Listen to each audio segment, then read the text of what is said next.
Sorry. Oh my god!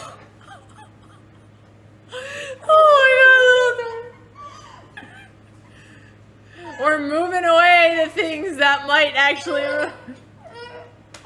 Alright, you guys, keep the water in your mouths, please. 1, 2... Ready? Oh, that felt kind of good. Okay, it's at 20. I told you, bro. Hell yeah. Okay, can I put it up to... Okay. I want more.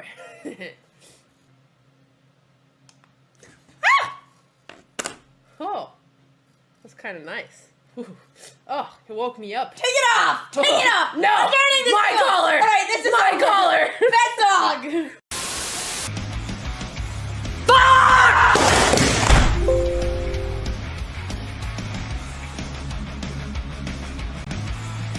I broke my computer screen. I broke my computer. This is my computer now. Okay, we're gonna work on this. We're gonna work on this. I'm gonna work on this. I don't have anger issues. Distraction? There's no distractions going on here. I don't know what you're talking about.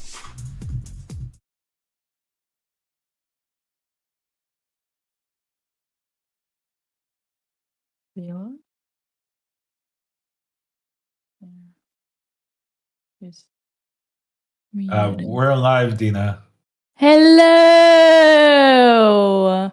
and welcome everybody to this fantastic morning of Sunday afternoon. How are you doing? I'm Women's Grandmaster Dina Belenkaya, and alongside with me is the amazing Grandmaster Jon Ludwig Hammer. Hello, Mr. Hammer. How are you doing?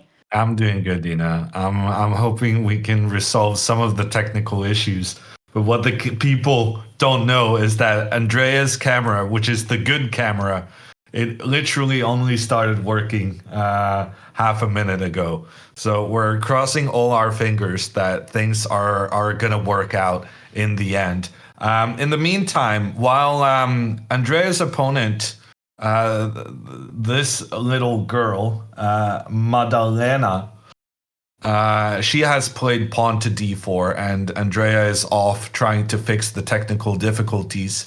Alexandra, on the other hand, has already raced her way into the start of this opening. So the moves have actually come in quicker than I've managed to stay on top of them. So let's just start from the beginning.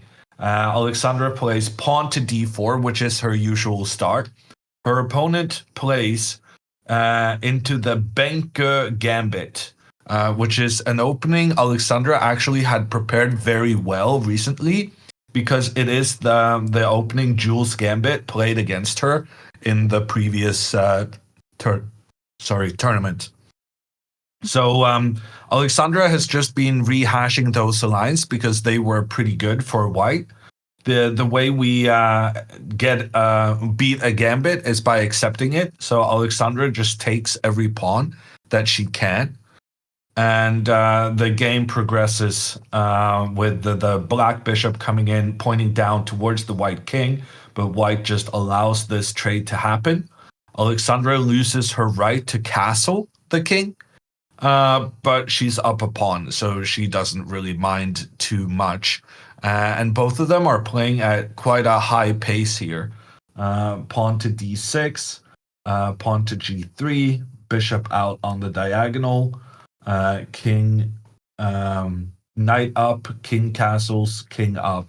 So Alexandra didn't castle, which is her normal style, but she is getting her king to the right-hand side of the board in a slightly unorthodox way, but we'll approve this as her sentiment is in the right place. Also, Dina, did you catch the moves on Andrea's board? Oh, absolutely. Absolutely. You want me to give them to you? Yes, please. All right. So, I think it was a D. Okay, chat, help me, chat. Okay, I got it. D4, knight f6, c4, g6, knight c3, bishop g7. So Andrea remains true to her King's Indian, even if the results haven't really been quite how she had envisioned before this European tour. Pawn to e4, white takes full control in the center of the board with the pawns. And then d6, knight f3, castles, bishop e2. This is the classic old school main line. And Andrea's opponent is turning out to be a fan of the classics despite her young age. A fan of the classics. Nice. Mr. Hammer, what do you think about your students' preparation so far? Are you you said that Alexandra had this prepared for Jules' Gambit, so does it mean that you are confident here? Well, actually, she's using Benzea prep. Ooh! Yeah. Is that 'cause allowed? Benzea is the one who prepared her Benka Gambit against Jules the previous tournament. And basically, I'm a bit of a lazy guy. I'll be the first to admit that. Chess is really the only thing where I'm not super lazy. But if I see a possible shortcut, I'll still take it. So I basically told Alexandra last night that I looked over Bensea's prep and I thought it was quite good and that she should just do whatever he said. And then Alexandra said, "Oh, I actually remember a lot of that because that was quite recent that I did that prep." And so I actually haven't done any coaching work today because I just left it to Bensea's leftovers. Yeah. Leftovers. Interesting the way you put it. But I mean, Hammer, you did look at it and you approved, and Benzea's preparation turned out to be good. So that's I think that's a compliment. That's a fair compliment to Alex Benzea. There we go. And who's also preparing Andrea for this tournament. And yeah, this is exciting. And let me remind everybody that this is a very special event because it is sponsored by Coinbase. And every round we're gonna have at least 1,000 in giveaways. And if one of the sisters wins, we get extra 1,500. So make sure to use the commands raffle and the Coinbase throughout the whole stream. We're gonna have lots of cash today in crypto. Overall 20,000 for the tournament. And yeah, well, Benko Gambit is a good opening because you start with white with an extra pawn. I'm quite happy here for Alexandra. I am a very skeptical person when it comes to King's Indian War, though, in regards to Andrea. But let's see, what is this Queen E8? Queen E8 is also Benzea prep. Oh. And Andrea actually played it in I don't remember whether I think it was Reykjavik. She played this and she basically she knew the right plan and she chose to invent something new on her own. So the previous time Andrea played this opening was the time Benzea learned about Andrea's ability to disregard. I'm not sure how I'm gonna put this. Her free spirit, no, her free thought in making her own assessments rather than trusting the people she literally hired to give her advice. But I took it up with her after the game, and she expressed a desire to utilize the plans that she had been taught on the next occasion. So this might be one such opportunity. And I looked over this Benzea prep as well, because he was also recommending this for Alexandra. So I got to I got this whole week, Dina. I've gotten to just play through a lot of Bensea prep, and I kind of like this Queen E8. Okay. I think it's okay. Wow. I'm curious what Banzea would think had he heard this right now. We got a lot of compliment to Alex for his grind. That's impressive. I didn't expect that. That's a good start. I mean, honestly, that's a great start. Yeah, who would have thought?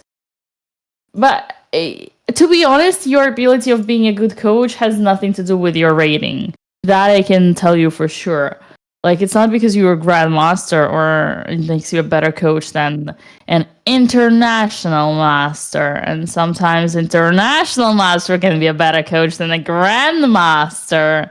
And just because you're a bad chess player doesn't mean you're a good student. You can be a bad chess player and a bad student at the same time. So if we're gonna be shit talking grandmasters just for just because, I want to make sure that people understand it's also works the other way around.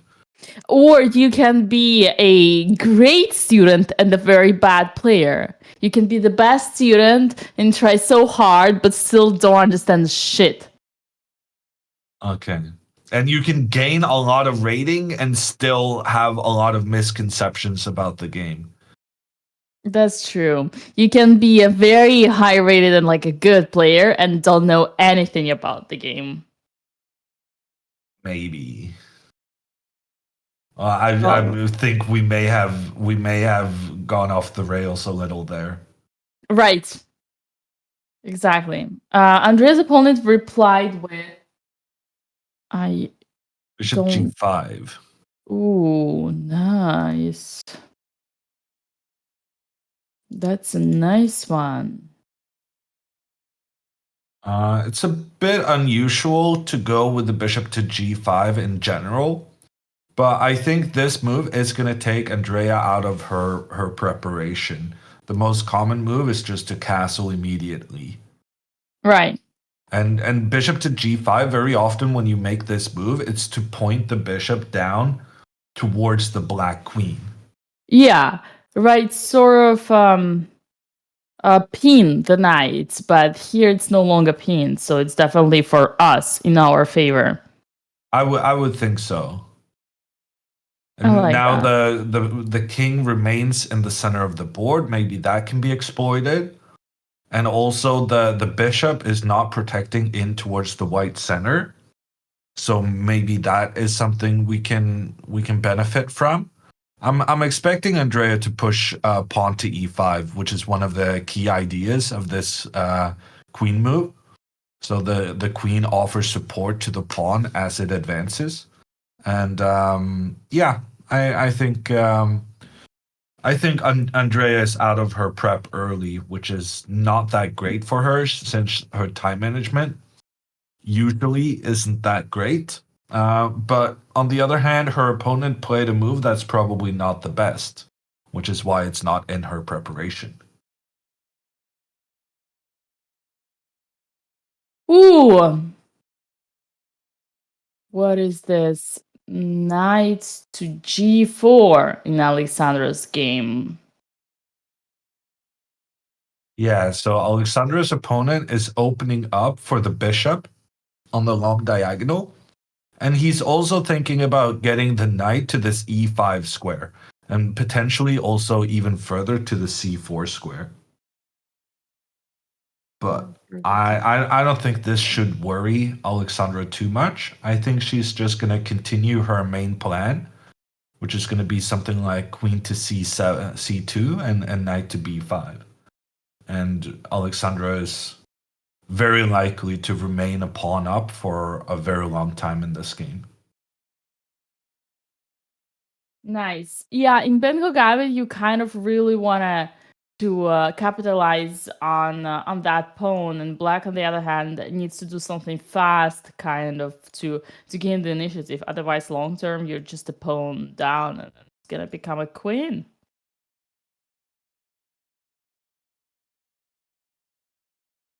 So Man. so far so good for the girls.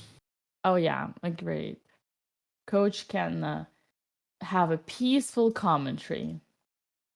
Yeah, no, it's when we're in trouble, just straight out of the opening, it does put some pressure on the coach. To say that the work being done may not have been good enough. Alexandra does play Queen C2. I think Alexandra is pretty comfortable with her plans. She's spent some time looking at these variations, and she knows that very often she goes Queen to C2, where the Queen offers protection to the pawn on B2, also offers protection to the C4 square. And then she often puts the knight on B5, where the knight is essentially just trying to block black's potential of pointing down the side of the board with their rooks. Nice. Well, what can black try? I guess, as you said, trying to go to e5.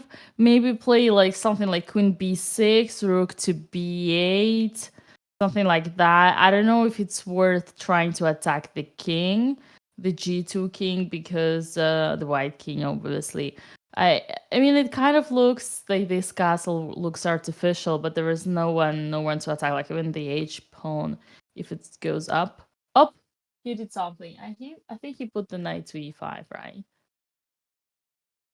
Yeah, I guess that was his idea. When he went knight to g4, it feels like his plan was going to be to move the knight further in afterwards.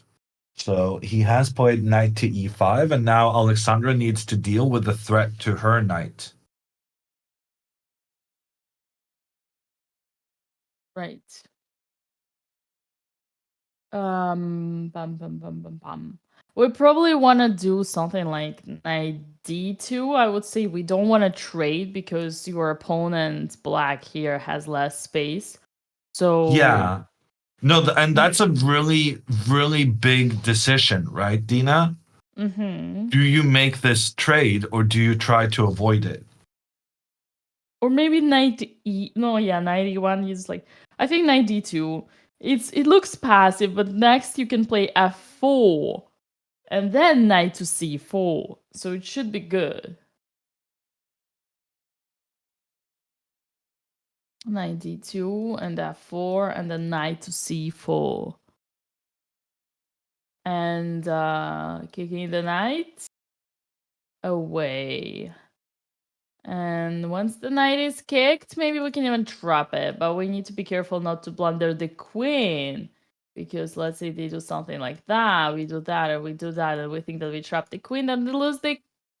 We trap the knight, but we lose the queen. This is the Botez gambit. Don't do that. But instead, we have the beautiful knight c4, so this is not making any sense. I would actually be worried about knight to b6. Why are you smiling, dear No, grandma? I'm so terrified the boards are gonna break, Dina. The boards are gonna break? Yeah. No, it's fine.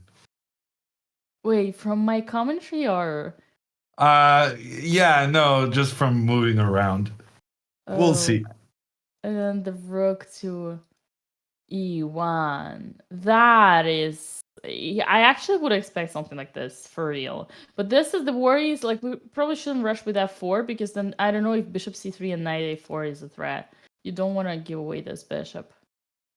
Maybe don't Yeah, want so I think to me it's not clear that we want to avoid this trade because I would be a bit concerned that this knight is then blocking the access for the bishop into the game. And it's not entirely clear to me that we need to avoid making the trade. And in fact, Alexandra has made the trade, which I think is fine. And then after knight takes e5, what I do not think is acceptable is what Alexandra just did. He plays pawn to f4, which I think is just way too aggressive in this position. Okay, f4.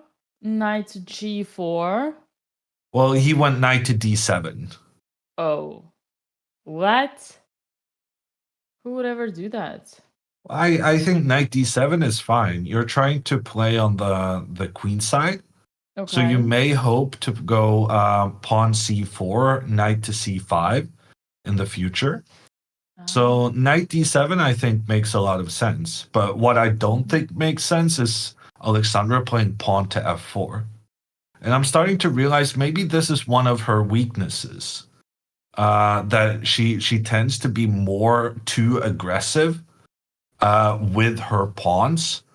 And here it's like, yeah, the knight was well placed on e5, but at the same time, it was standing in the path of the bishop. Right. So it's not entirely clear that this was the perfect placement for the knight. Whereas after f4 and the knight stepping back, my concern is that the white king will be poorly protected in the long run. And I can see some kind of scenario in the future with maybe the black queen trying to get in behind the white pawns. And that could be a serious problem for the king. Ooh. So even though there are not so many pieces on the board, in this particular situation, f4 is actually weakening white's king. I mean, I think it's probably weakening the king in any position as long as the queens are still on the board. Makes sense. Makes sense. But I guess, I mean, it's not like a game-changing thing, but I do think it's slightly on the overly aggressive scale. I'd much prefer to see her execute these standard plans of going knight to b5 and then moving the bishop out to the c3 square, because that's going to be one of the things Alexandra is the most concerned about, this black bishop pointing down towards the queen side.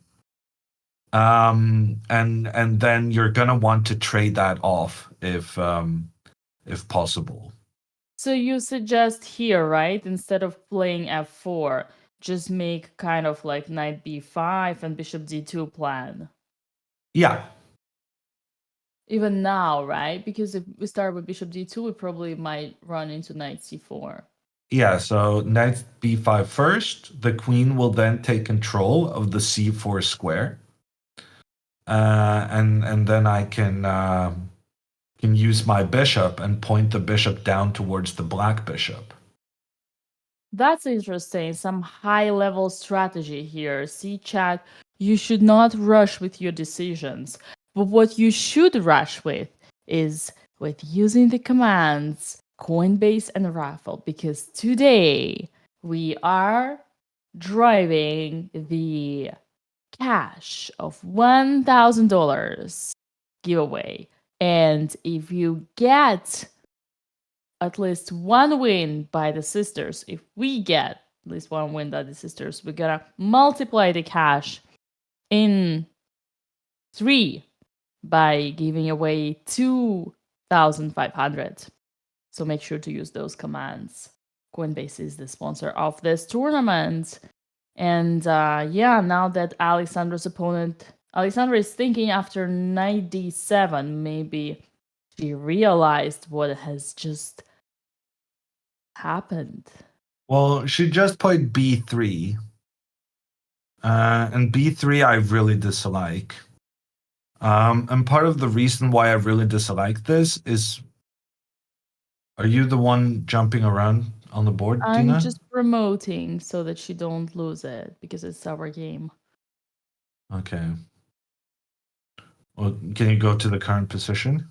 Yeah, b3. Yeah, that is not what's on the board right now. Oh. So after knight to e5, we had the trade. Takes back. Alexandra chose to hit this knight immediately, push the knight back. And then she plays b3. And what I really dislike about this b3 move is that it makes it more difficult to go knight b5 afterwards. Very often in these bankers, you're scared about black's ability to put pressure down the b file. That's kind of why black gave away this pawn to begin with, to try and have the pressure from the two rooks. Mm-hmm. From the two rooks on the queen side. By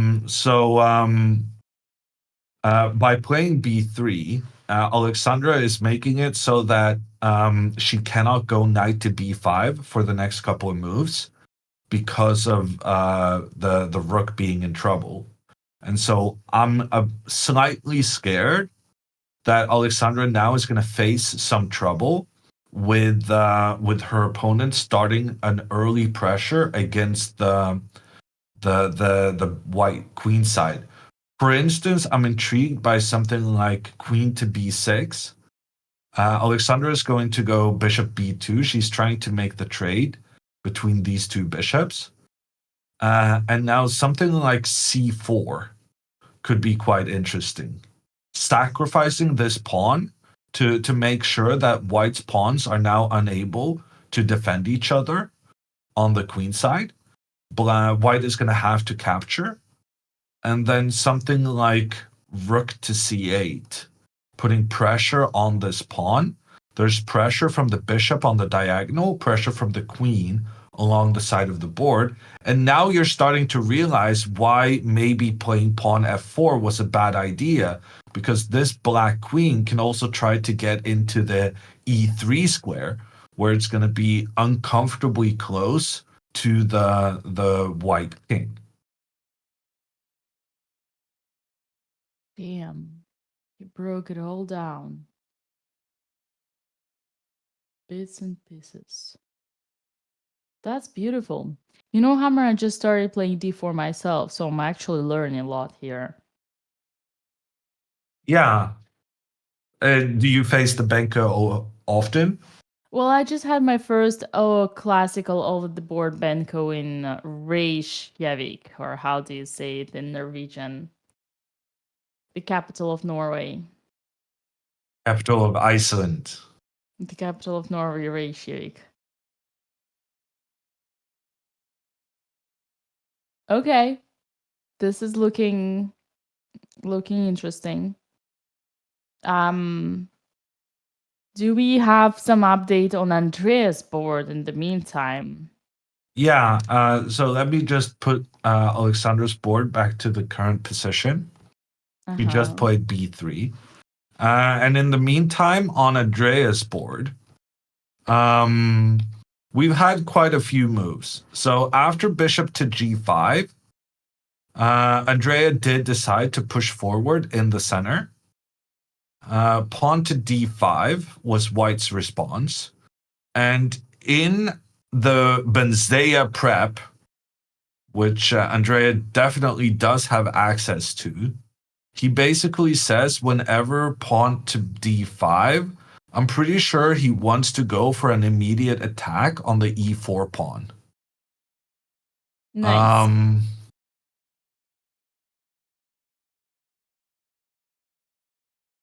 That's how I recall it, Dina. Okay. And now I feel like it's more interesting doing commentary on Andrea's games now that I know her preparation. Really? Is it more interesting for you now?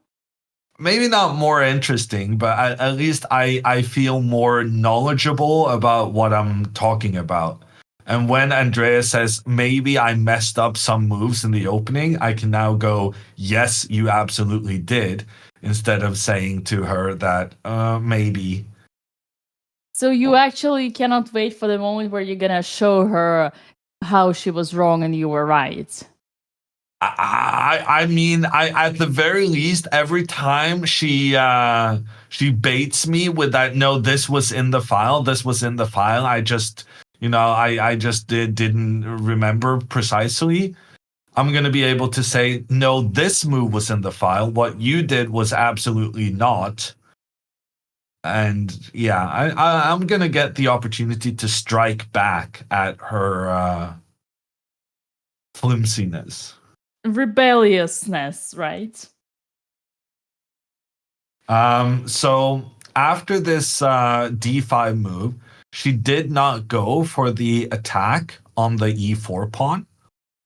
Instead, she's played the move h6, attacking the bishop. The bishop steps back, and now quite a controversial choice, I think. She went pawn to g5. Hmm. In the Um, style of I don't know what is this style. Sometimes you play this against London. I played it against Andrea. yeah, I feel like oftentimes when you do this, you don't have the pawn on e5 though, because the pawn on e5 is blocking your dark squared bishop. And by putting all your pawns on the dark squares, it makes this bishop less than optimal. But my main concern about this move is that you lose out on one of the best things about the King's Indian, which is especially when your opponent has played this pawn to d5, there's no more tension between the pawns in the center. And that means it's now a race for who can get more pawns involved to put pressure in against the center. White often tries to go with the pawn to c5 to put pressure in towards the d6 pawn.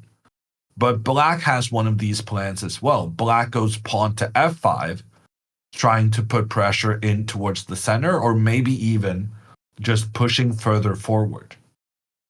And one of the reasons pawn to g5 feels to me like it's quite a significant mistake is because here she could have just moved her knight to the edge of the board and then tried to follow up with something like f5 afterwards. And one of the big benefits of this is that she still has the option of recapturing with a pawn. Okay, here it doesn't work because there's two pieces pointing here. But say she goes knight f4 first, and then f5, and then we can see this idea that if white ever captures the black pawn, we can recapture with our pawn and have very good control with a pawn in towards these two central squares. Whereas now, when Andrea plays the move g5, anytime she follows up with f5 in the future, her opponent is just going to capture the f5 pawn, and then Andrea has no pawn to recapture. So she's going to have to take back with the bishop. But as a result of this, now there's this square. Apparently, that's not a good move. But there's this square. Let's go knight to d2. The square on e4. There's no black pawns that can take control over this square, which means that long term, white is going to try to put their knight there, and there's nothing you can do about it. And you have no way of kicking that knight out.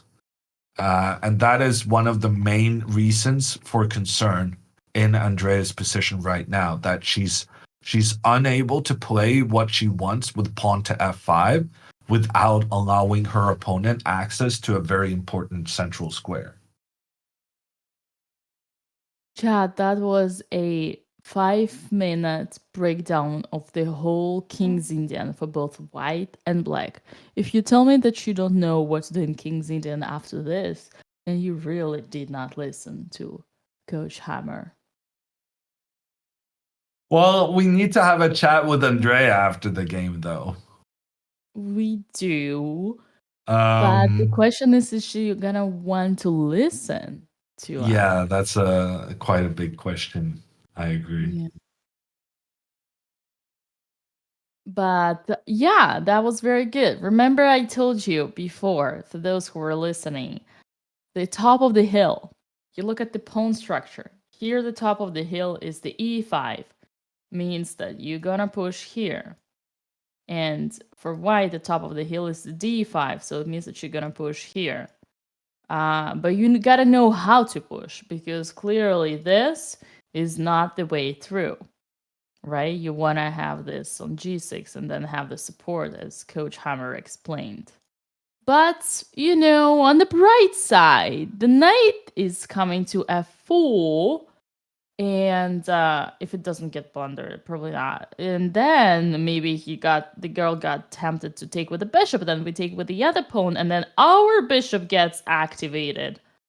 And the e5 outpost. So who knows, Hammer? Who knows? Maybe the knight on f4 is our bright future.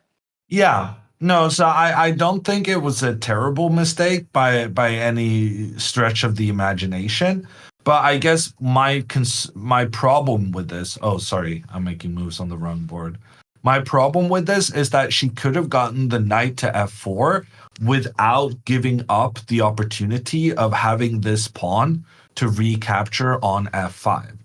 So if getting the knight to f4 was the main objective of her plan, then she could have done so immediately without playing pawn to g5, which loses the flexibility of her future pawn pushes. Yeah, I guess there is something like in the nature of Andrea that whenever she sees an opportunity to attack her opponent's piece, she just cannot miss it. It's that drive that you get when you play chess. And she just can't avoid pushing her pawns forward. Yeah. So what are we expecting next then? After g5, bishop back, knight h5. If the girl goes castles, are we expecting Andrea then to go a5? Which would be a great move, by the way, a5. But a5 would be a good move here. Yeah. Knight f4, I think f4. But it's just something you see that you can attack. You can attack this guy. Like, why? Okay. I'm a drama queen, I know, but I can see Andrea doing this. Yeah. Okay. Andrea is actually being provoked now into playing good moves. Her opponent played knight to d2, opening up for the bishop to attack the knight on the edge of the board. And we're expecting Andrea to go knight to f4 pretty quickly, after which she will be attacking this g2 pawn. Right.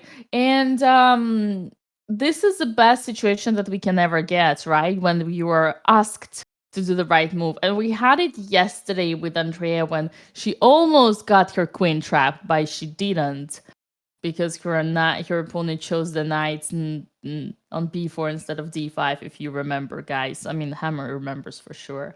But this is the best situation for us commentators, because this is when we can not be worried. Up! Oh gosh, Dina. What? Oh my god! What did I just see? Oh shit.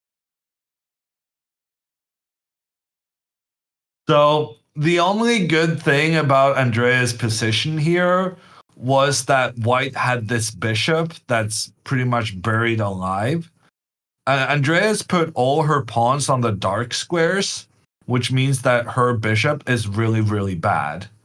But part of the reason she can live with this really bad bishop is because white also has a really bad bishop, because the white bishop is being blocked out of the game by the black pawns. So when Andrea now captures the bishop, number one, she allows her opponent to open up the H file down towards the black king, which is not great. But it also trades off the worst placed white piece against the best placed black piece. And I'm calling this piece the best placed because it did have the option of going to the f4 square, where it's going to be impossible to chase away, and where any time the white bishop captures the knight, then we're going to be able, like Dina explained earlier, to open up the diagonal for our bishop. So we are happy to allow the trade between the bishop and the knight, as long as we manage to open up for our bishop in the same trade. So there's a huge difference between these two pieces being traded off and the bishop having its beautiful diagonal pointing down the board, and what Andrea did, which is trading in a way that opens up the H file for the rook, but keeps this pawn standing in the way of the bishop. And Andrea is now basically strategically lost. Because she has no control of the light squares. Her bishop has been buried alive, and her opponent has some attacking ideas along the edge of the board. Do you think I'm being too strict, Dina? Man, I'm so disappointed. I cannot understand what was going through her mind. I mean, how many times did we discuss it? Like this bishop, even chat knows. It's not a bishop. It is not a bishop. It's a big, big, big. What is it? It's a pawn. Exactly. It's a big pawn. Plus, didn't your mama tell you that knights belong to f4, f5, c4, and c5? It's literally the best squares. This is an outpost. And yes, In Andrea's defense, I do not think Mama Botez told her that. well, her papa, but I mean, come on. Okay, yes, the bishop would be trading, but you cannot be seriously comparing these positions. Plus, you get the e5 square. And like, in general, it's just, come on, you're playing King's Indian. This is the basics. The basic plans. And just seeing this, it kills me inside because it's one of those moments that I literally have nothing to add to Hammer's description, not because he's good at what he says, but it's just because, I mean, show me a person who doesn't understand how bad it is. All right. So, to answer my question, no, you don't think I was too harsh. In fact, you may even say I was not harsh enough. Yeah. I don't know. It's just I thought we were better than that. I thought we but yeah, okay. No. Okay, I need to switch to See Hammer. Andrea follows the basics of the Russian school of chess. Whenever you play with the kids, with youth to the endgame, you always need to go to the endgame. So Andrea is changing pieces to go to the endgame. Plus, she got a 2 bishop advantage in the most closed position ever. And everyone knows the bishops are great in closed positions. The bishops are the strongest pieces in the closed positions. Famously, there is a saying that even the best knight, no, even the worst bishop is better than the best knight. Yes, the famous saying, the worst bishop is better than the best knight. Man. Well, in this case, Hammer, it's gonna be even the worst knight. You know what, Dina? There is. I am about to do some copium, so bear with me, chat. But there is a way she could possibly salvage this. I don't think it's ever going to happen.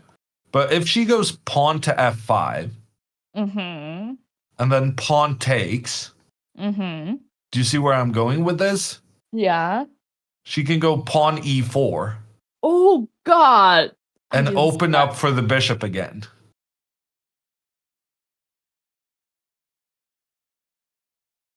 I mean, computer is not loving it. But at least it's activating the bishop, right? Yeah. I mean, if Andrea finds that, I regret everything. I will regret every single word I said because it would mean she has some GM level strategy out there. Imagine the knight takes and then she gets her other bishop activated, and the king is open. And the knight is attacked. Oh man, if we were to see that, I would officially call Andrea Botez a genius of chess and call my dear friend Vladimir Borisovich for mathematics and statistics. Yeah. So does that mean you're gonna do that for me then, since it was my suggestion? And you were saying you didn't even look at the at the engine. Well, I think the engine really hates it. Oh. Because I am giving away a pawn, and like, white can just play g4 and protect this pawn. And then I was planning to go e3, but I mean, you can kind of just ignore this. But here, Andrea would be down a pawn, but she would have some chances, right? Because her knight would come. There's some good squares on this diagonal. Her knight can come try and attack this pawn. The queen is pointing down through the center of the board. I feel like, I don't know. I feel like here at least black has some activity. Whereas in this position, I think it's just this bishop on g7 is such a sad sight. I mean, all I want to do is to just knock on Andrea's shoulder, like come into that room and ask her, why did you do that? But is the clock saying that white is thinking now? No, it's oh, yeah, Andrea did play f5. Oh, okay. Oh, man. So, Interesting. what are the odds on pawn takes, pawn to e4? High, very high. You know what's gonna happen? I actually want to go further. I think here Andrea's gonna do this. Knowing Andrea is gonna be like, ooh, juicy. I'm attacking. The rook is in front of the king. And then g4 comes next. Oh, wait a second. I cannot move 2 times in a row? Oh, I didn't know that. Can I do that? I mean, we wanna have fun, right? Oh, this actually doesn't work. I mean, I can see Andrea going into some crazy lines like this and kind of burn herself, kind of like, die from her own sword. Yeah. Yeah. Well, Okay. let's hope that doesn't happen. That Right. she does the whole kamikaze kind of thing. I don't know. To me, it's like there's no way ever she's gonna play pawn to e4. Mm-hmm. After pawn takes f5, she's gonna recapture with the bishop. And the problem with recapturing is that it allows her opponent to put a knight on the e4 square. And now white is going to be very attentive to never move away from this square so that the black pawn can never move forward. And as long as the black pawn never moves forward, there's no chance for the black bishop to get involved.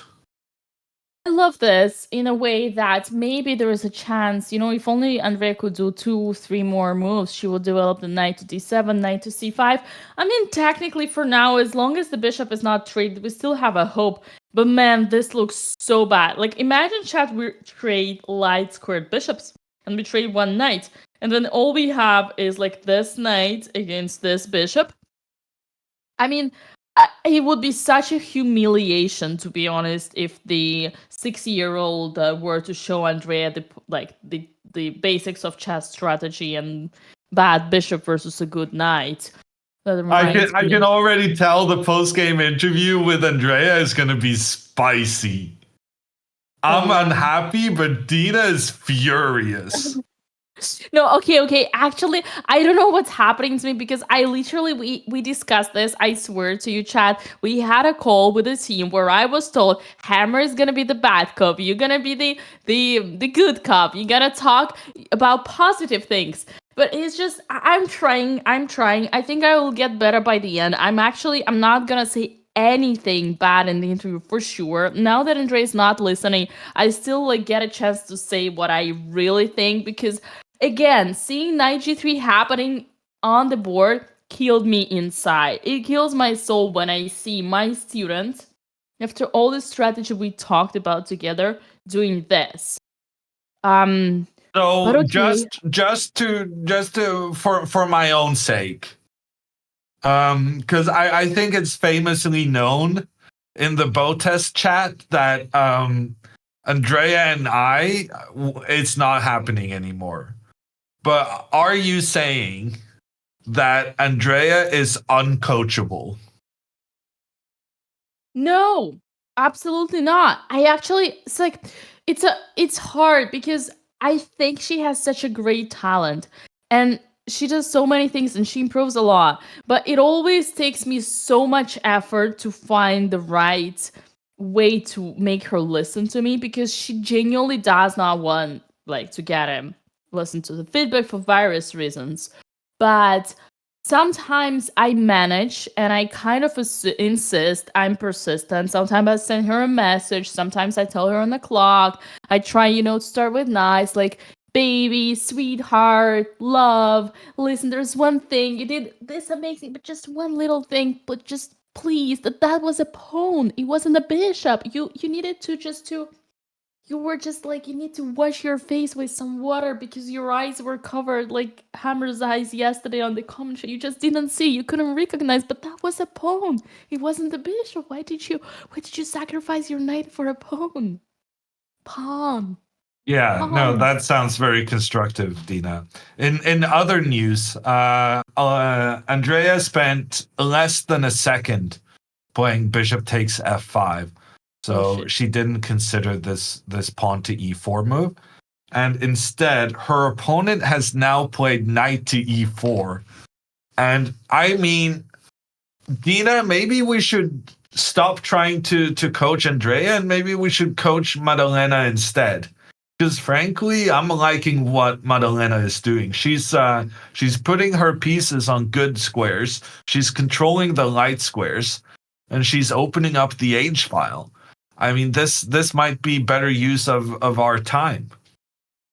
I mean, I don't know, Hammer. I usually, what if I want to fix people who have issues, people who play already perfect chess, I don't see any word to fix. If anyone, Madeleine might need to coach chess, but Oh yeah. wow, Chad is saying Madalena's father is a FIDE master and is her coach. Oh wow, damn, these people. Do you They know think, how Dina, to that you roll. can become a better chess player if your parents are chess players? My mom is a chess coach. She coached Anish Giri. Yeah, so that's a yes from you. I've been playing chess since I was 3. 3 years old? I mean, she taught me how to move pieces when I was 3. Wow. That I started competing since I was 5. I know, I should have become a grandmaster at the very least. Oh, Do wait you a second. do you think that that's a Grandmaster. thing? If you start really, really early and you have like some chess knowledge in your family, then you're supposed to be good? I think you're good if you have a parent with a stick behind your back, like I had all my life. I mean, all my childhood. Can you repeat that? I think you can become really good at any Stick sport. behind your back? Is that what you said?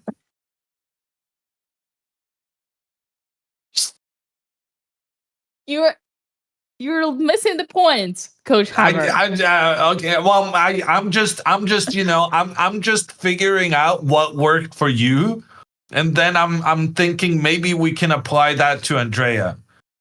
I So, think it's do you too late. think like we're not being physical enough with her punishments for making bad moves?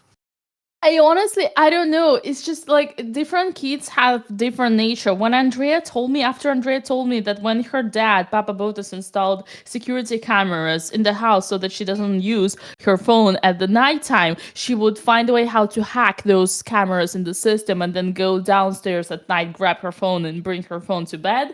she has a lot of rebellious features in her character. So I'm I don't starting to know. realize I'm the only non-Eastern European in these stories. Or is that maybe now now I'm generalizing about Eastern Europe, but stereotypes maybe are true for a reason.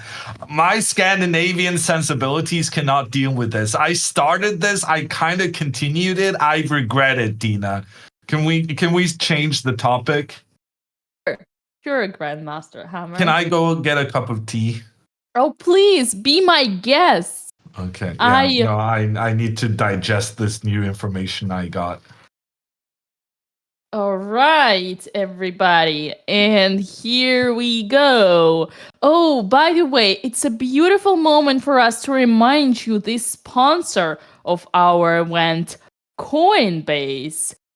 Do you know Coinbase? Of course you do know Coinbase because they have been a sponsor of various shows of our event.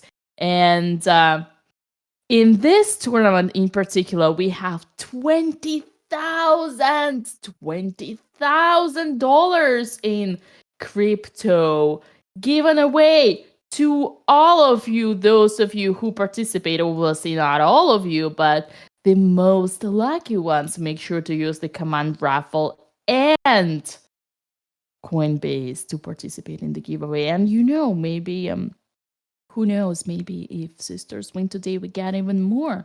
$2,500. One thing I need to remind you for sure is not to forget to use the username to email the email address that you used when you signed up, because only users with affiliate email address can participate in the giveaway. All right. And on that note, Grandmaster Hammer is digesting his I feel a bit bad because I was encouraging it at the beginning. I just didn't know how bad it was gonna get.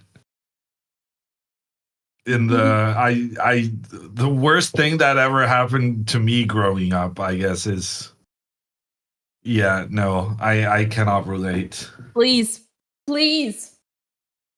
What was the worst thing that happened to you? I mean, it didn't really happen to me. Like, I was treated quite nicely, and then I did not always treat other people nicely. So that's why you became such a princess, Hammer, huh? I learned from my mistakes, yes. Because your parents were pampering you. Yeah. Do you remember how when you got COVID in Madrid, Candidates 2022, you asked me specifically to go and buy you fresh raspberries, fresh blueberries, ananas, and chicken wings at McDonald's and bring all that to your room? It was chicken nuggets, but yes, I do remember that. Well, at least he admitted. At least he admitted that he's a princess. I mean, it's not wrong to be spoiled. Right.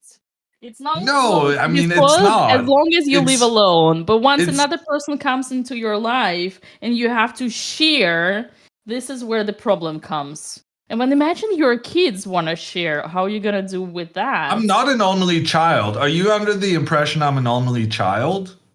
Yes, I was. No, I'm not.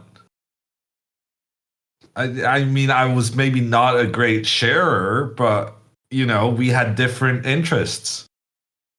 See, how did I spot that? He doesn't like to share. Ooh, right. Okay, I want to see what's Alexandra doing because we've done a lot of talking, but it was all off the point. Yeah, well, nothing much has really happened in Alexandra's game. She went rook to b1, kind of addressing, rook b1. which addressed my concern about this bishop pointing down towards the rook. And now her opponent played rook to c8. And now I'm kind of okay with Alexandra's position again. Because I feel like now she can still go knight to b5 and kind of block off everything. And then my concern is what happens if pawn to c4. But I was thinking we can just go pawn to b4. But then queen to a6, and there's no way for us to defend the a4 pawn. Yeah, actually, Alexandra needs to be a bit accurate here. The threat of pawn to c4 to try and open up for this rook to point down against all of these white pieces on the c file, that's quite a serious threat. Maybe she needs to go like knight to d1. Okay. But that's like very high level. Yeah. Do you wanna bring the knight to e3 and then c4? Is that the Yes. Well, that's part of it. But my main thing is just that I want to be able to respond to pawn to c4 by going pawn to b4. Oh, now- you don't want to take. Right, you don't, you're right. So I want this pawn to remain on the board so that this black pawn is blocking the black rook from getting into the game. Man, that's so deep. And plus, most importantly, you take control of the c5 square where they cannot stand anymore. Whereas if you were to do my impulsive mistake, then the knight on c5 would have a dream outpost. And you know, guys, that this is an outpost. You also know that this is a backwards pawn and this is an isolated pawn, which is also a passed pawn. But in this case, it's a doesn't have much potential. But yeah, b4, what a beautiful move. And plus, you get two connected passed pawns. So basically, once these babies reach the 6th rank, they would be even stronger than the rook. Yeah. And the key thing in this is that I'm choosing not to play the knight forward. Because now after queen to a6, threatening the pawn on a4, I would be able to just push that pawn further forward. But I would not have that option if I had moved my knight forward earlier. So the big difference between going back and going forward is that if I go forward, I will not have this opportunity to go pawn to b4, because then after the queen comes to attack the pawn, I cannot continue further forward because I leave my knight unprotected. So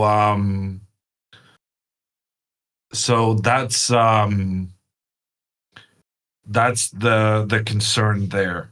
But it also means that Alexandra's current situation is a bit. Yeah, she needs to be very accurate about her moves here. She does end up going bishop to d2, which actually might be even better than what I was suggesting, because the key thing is that now after pawn to c4, she is able to play pawn to b4, and she kind of made it happen without having to retreat her knight. Yeah, which is even better because it's more active. I agree. The only thing that we kind of need not to delay is to find a way to play bishop e3 in the future. I guess for now, queen d4 is not a problem. The queen doesn't have any severe attacks, but might be annoying. We need to watch out for these squares. But other than that, I don't think Alexandra. Yeah, I think Alexandra here is in that situation that we had already chat before, where if c4 happens, she kind of is forced to do the right move because, frankly, b takes c4 here would be equal to knight takes g3 in Andrea's game, and we all know that Alexandra is better than that. Yeah, and I think she's playing very well now. She played very well yesterday, and I feel she's gotten off to a good start with getting this bishop to d2 move right. Her opponent is playing quickly. He played knight to b8. And now Alexandra can revert back to the plan we talked about earlier with knight to b5. She can go knight to b5 and then maybe get the rook to c1. And she's getting her pieces working together very nicely. Yeah. I love that. Honestly, I think we're on a good start. Yeah, I remember I now have flashbacks from that game with Jules Gambit, and boy, that was a complete humiliation. So Alex has definitely good flashbacks as well, which means that she's inspired, which is great for us. Yeah. So things are looking good for Alexandra. We also had a couple of moves in Andrea's board. And Andrea played this pawn to a5, and her opponent responded with pawn to b3, which I think is quite a clear mistake. White is putting all her pawns on the light squares, but she's doing all light squares even though she gave away her bishop that's on the dark squares. And essentially what this means is that if this knight is ever dislodged from the e4 square, Andrea is going to be able to push her pawn forward and make a sacrifice to open up for her bishop on the diagonal. And now this diagonal will be even more powerful because white doesn't have this pawn protecting the knight, which was an important part of keeping black's bishop at bay. Rather, instead, I would have liked to see something like bishop to d3 from white. Just trying to get a trade with the black bishop and further reinforcing the control of the e4 square. This e4 square is where it's all about right now. So instead, pawn to b3, and then after knight to a6, once again, I would say a mistake from Andrea's opponent twice in a row here, because queen to c2 puts that queen on the same path as the black bishop. And that just doesn't feel like what you're supposed to do. And the question is, can Andrea exploit this pin, this pressure from the black bishop against the white queen? All right, I do have to say the situation is not as miserable as I would think it was for now. But maybe it's just optical illusion because we have still the bishops, light square bishops on the board. That was a rhetorical question. You don't have to answer this one. Okay. Well, what do you want here from Andrea then, Dina? No, I think it's good. I think this is good. This is by far the best thing that we could achieve so far.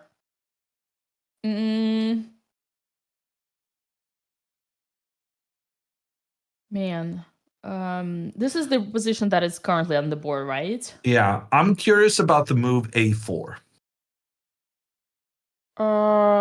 Yeah. So the thing about this a4 move is that it's kind of like a pawn sacrifice, but it's actually a rook sacrifice. Bear with me.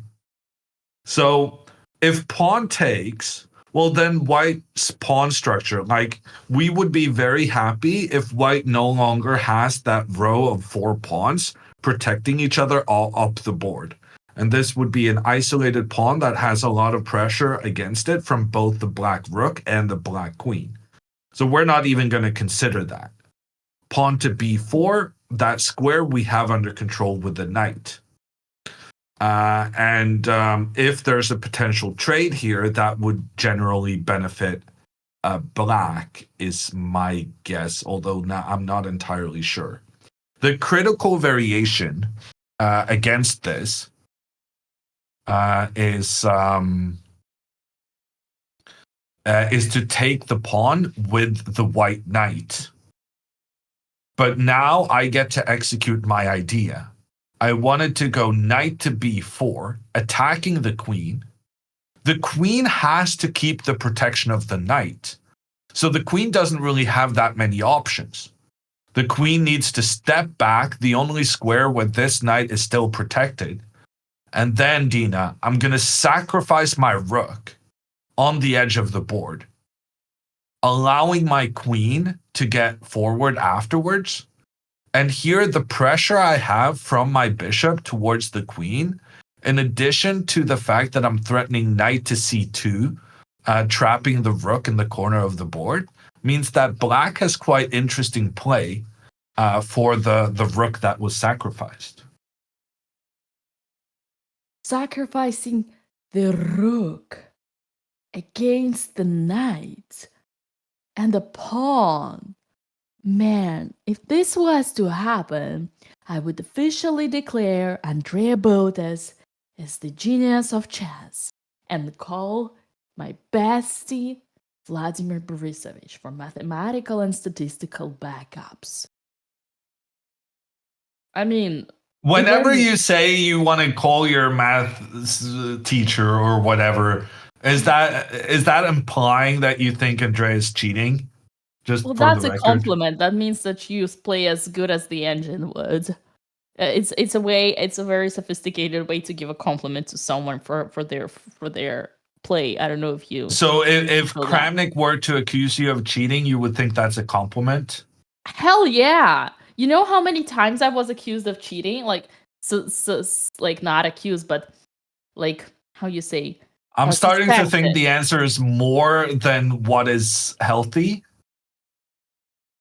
I mean, it's a huge compliment, man. It means like people see you play well and they're scared of you. I actually had it a couple of times when I was like 17 and I was playing like good. Once I won a tournament, like my first tournament for adults, for women. I won with like 8 out of 9, and like people, I heard rumors, and then I played another one and won the round one, like, and yeah, it's a great feeling. It means like you were so strong that people just like they didn't expect this from you. I mean, for me, any accusation of cheating is a compliment.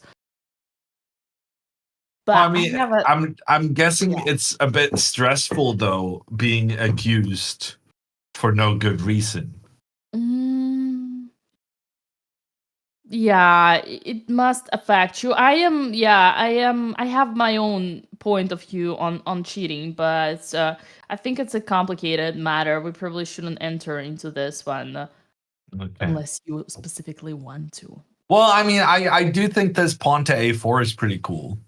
Oh yeah, I mean, I love that. I mean, man, I wouldn't find it on my own, but when you pointed it out, I'm like, oh my god, that's so easy. That's so evident. This is so strong. Damn, I think this is like really, really great way of like. Remind me once again on this one. We just got we just improved this is just a dream strategy. I mean, if Andrea does that, man, I would be. So happy, so happy. I would forgive her everything, even bishop g3. Oh, wait a second. That was a pawn. Even sacrificing the knight on g3 for a pawn. Wow. Yeah, no, that's a lot of forgiveness in one move. Okay, we're having some moves incoming on Alexandra's board. Her opponent played knight. Wait.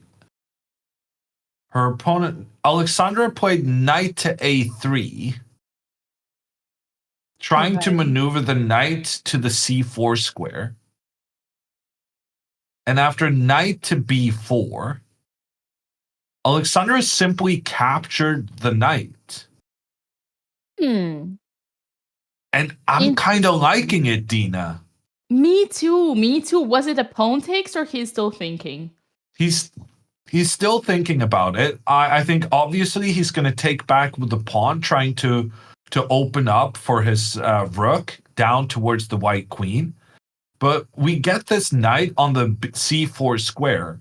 And what's amazing about this square is that there are no black pawns that's in a position to challenge the knight's positioning. And actually, he's taken back with the queen, but I think that's quite a serious mistake. Queen takes instead. Now there's no activity for the black rooks, and Alexandra still gets her knight to the c4 square. There's no black pieces that can challenge this knight. And Alexandra is going to be able to push pawn to e5 very soon to try and shut down the bishop's diagonal.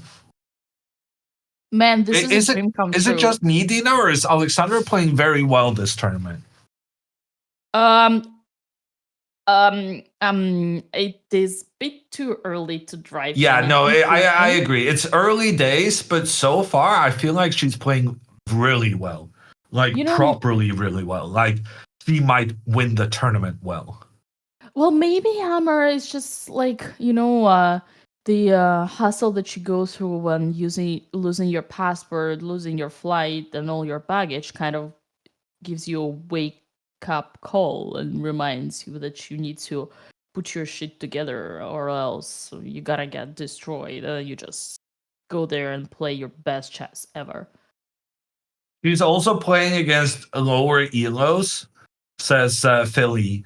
I mean, she's not playing against way lower elos because right now she's playing someone who's rated the same as Andrea. And there are some people in the Botez Discord who's starting to think Andrea is as good as Alexandra, which is simply just not true. Um, and one of the most effective ways of winning rating is by beating somewhat lower rated opponents. And she's doing that quite convincingly so far. Only 1.5 games. Only 1.5 games.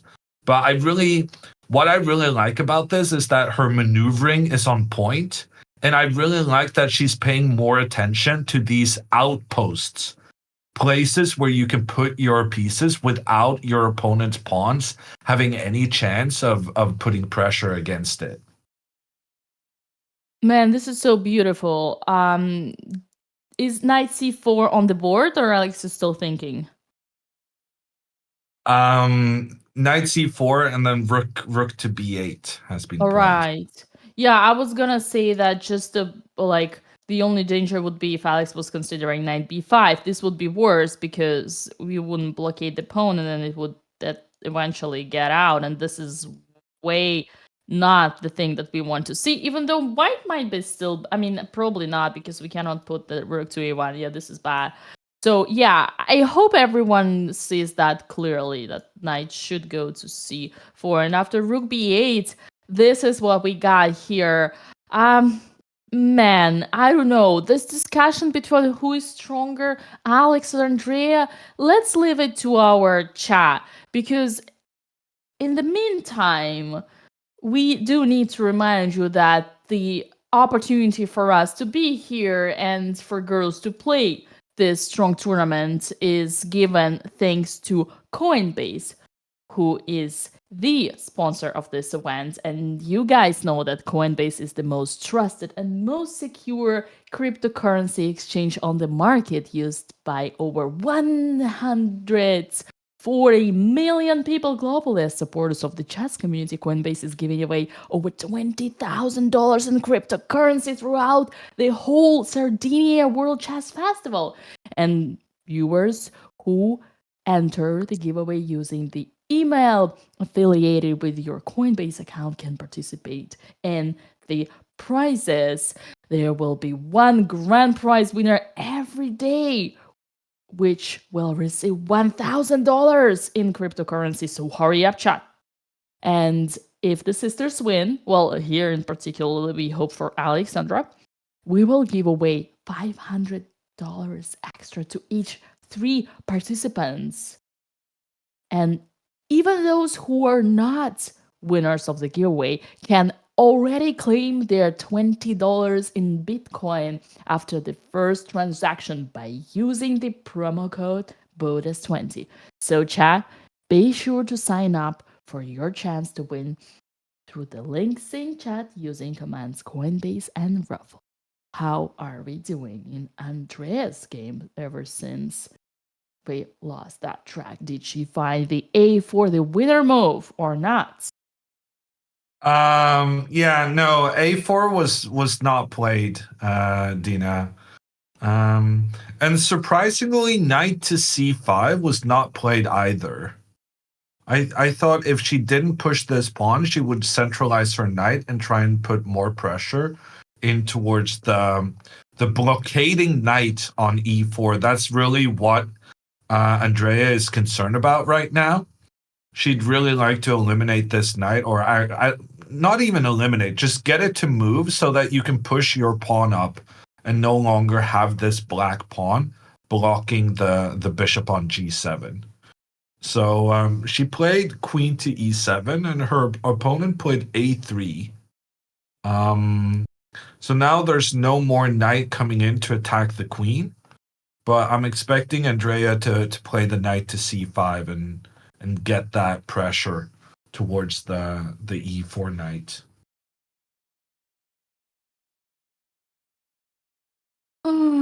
That's sad. That was such a beautiful moment, right? And we know absolutely for sure she could do it, but she didn't. I mean, she had absolutely the opportunity to do it. I mean, I don't blame her in this particular moment because it's a hard thing to spot. It is a hard, like, once again, I think it's easy now that Hammer pointed out to me, but I don't know if I would be able to come up with myself. I mean, it looks easy, right? But Well, let me explain my logic behind this a4 attempt, Dina, and maybe then it becomes. At least then you can realize why my mind went there. So I was thinking knight to c5, castles, and then I was thinking pawn to a4, but then pawn to b4. My thinking was that every time I push my pawn up along the edge of the board, um, I would prefer to do it at a time when white cannot avoid the trade between the pawns, when white can just push the pawn forward. So that's kind of what led me to thinking a4 here, because now the knight is still controlling the b4 square. So now white cannot avoid this trade unless you start moving your pieces away from the center of the board. yeah, you know what? The more I look at this position, the more I get a feeling that, like, you know, sometimes chess players lose their games because they play against their own self and they only see the game through their own perspective. They don't see the objective side. So I almost feel like it kind of like you kind of feel cool here with black. But once you start thinking from white's perspective, then you would understand what's wrong. But you have kind of these ideas in your own imaginary world, in your own dream world. They kind of work out. You have two bishops. The pawn is already on e4. The bishop is already grabbing the rook out there. And life is beautiful on the island of Sardinia. But yeah, girl, you gotta get back to the reality one day or else you're doomed. So Alexandra did go. No, sorry. Andrea did go queen e7, and after a3, she's still thinking. So we'll let Andrea think about this. I want to go talk about something in Alexandra's board, Dina, because I believe Alexandra just made a quite significant inaccuracy.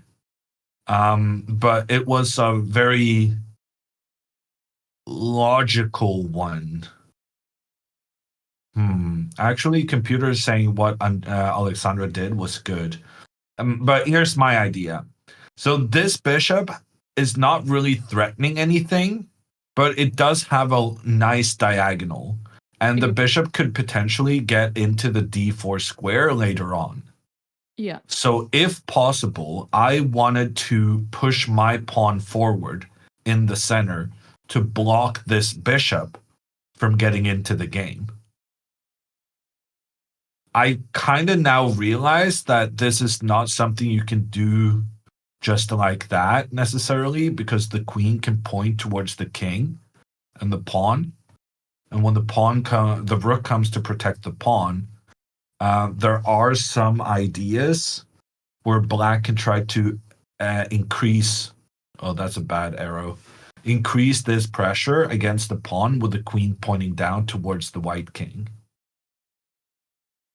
Yeah, so this is what I would have liked to see Alexandra do, because I think it's a very clear way for white to try and move forward. And computer is saying that it's not completely understandable why these complications are fine for white, but it should be okay. Like somehow you're making sure that this pawn is not captured, and as long as that pawn is not captured, white is significantly better. But And this is where I'm a bit concerned for Alexandra's plan. She chose to go rook to c1, which immediately to me made a lot of sense because it's preventing the black queen from trying to make a queen trade with white. But after queen to b7, now the queen is pointing towards the d5 pawn. And that means because of this pressure, we cannot push our other pawn forward, allowing the d pawn to be captured. So in order to advance this other e pawn, we're going to need to move our rook again. Maybe let's move our queen to protect on d5, but then bishop to d4. And the bishop interrupts the protection from the queen to the pawn and makes it difficult for us to go pawn to e5. In fact, now I'm not even sure we want to go pawn to e5 because this bishop is kind of being annoying. How about queen to f3, protecting the d5 and continuing the plan of e5?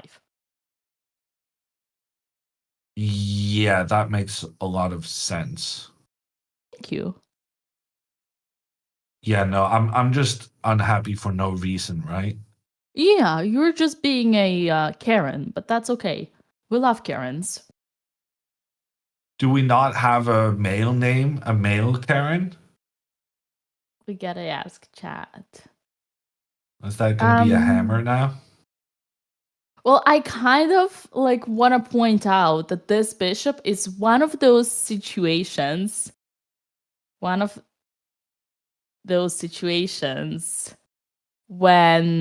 you got this super strong piece and outpost, the bishop inside of your opponent's territory, protected by the pawn. No one can get rid of them. But, I mean, once again, has this beautiful diagonal, but is absolutely pointless. It's one of those very rare moments. If you manage to understand that, yes, the beautiful bishop on d4 is there, but it doesn't do anything. It doesn't bring any danger because it's the only soldier in the battlefield.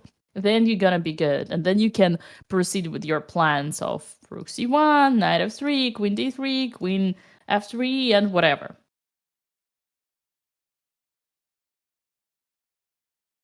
Okay. I also like this idea, Dina, of going pawn h4 to h5 for Alexandra.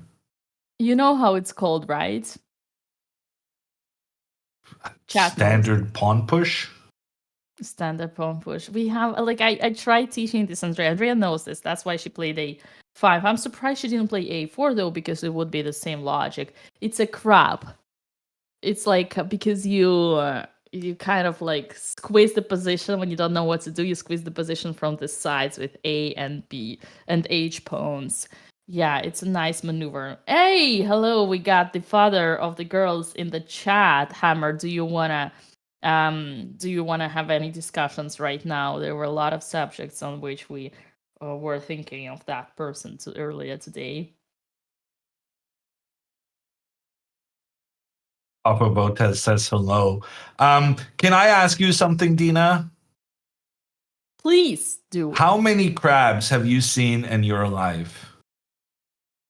On my plate or in like not in on the your plate. Like how many crabs have you fished? Or whatever, right?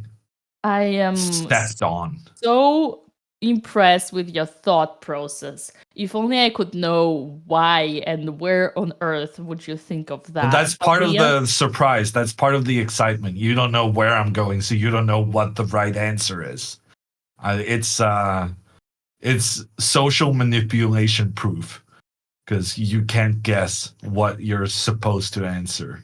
So you're officially manipulating me in front of all these 8,000 people just because you don't like my strategical approach when teaching Andrea Botez how to play chess. No, I'm saying you're wanting to socially manipulate me, and I'm making sure that it's not possible by not giving you any direction as to where I'm going with my comments. All right. Well, I do agree that h4 is a super strong move here, and with No, a no, now you're ignoring my questions. My question was, how many crabs have you fished, trapped, or stepped on in your life? I am for free animal world against zoos and any other thing. I am not a fisherman, so the answer is 0. I would never hurt those little cute. Okay. So, as a person who has fished quite a few crabs in his life, the little ones, the cute ones, and we let them back out afterwards. It's not like we're eating them. But can I say, there's nothing about the pawn push up to age 6 that reminds me in any way of a crab.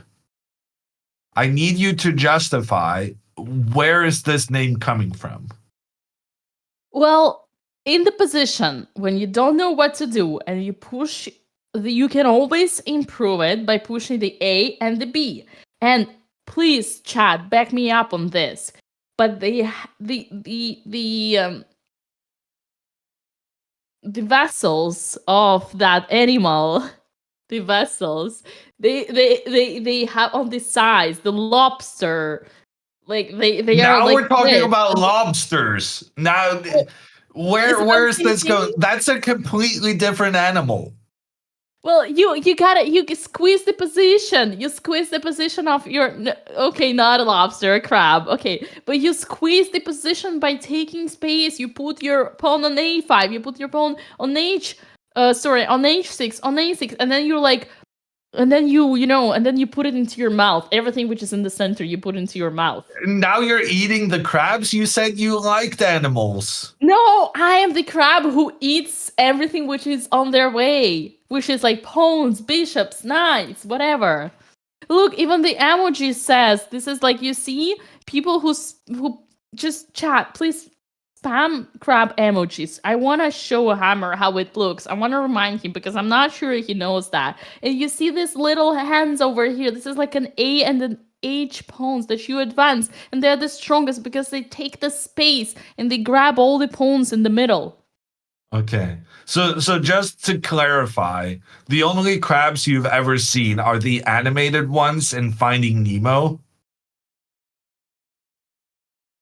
I would never summon crabs on a fellow streamer like that. So I do believe that. Wait, what did you say now?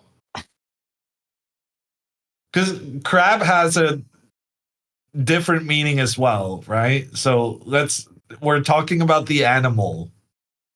She's not giving me crabs. Listen, man. A and H6 pawns are the, how you say, this skewer. It's the hammer of the crab. Panzers! Thank you, it's panzers. It's the panzers. You punch this, you pincers. I don't know how you pronounce this. You pinch the position. Oh, I'm having so much fun right now, Dina. By the way, to change the topic, Papa Botez says that in USA and Canada, you don't offer your hand after you move in a checkmate position. There are many cases in your tournaments when one of the players announces checkmate and offers a handshake covering the pieces. Many of those times, it's not a checkmate. So for those reasons, because you don't know, you let But your she opponent. didn't announce checkmate. Yeah, she played the checkmate and then she just let the opponent sit there for 3 minutes. Papa Botez very specifically says she should have announced checkmate, whereas what Andrea said to us after the game was that she didn't want to insult her opponent by saying checkmate.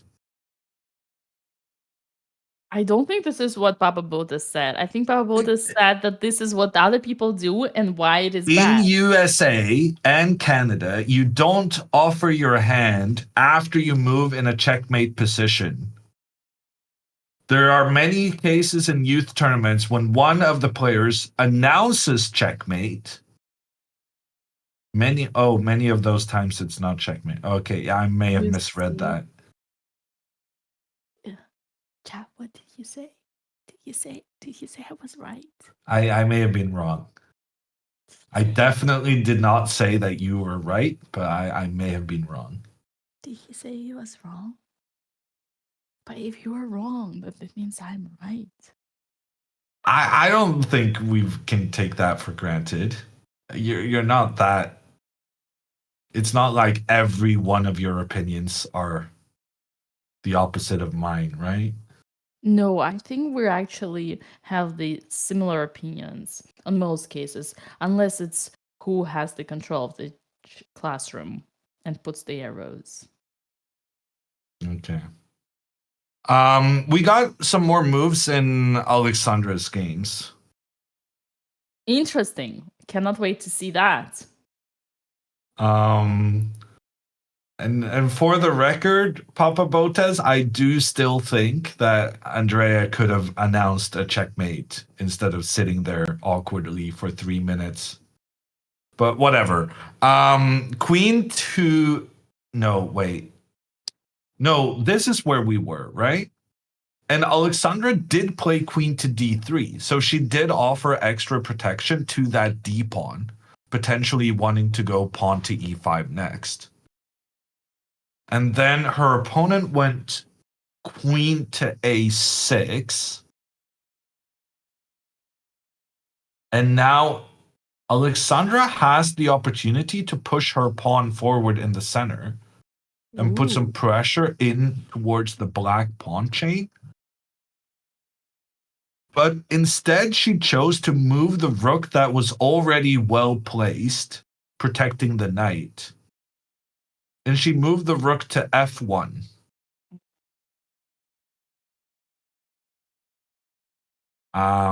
Yeah, that is not coach approved. She needs to go pawn to e5 to figure out where it's going to open. So basically, after pawn to e5, if black takes and you recapture, then you want your rook on this f file pointing down towards the black pawn. But if there's no trade between the pawns, then you're going to want to make the trade, and then you want your rook on the e file, because now that file has opened up for your rook. So Alexandra going rook to f1 is a mistake because she's moving her rook before she knows which white pawn in the center is going to be traded off, and so she doesn't know where to attack with her rook. Do you agree, Dina? Yeah, I'm trying to understand why would she put the rook on f1. And Well, surely she's planning f5, which I also yeah. don't like. Well, I'm trying to understand why she would ever want to play f5. But okay, I mean, in a way, maybe giving e5 is not a big deal because like the bishop cannot go here, right? Like assume they do something. I don't know what they're like b4, f5. Like bishop e5 is not a threat because we take. Pawn take. Still, still. It's like I mean, bishop doesn't want. I mean, it's just strategically, it's bad. In a way, I can still see how she could attack and enter on f7. So, and then push the g. Maybe, if we're being optimistic, white has a big range of safety here. Yeah, so rook b4 was indeed played, Dina. Oh, lol. And now Alexandra is sitting and thinking, because black is about to double the rooks and having pressure on all of these queenside things. And in the meantime, it's quite clear that Alexandra is intending to go pawn to f5 and try and open up towards the black king. So let's just try to have an exploring variation. Rook to b8, putting pressure down the half open file. Then Alexandra will trade. Her opponent will capture in towards the center. And then queen to f3 does threaten on f7. Actually, Dina, I'm kind of starting to like this plan for Alexandra. Because if Alexandra can force her opponent to play the rook in a defensive situation, then she doesn't have to worry about that black rook increasing the pressure on the opposite flank. And she can even go pawn to h4 to try and further increase the pressure and remove even more of the pawns defending the black king. Yeah, you're welcome, Hammer. And I do think that even the better way, the stronger way, would be actually to put the queen right here before capturing. Sort of like saying, I mean, unless g5 is a buzzkill, but I would be surprised because it's still like we got the light squares and we can push the h4 and then put the rook on. Unless they can do something quick. I don't know, but After g5, I kind of like the move f6, Dina.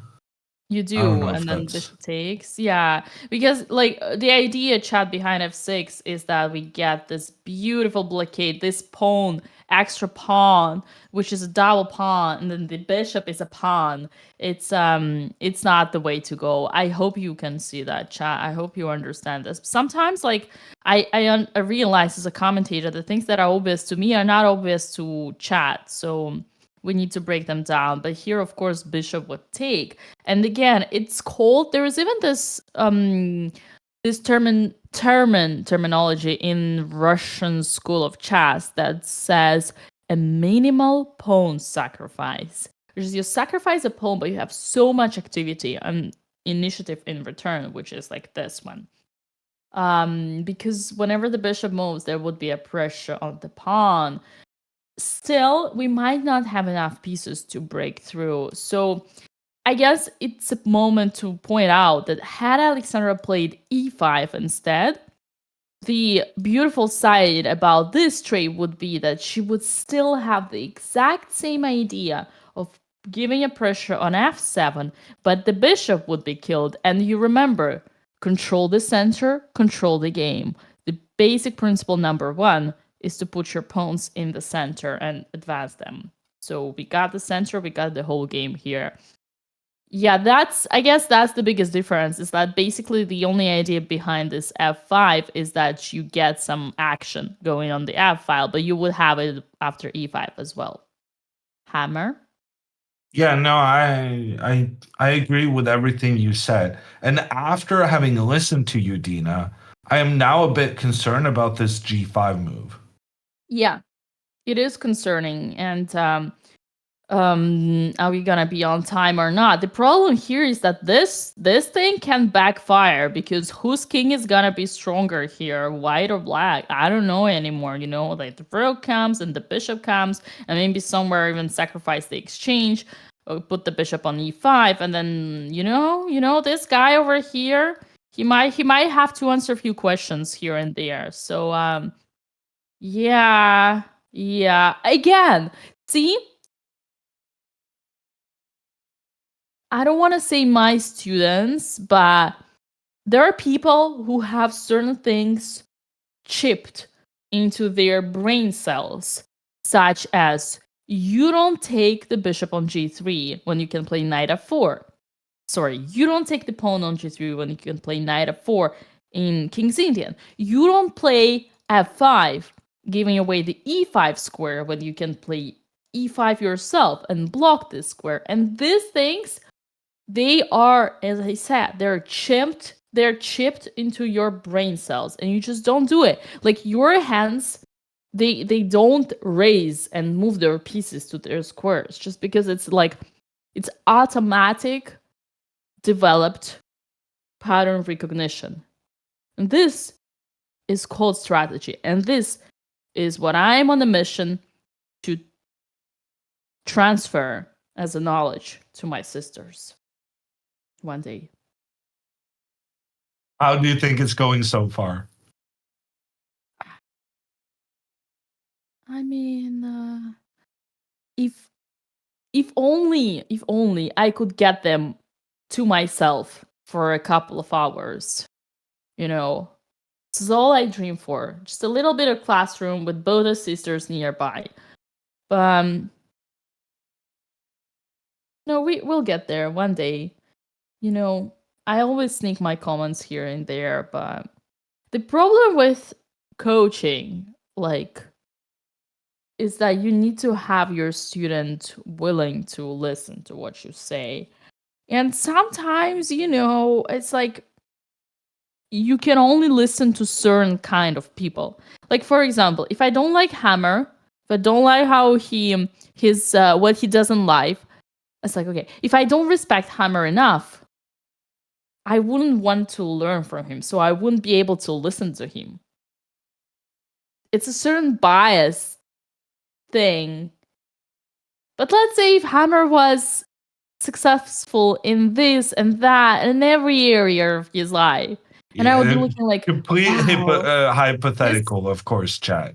Yeah, let's say Hammer was like a super grandmaster, like a world champion, and then he would be also like the top streamer, and I would be like, man, this guy is so successful. I really want to learn from him. Let me listen to what he says. Okay, this is actually like I'm going down such a dungeon. This is such a drama. This is all like it's such a okay, chat. Don't take in serious everything I said because it's way exaggerated. Are you a drama instigator, Dina? I'm just trying to be entertaining for Yeah. you, chat. But to be honest, TBH, you like it's important like to listen. You if you want to improve, you gotta want to listen, and you want to listen to like even when you don't like what you hear.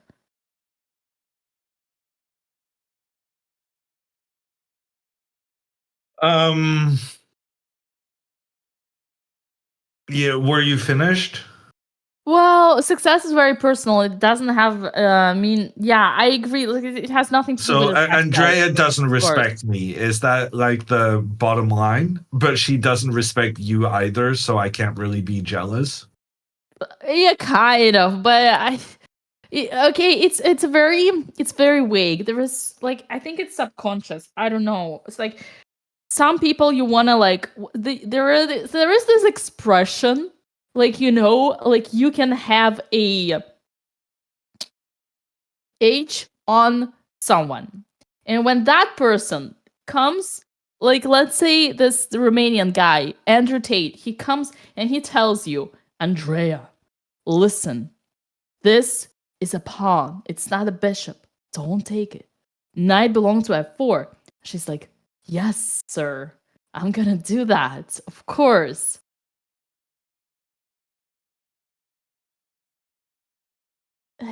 How When long do Gina you think we can do Belling- commentary together before both of us is cancelled? Okay. No, let's focus. On a serious note. I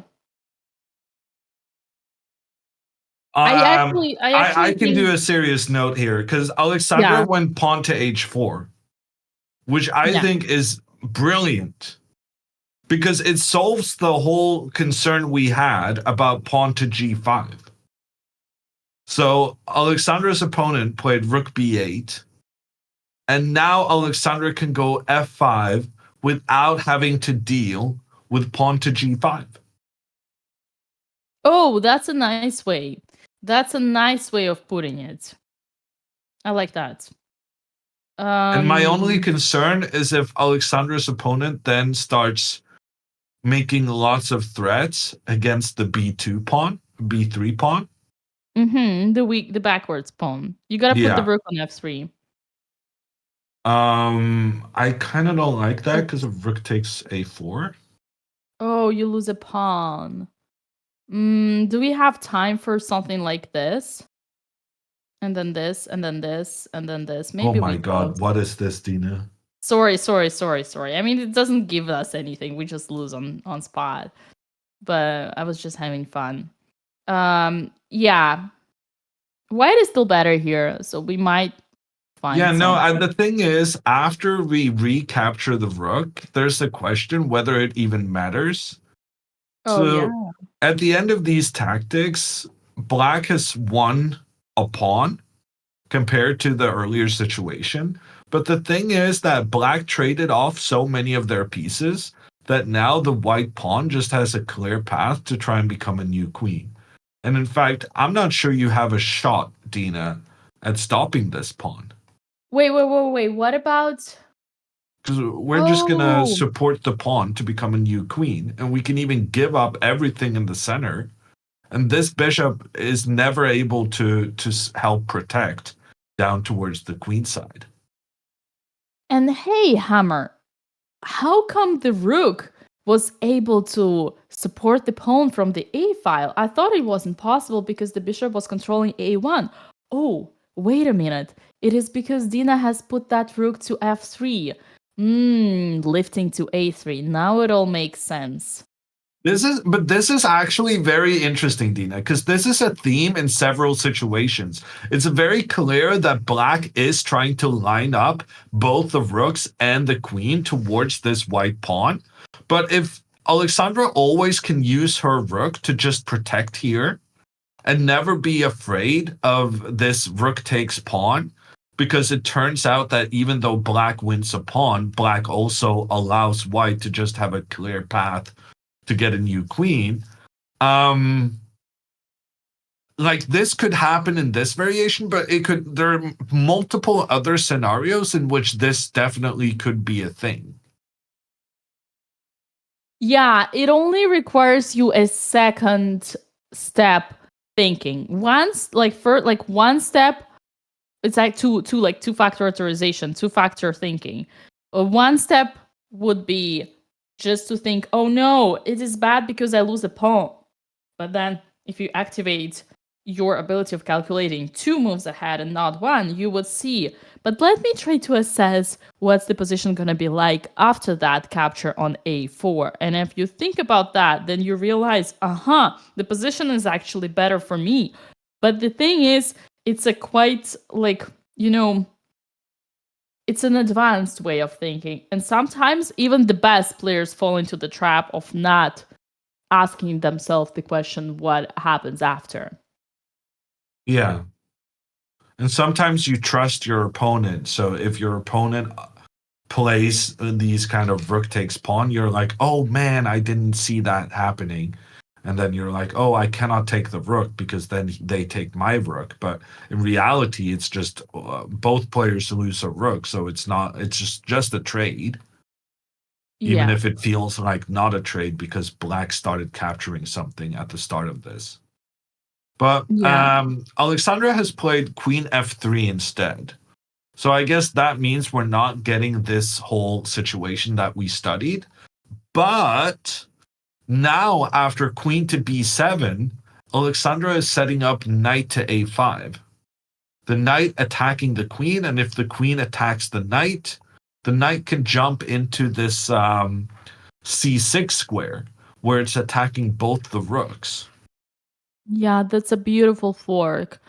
No, I still like Alexandra's position here because she still, first of all, she didn't push the f pawn, right? So we still have a chance to have e5. Maybe, who knows? Maybe this was all a genius plan of Alexandra by playing rook f1, and rook f1, who would have thought, but was actually preparing the e5 push because after, let's say, black does something else, like, I don't know, like rook a7, we go e5, and after take, we already attack f7, so it kind of saves that us time. So who knows? Maybe Alexandra is a genie in the box here. Yeah, no, I'm kind of liking her approach. Yeah, I it's feel very like she's flexible. played very well Paula. so far. The You only don't concern feel- I have, Dina, is when you said you want to make a move for black, you kind of realized there as you were saying it that black doesn't really have a single sensible move. Like bishop d4? Maybe bishop d4. Yeah. So, well, let me present what I'm concerned about in this situation, just based on the fact that black kind of needs to do something fast. Otherwise, like right now, Alexandra just has everything protected. Mm-hmm. So I'm thinking black needs to sacrifice the rook against the knight to try and change the momentum in the game and also put some pressure on Alexandra on keeping everything protected. After pawn takes rook, the rooks can trade, and then queen takes on c4. And now it's very troublesome for white to keep everything protected because there's the pawn on a4, there's the king that could be in trouble. The only positive thing about this, it is an exchange sacrifice. Black sacrificed the rook. I could not miss the opportunity to pronounce that and stress it out. But here we have this beautiful rook to g8 check, forcing black to put the bishop on f8. And now, for a moment, this bishop is very passive. So maybe we need to sacrifice one of the other pawns and not push this one. And how are you gonna stop it if you do something like this? Then I do this, and then I push, and then I push. I have the check, Dina. Okay. He has a check. Yes, chat. But how about rook to a8? What do you say now? Rook That's to a8. clever. And then I kind of assumed that I was winning this pawn no matter what. If you can go rook a8 and just protect the pawn, then this just doesn't work for black. And block the bishop. One thing I actually have to point out, which is amazed me from the Hammer's line, is that whenever you are in trouble, it is an important saving resource that you always need to look after, is an exchange sacrifice. The famous grandfather of mine, Tigran Petrosyan, from Armenia, would always sacrifice an exchange whenever he was in a lost position. It's an important strategical maneuver you guys need to take a note of. It's an exchange sacrifice, but in fact, it's only one pawn sacrifice because you got away the rook for a knight and a pawn which makes 4 against 5. Yes, here specifically it doesn't work, but I have a feeling if the position was like this, with h6, everything would be fine because after rook b8, we would have a king h7 and then the bishop would be active. Well, again, there's this pass pawn. We don't have to, probably objectively nothing works here. Sorry, Hammer, but the idea is great. You got a brilliant idea out there. So I think that's one of the main resources for black that Alexandra needs to be attentive to. Yeah. Let's check in with Andrea. We've had a couple of moves, and Andrea also is getting a bit low on time. Great. Let's do that. That's not great. No, it's not great. But your suggestion is great. So pawn to a3 was played by Andrea's opponent. The pawn taking control of the b4 square, preventing the knight to start attacking the white queen. Andrea instead moved knight. No, she didn't go knight to c5. She went rook to b8. Ooh. Interesting. She's preparing the b5 pawn break. Maybe she wants to sacrifice her rook as well. You think so? I don't know. I'm just trying to find the light in the end of the tunnel. Yeah, I'm not sure what she wanted with this rook move. But her opponent went rook to b1 too. And now white is basically just putting all their pieces onto the same diagonal as black's bishop, which feels a bit iffy to me. But it does threaten pawn to b4. And if white is able to play pawn to b4, then this knight will be stuck on the edge of the board for the rest of the game. So Andrea makes a good decision to get the knight in towards the center while it's still possible. Her opponent pushes b4, attacking the knight. Andrea goes for the trade. Her opponent recaptures. And now I guess she has to take on e4. Andrea's main goal in this position is trying to get rid of this knight. right? I think she has to take the knight on e4 simply because all the other options are worse. There is this famous principle of elimination. If you go back, well, first of all, you don't want to go on a6 because you know what happens to the knights on a6. They get blundered by the bishops on f1 or e2. We saw that back in Fermentera, knight on the Remus Slim. Knight on d7 is also bad because it's too passive, and Blacks is kind of having I would say less advantage simply because less space because the d5 pawn is in our territory. And most importantly, it saves us a tempo, very important tempo, because here after knight takes e4, knight takes e4, I actually am starting to have a hope. Remember, we still have an advantage of 2 bishops, and this is time, chat, this is time now or never to open up the position by playing c4 and using this pawn break, attack the central pawn and try to hope. What if they take? Then this buddy on g7 would have the right to speak again, which would be just impressive for him. Obviously, why wouldn't do anything, but then we would want to take, pawn takes, and then we got the c-file. And Hammer, I think Andrea would be seriously back on track in this game. Yeah, I agree. And also, what I will say is that Madalena has, over the course of the last 5-7 moves, she's shown that she's not really interested in castling. I think she's a bit too attached to having this rook on an open file. Yeah. I think she's overestimating the value of having this rook point down towards the black king. And for that reason, she's avoiding castling, but keeping her king in the center for this long could very well backfire on her.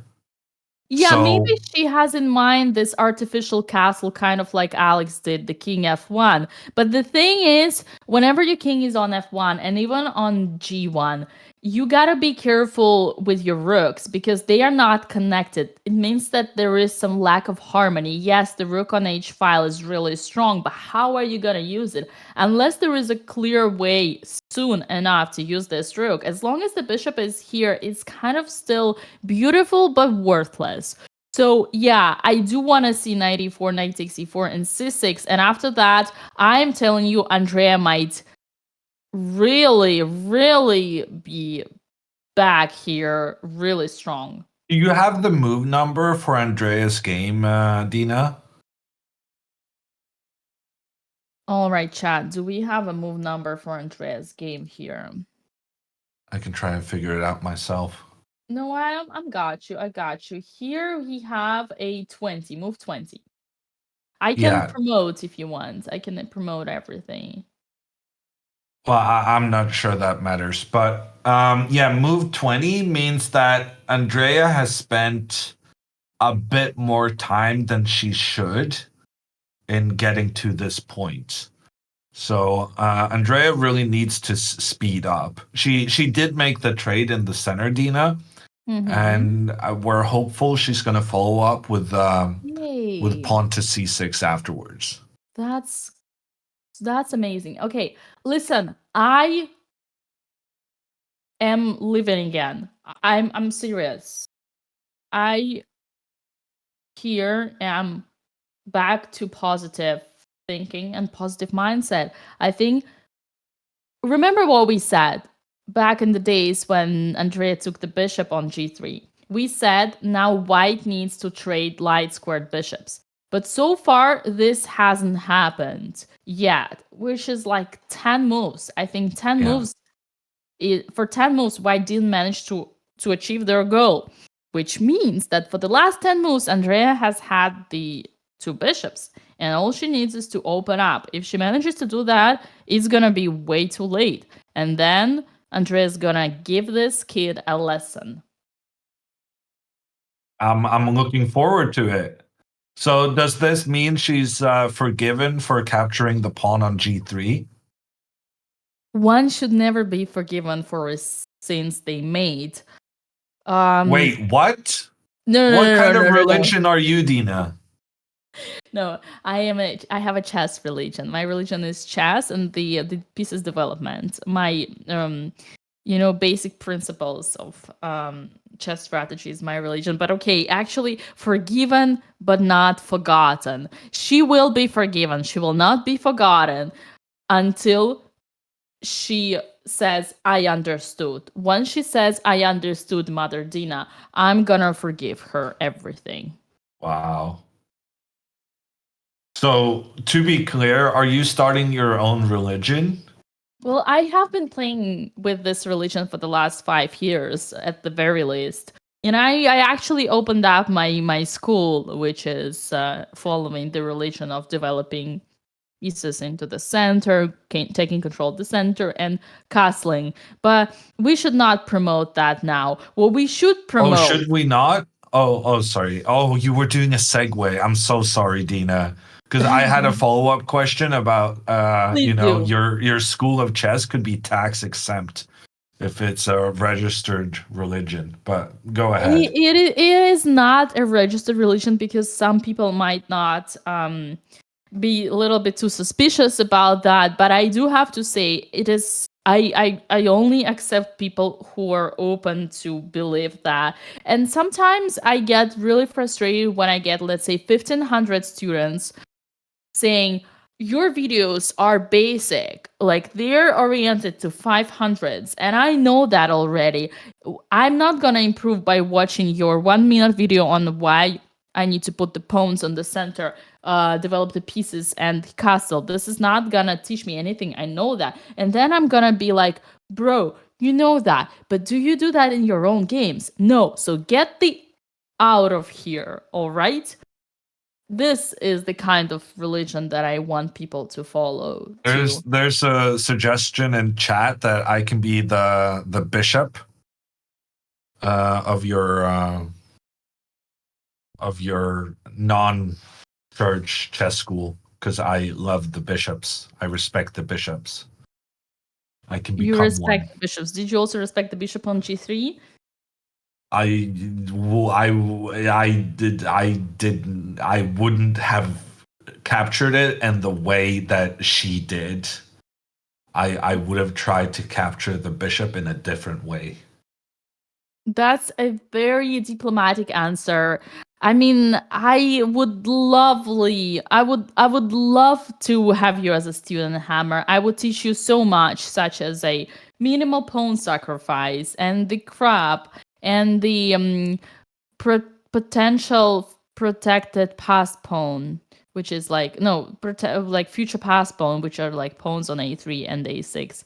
But listen, Hammer, I think it's time. I think it's time to remind everybody that we have been partnering with Coinbase for this event, and we have over $20,000 in cryptocurrency for us to claim as a win if you use the command ruffle and Coinbase and follow the instructions for your chance to win $1,000 at the very least. But if one of the sisters or even both, because now we actually back on the winning chances here for both Alex and Andrea, we can use 500 extra for 3 more people. So let's root for the girls.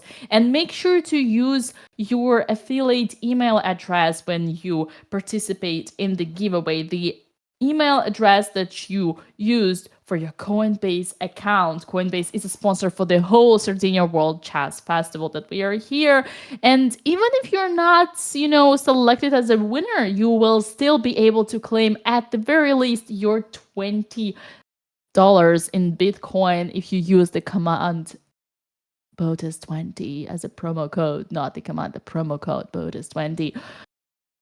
Be sure to sign up for your chance to win with the links in chat. And back to you, Hammer. How is Alexandra doing? It's been a long time we haven't. Yeah, no, we need to talk her. about the latest move on Alexandra's board. I'll quickly mention that Andrea is playing Mother Dina approved moves.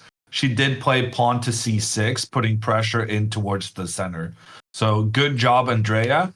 And in the meantime, Alexandra's opponent has played pawn to f6, which is a horrendous move. Not only does it block Black's bishop from participating in the game, speaking of, that's the same thing that's happening to Andrea's bishop on the other side. This pawn is blocking the bishop, but it's also moving away from the protection of the g6 pawn, which could be a major issue now after something like takes, and pawn to h5. This pawn is threatening in towards the g6 pawn, and Black does not have the sufficient protection to deal with these threats. So Alexandra's opponent, having been under pressure for some time due to the well-placed white pieces kind of locking down the queen side, and then Alexandra was moving everything over to the king side, pushing her pawns up on multiple areas. She is now the pressure Alexandra put her opponent under has yielded results in her opponent kind of panicking, and Alexandra now has a winning position in this game. Oh my lands. I cannot believe that Black just played f6. I need to call my friend Ben Feingold and make sure that those two have a conversation, because this is unacceptable. First of all, you never play f6. But secondly, do that in front of your bishop. Basically burying your bishop alive. I mean, man, this bishop on g7 is worse than the bishop that we saw on g3 for Andrea, because that bishop was blocked by the opponent pawns, if you remember, chat here. This guy is blocked by their own pawns, which is 10 times worse. And after f takes g6, h takes g6, I have even better hammer. I have this beautiful queen to e6 attacking the pawn, and if you want to protect it by the king on f7, then I'm gonna have so much fun after e5 pawn takes, and then knight to e5, and then boom, boom, boom. Okay, I'm actually exaggerating here, but even after king h7, we have this delighted h6. Everybody's joining the party, man. This guy's not gonna last long. I think this is a serious claim for one of the most beautiful games outplayed strategically by Alexandra. Wow. So you agree with me? She's playing well and she might win the tournament. I wouldn't go that far. Let's take it game by game. Who knows what happens next? It only takes Alexandra to have another insomnia and go to bed at 5 a.m. and wake up at 2 p.m. and message you, hey, Hammer, who am I playing today? Oh, by the way, the game is in 45 minutes. But I think this game there were a few minor things that we are kind of like confused, but it all ended up working perfectly. Like, she managed to have this perfect harmony, this beautiful night. I mean, here Alexandra could actually give a lesson to Andrea on how to play strategical chess. I got a question asking who is the highest rated player in the tournament. Alexandra is rated as number 5.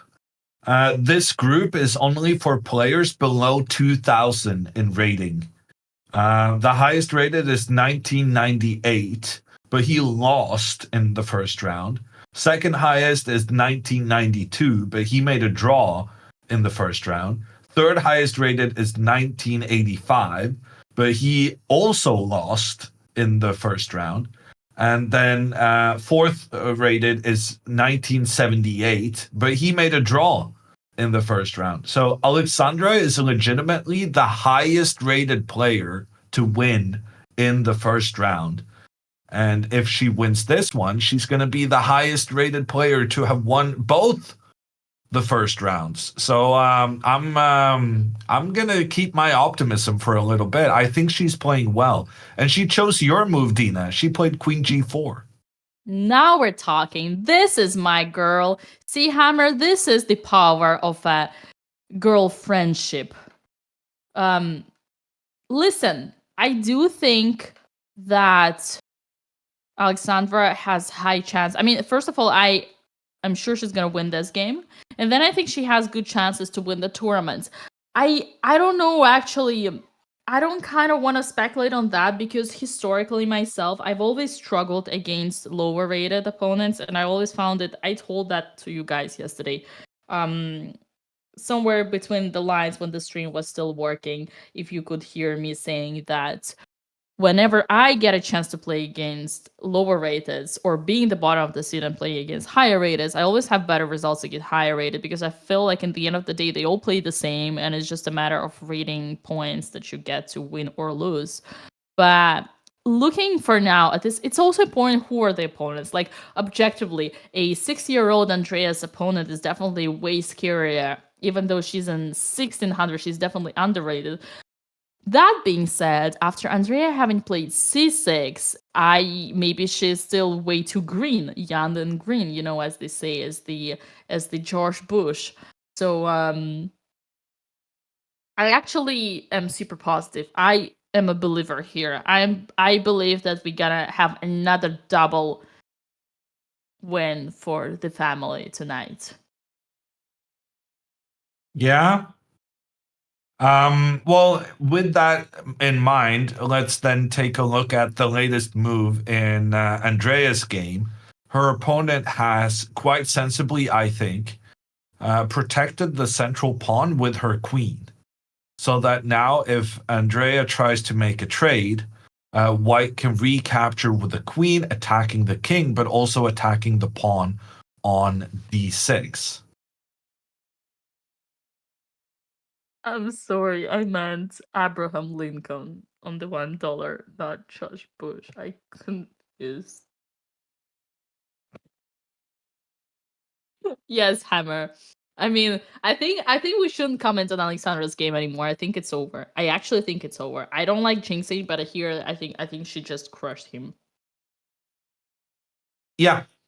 No, I think she's playing well. And she's not in time pressure,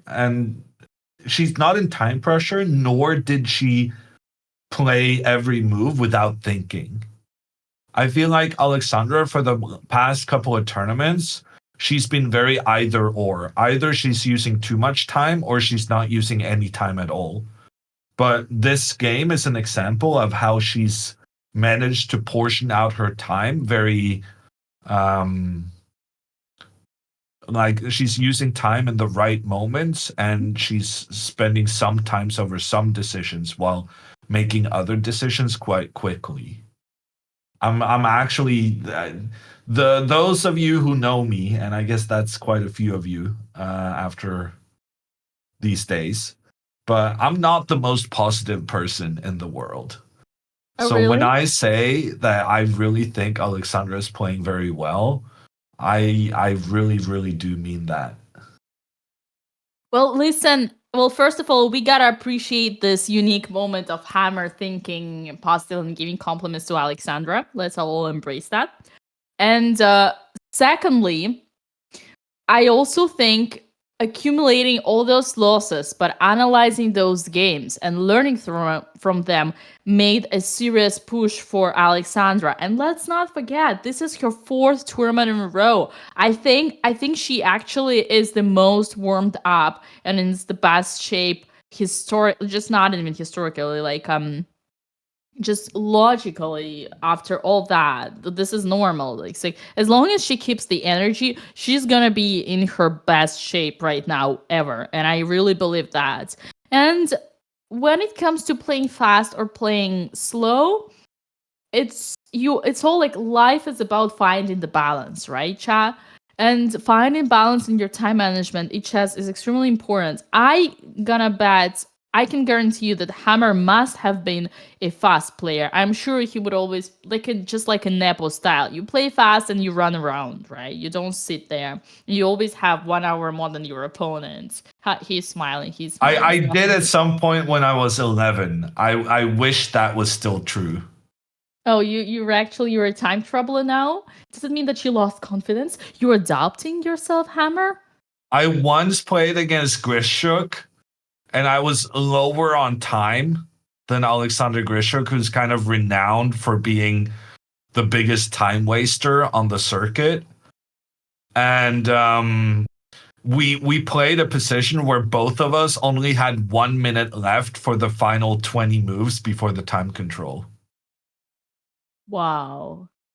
Yeah. Well, I don't know what to say, but I think the bottom line is that I prefer seeing Alexandra playing too fast rather than too slow, because you can always, yeah, it's always better. It's like one of those things that in chess is gonna be, it's better be overconfident than lacking confidence.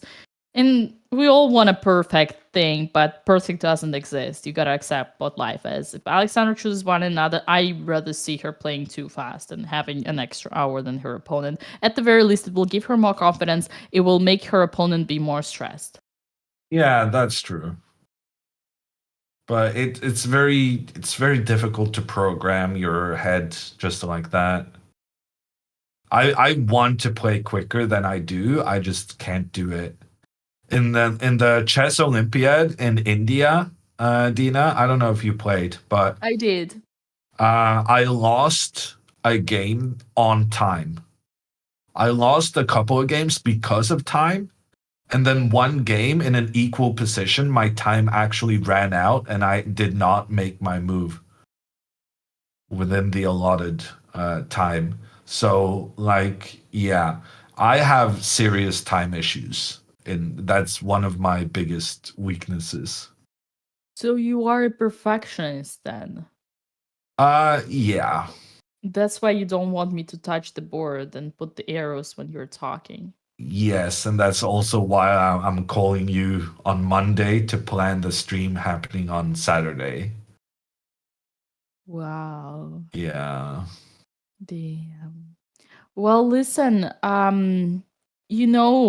keeping up with the positive vibes. I've been watching Alexandra play for a while now, fourth tournament in a row, and she never stands up and she's always focused and thinking. So, it looks like she doesn't use her time, but she's actually calculating a lot and thinking a lot about the position when her opponent is thinking, which is But which means she but you doesn't need play. breaks, right, Dina? Depends what's your focus like. And Alexandra has the unique opportunity to be extremely focused, extremely productive, and she's a smart girl. So I think she's actually taking time to think about the position. And even though she plays fast, she does all the thinking while her opponent thinks, which is chat. You should take a note of. This is a very smart and a very strong ability to be focused and calculate and think about your next move and the position on your opponent's time. It's extremely smart. Yeah, no, I do agree with you. I think both Andrea and Alexandra, they stay at the board so much. Like when I'm playing, I'm never at the board when it's not my turn. So they do have that ability, but I worry that they're not taking enough breaks, and it just melts their brains somehow. We have a move in Alexandra's game, and Queen to B7 sees Black trying to put pressure on the white pawn that Alexandra left. Her queen was protecting this pawn, but now the queen is attacking against the Black king. So now I think there's a trap here, Dina. Yeah, let's say we want to go for the mate, bishop or queen to g6, then they're gonna take on b2, b3, rook takes, queen takes, and if we try to sacrifice the knight and play Well, h5 well, and I have an idea here, Dina. That knight to a5 attacks both the queen and the rook. But I'm oh. concerned about rook to b2 because then the rook can move and give a check. Yeah. Then the king to h1, but then they take. Yeah, no, it's bad. I like that. Wow. This rook b2, it's so easy to blunder. Oh my lands. We need to be careful here. We need to be very But careful. also, Dina, actually, I have another idea. If So rook many takes ideas. b3, Mhm. I want to go knight e3 and sacrifice my rook. The problem is, which is actually, you just gotta be careful that here there is rook f7. Luckily, it doesn't work because of knight to h6. Check. I do not want you to involve luck with this, Dina. That was Okay. not lucky. That was calculated. I do not like the suggestion that it wasn't. How you gonna win here? Knight f5, I guess. Knight f5. All right, listen, I don't want to take all this risks. I believe that Alexandra's position, you don't have to sacrifice anything. You can just do like okay, we gotta be careful because rook f3 doesn't work because of rook c4. But we need to find something easy. I just want an easy way. She played knight a5, Dina. Okay, that's easy. No. Why? Apparently, that's a huge blunder.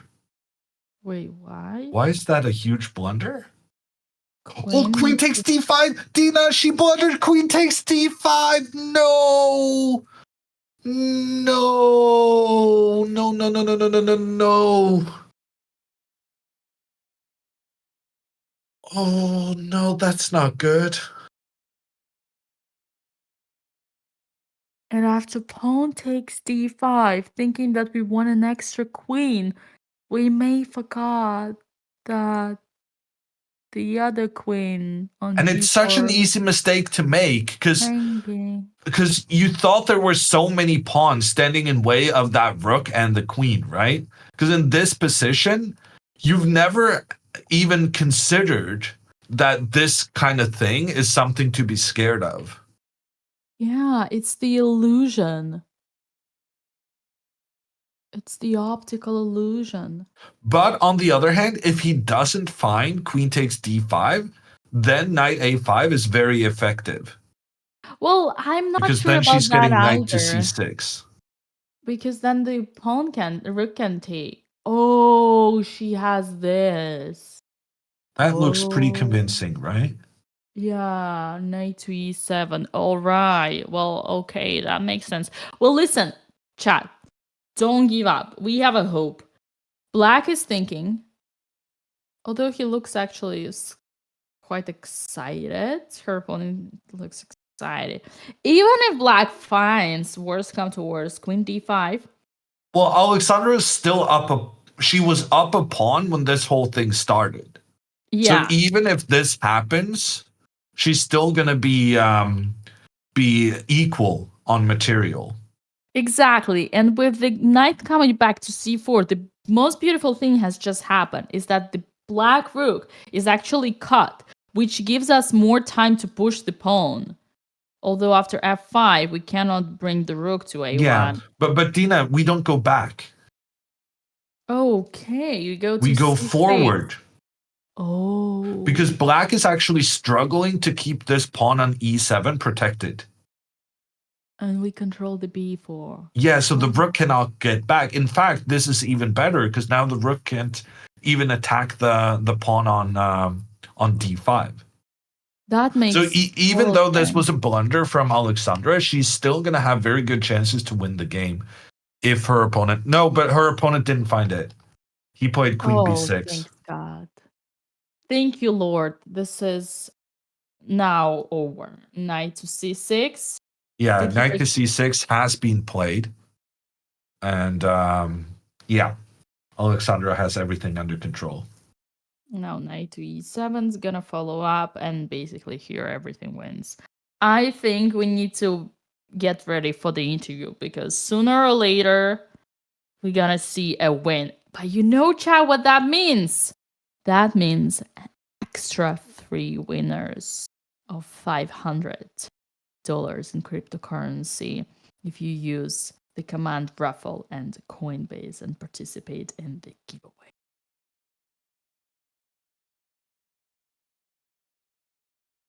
What do you think, Hammer? I think she's gonna win it. I'm not very concerned now. That was a bit of a scare that she allowed that tactic from her opponent. But no, she's gonna win it now. What I am concerned about is Andrea's time situation. All right, let's jump there straight to Andrea. How has it been doing? And chat, I need to remind you, all of you, I see so many of you using the command raffle. Do not forget that you are participating in the giveaway only if you use the same email address that you affiliated with your Coinbase account. Andrea's position has been changed or not? No, she's still thinking, but that's kind of the cause of concern. Wait, is she calculating b5? She wants to do the double pawn break? Is what's that's what she's Maybe is this good for her? Is this bad? I mean, it's a complication. Andrea loves complications. It's forcing automatically whatever happens to open up everything, which is cool. It is a pawn sacrifice. It's also dangerous because these two are gonna give you a serious headache. On the other side, you got an easy takes. Oh, something happened, no? You Yeah, got an she easy took. takes. She took. And then after queen captures, maybe she's slightly concerned that she's forced to kind of lose a, but she doesn't lose a pawn because the knight is pinned. The knight is pinned here. So even like this, you don't want to see that, chat. You don't want to give free rookies. So yeah, just take. And then I would expect pawn takes. No, surely queen takes, Dina. She moved the queen specifically here to keep the pawn under control. But what if she moved it just to avoid the rook tempo on c8? I mean, it's a rhetorical question. If queen takes hammer, I'm gonna be the happiest person ever because for the first time ever, finally, the center is flexible. The center is open. These lines are semi-open. There is only one pawn, which is Andrea's pawn on each file. And the bishop's gonna come and everything's gonna be beautiful here because I think Andrea is simply better here soon. Unless there is some kind of a c5. No? Well, let me ask you this, Dina. Why are we not going like queen f7? Yeah, I think anything works. Let me Well, queen f7 puts some immediate pressure in towards white's position, right? This entire game has really revolved around the knight on e4 and how we're trying to get rid of that knight so that our pawn may move forward so that our bishop can get into the game. And right now, the only defender of that knight is the queen. So then going for the queen trade makes a lot of sense. But Andrea doesn't really do queen trades, does she? yeah, I wouldn't be I think everything works here for me. As long as white takes with the queen on d5, I will repeat myself. I'm going to be the happiest mother out there, the happiest commentator out there, because this pawn's going to be more flexible. I don't see a way how both knight and bishop could block them. Here, queen is not a blockader, so I wouldn't be worried about that whenever we do queen f7 or not. For me, the idea behind not putting the queen on f7 was to use the tempo of bishop attacking, but it's not like I'm gonna play d5. Well, my concern about moving the bishop is that then we're moving the bishop away from putting pressure on the knight. Yeah, I agree with that, and like pinning. But whatever happens here, I'm already happy. So whatever hammer you choose the next move. As long as she takes with the queen, I'm gonna be safe. Okay. Alex won! Oh my god! Alexandra won the game! It is official! Participate in the giveaway. Use the command raffle because we are getting extra 1,500s.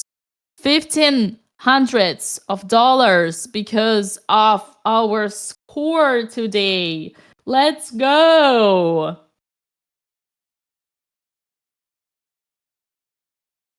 Coach Hammer is not excited or impressed. No, I'm excited. I mean, I've been saying she's playing well. I yesterday, Dina, I mean, when I saw her opponent is playing the Benka Gambit, I'm like, just play whatever Banzea. Because I looked over the Banzea files and I was like, this is good stuff. If Alexandra just practices this, it's going to be a success. And it was. So let's declare the coach a genius. The coach Uh, Banzea is a genius, and he is to be granted the compliments, and the win for today goes to Alex Banzea, who prepared Alexandra into the banco. But honestly, of course, we should not downgrade the achievements of Alexandra, who just smashed her opponent like Hikaru's subscribers smashed his subscribe button after watching his recaps. Hammer, did you watch Hikaru's recaps?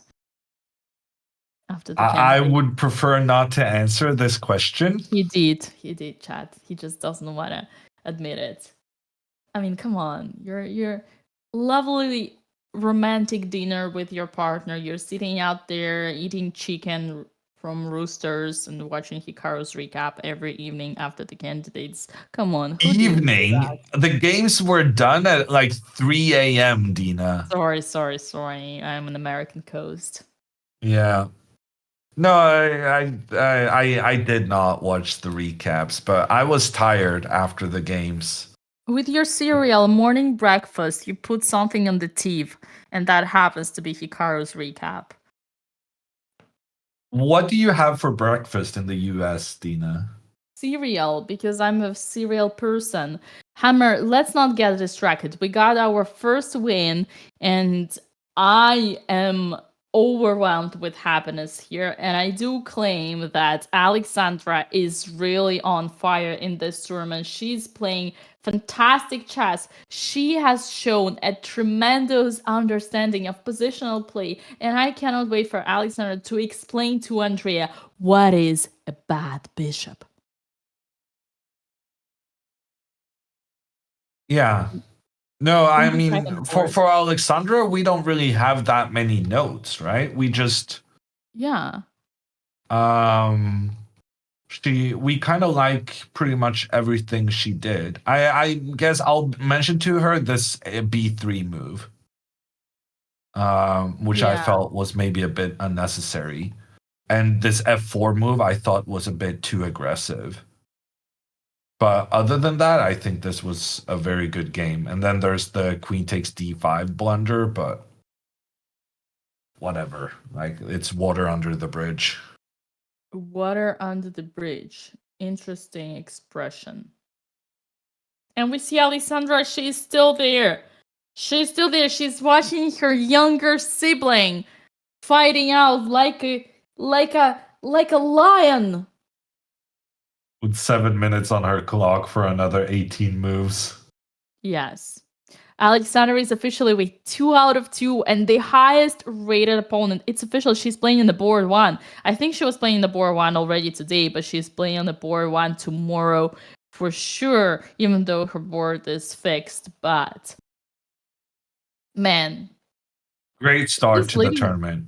Amazing start. And yeah, I mean, I'm so excited about all this. Oh yeah, excite me means exciting. Excited. I'm excited. Okay. Yeah, I'm excited. Sorry, excuse my English. All right. On a Well, serious we went note, over it yesterday. I guess I wasn't paying enough attention. yeah, you were too stressed with all the we don't talk about. But the Yeah. queen d5 did happen on the board, and now Andrea's king is challenged. Is she gonna play the queen f7, or is she gonna put He the did king go queen f7. Andrea offering a queen trade voluntarily? Is this the real world? Or is this just fantasy? She learned, Hammer. We got 2 bishops. We're gonna play the endgame. And yes, that's beautiful. We need to stress out that queen takes f7, rook takes f7 is not a problem. The knight d6 is not a problem because the other rook is hanging. You remember that. And then you're gonna say, but it's a rook trade. No, it's not, because you gave away the knight. You gotta do 1 + 1 means 2, okay? So this is gonna happen. Just be careful not to take with the king, because that would be 1 + 1 means 3, because your king is under check. What am I saying? Oh my god. All right. So this is gonna. I mean, okay. White hasn't taken yet. No, but she's gonna, right? Yeah. If she doesn't take, she doesn't want to see Andrea here. Andrea's gonna be very angry after this. We don't want to see that. Or maybe even d5 pawn takes and then rook. Man, I'm getting creative here. If queen takes, you know what happens. If queen Can takes, we take the knight and take on f2? oh my god, Hammer, what would I do without you? You don't It's have not to even the answer. best move, apparently. Yeah. But it No. is winning 2 pawns.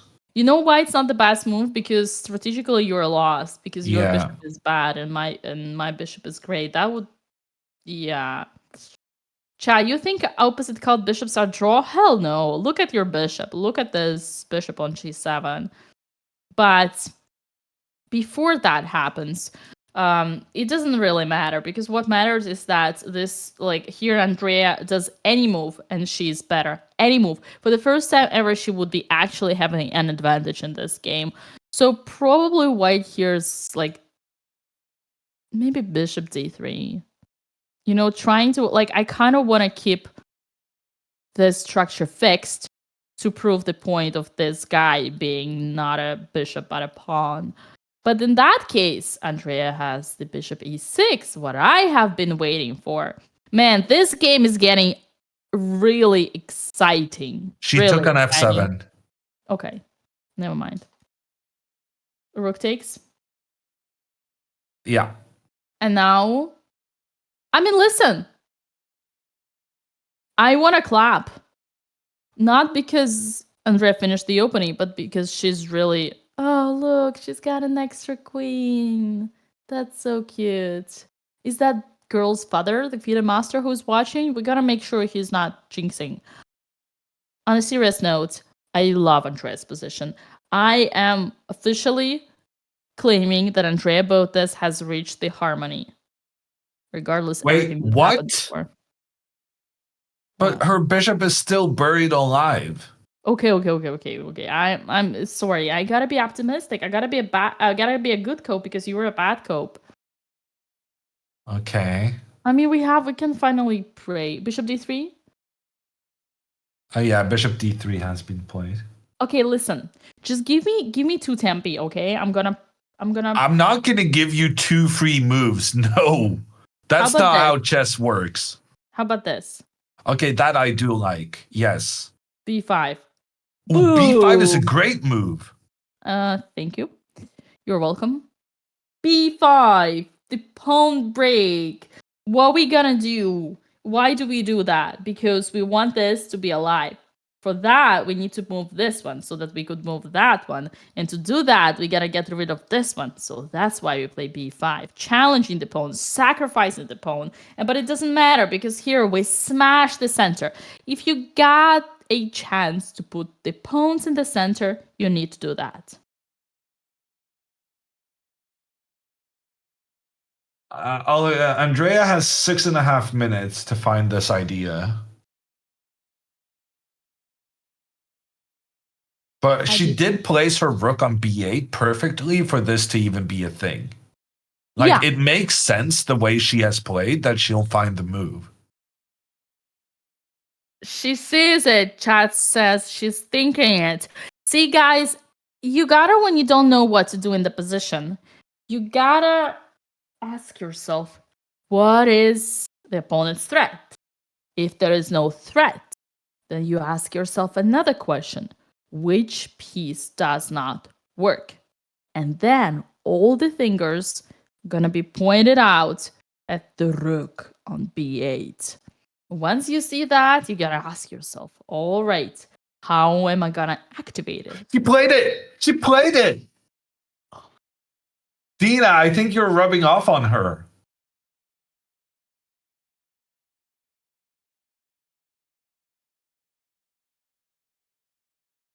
That's a great move from Andrea. Really, really nice.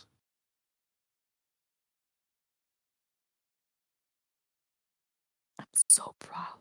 Oh my god.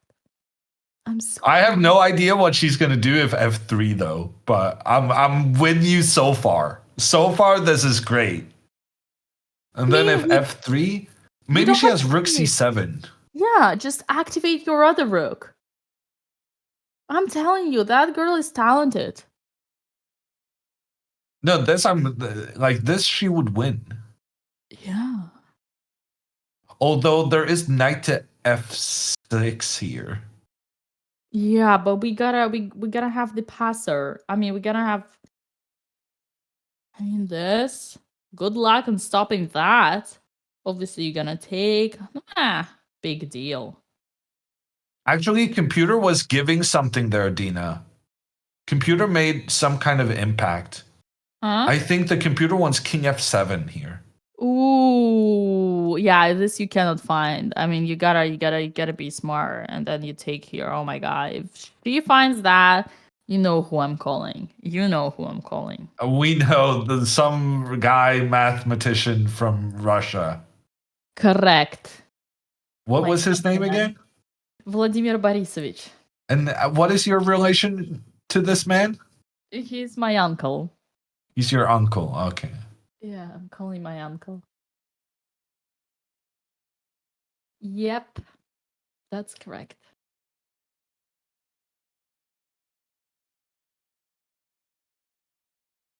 Are we excited? I'm a bit excited. Let's go.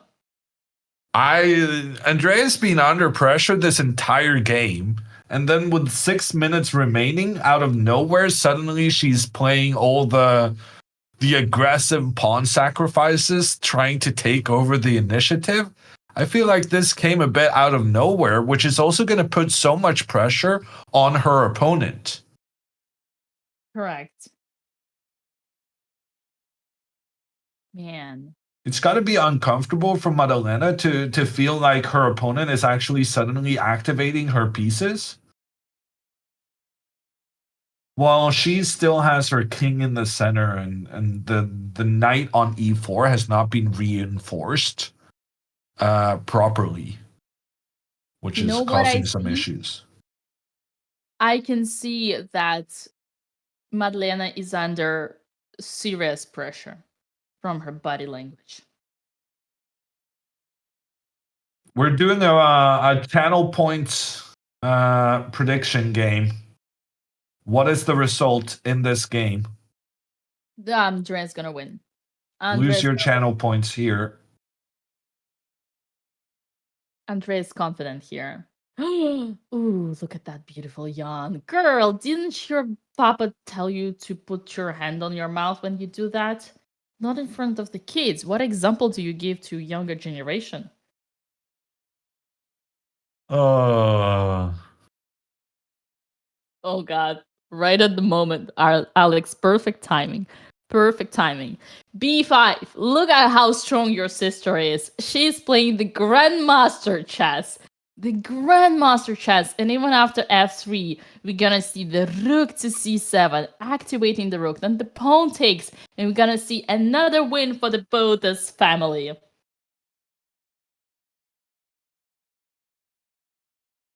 I like that her opponent has to sit on her knees to see the board, says Alexandra. Well, wait until you. And she captures on b5. Oh my god, let's go! D5! I wanna see the D5.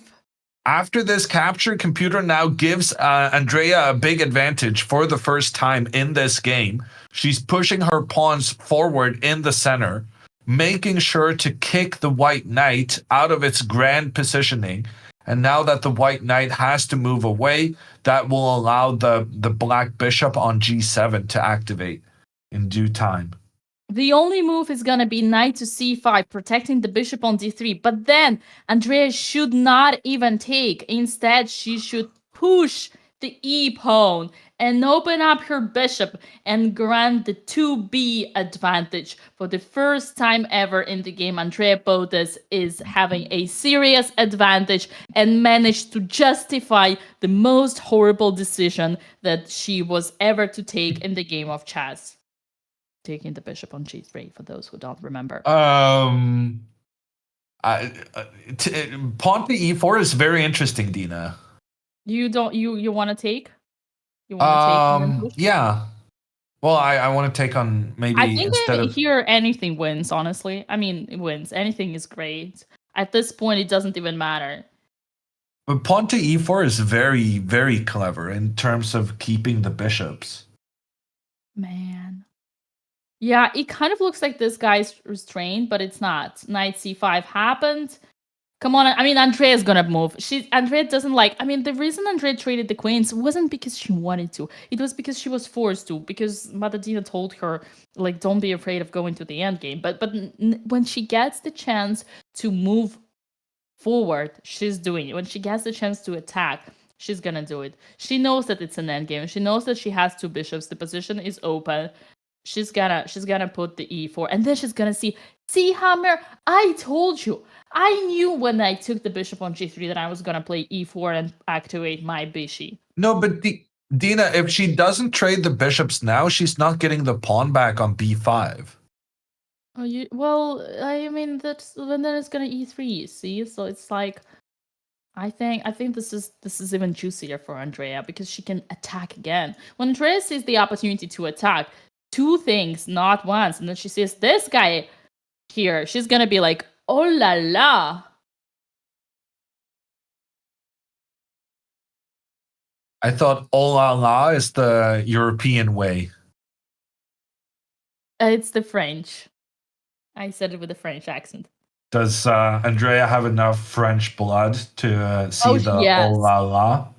Her own grandmother lives in Paris and speaks perfect French. So yes, Andrea is French. Like, don't you know, Hammer? Every Romanian is French by nature. I don't even know what that's supposed to mean. She did go e4. Dina, yeah. Damn, number one. Love it. Finding the good moves, but also number two, Andrea following up every single time. Andrea has played this amazingly well the last 3, 4, 5 moves. 10. Let's be honest. Last 10 moves. She did everything I told her to do. Like, I mean, you see her using the plugs, the earplugs. It's not for nothing. And I have a contact of my uncle if you need to. All right, this is a joke. She has a brain. She's a smart girl, and she learned. So we're great here. I mean, I'm excited. If bishop c2, then we can just take the pawn, or even, like, I don't know, might be too ambitious because we don't win a piece here because they have this annoying f3. So we're not gonna do that, but we can prepare it. Like, I mean, here we can take the pawn. We can say, who needs that pawn? Good luck on, good luck with that. I'm gonna push everything here. I'm gonna push the d4. I mean, man, my eyes are like. Well, I mean, surely she's going to go bishop e2, right? To keep the protection of the b5 pawn. Yeah, but then, oh my god. Yeah, just don't push the d4 because there's going to be bishop f4. Well, even then, probably you're okay, but preferably not. Yeah, better not to do that. But she's going to see that. She can, I mean, at the very least, she can just move this guy. And these b-pawns, they're not going anywhere. And of course, but I think knowing Andrea is going to play the e3 because it just becomes a lot of fun, and Andrea loves fun. Maybe she can give the check first and then go e3. Oh yeah, oh my god, this is even better. Wow. Wait, this computer. No, it's not better, but I like your optimism. You just assume that it's better because I suggested it. No, it's very polite of you, Dina. No, it's because we take everything. I mean, sometimes computer don't listen to computer because good luck on finding why is it like. I mean, come on, you checked, you improved, you finally moved your pawn promoted your pawn to the bishop. The king is gonna stand in front of the rook, and I mean, I don't know. Well, I think it's great. Yeah. No, the important thing is that Andrea actually did play this b5 move, and now she is pushing the pawns forward in the center. So even if she doesn't play the perfect move now, it doesn't really matter because she's already seized the initiative through her earlier decisions. So playing the second best move earlier was a much bigger problem than playing the second best move now when she has a lot of good moves to choose between, whereas earlier she only had one good move. Yeah. And we have 10 more moves to do before the extra time, because the time control, as one of our chatters reminds us, is 30 minutes. We have 30 minutes after move 40. Now it's a move 28. But honestly, as Hammer said, this is not a worry situation, because as long as Andrea doesn't like kind of, because, I mean, it's tricky because Andrea is a perfectionist, just like Hammer and I myself. So yeah, here she just needs to be practical and just play whatever, because it's all gonna be good.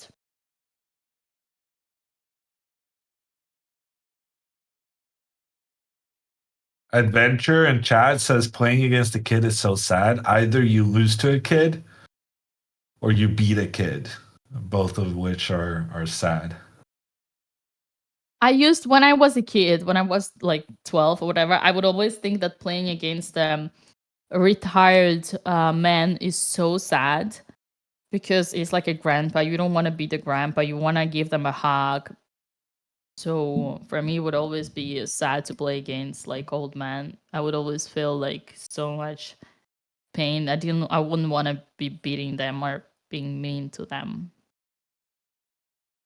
That being said, I also had hard time playing against my friends, because I didn't want to upset them. Sometimes I would feel better losing to my friends rather than beating them.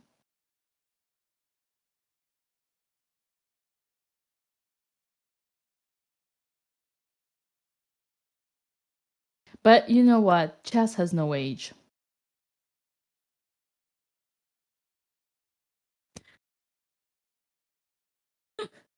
That's the way that I say things when Hammer is drinking. I'm so happy he's not laughing at my jokes.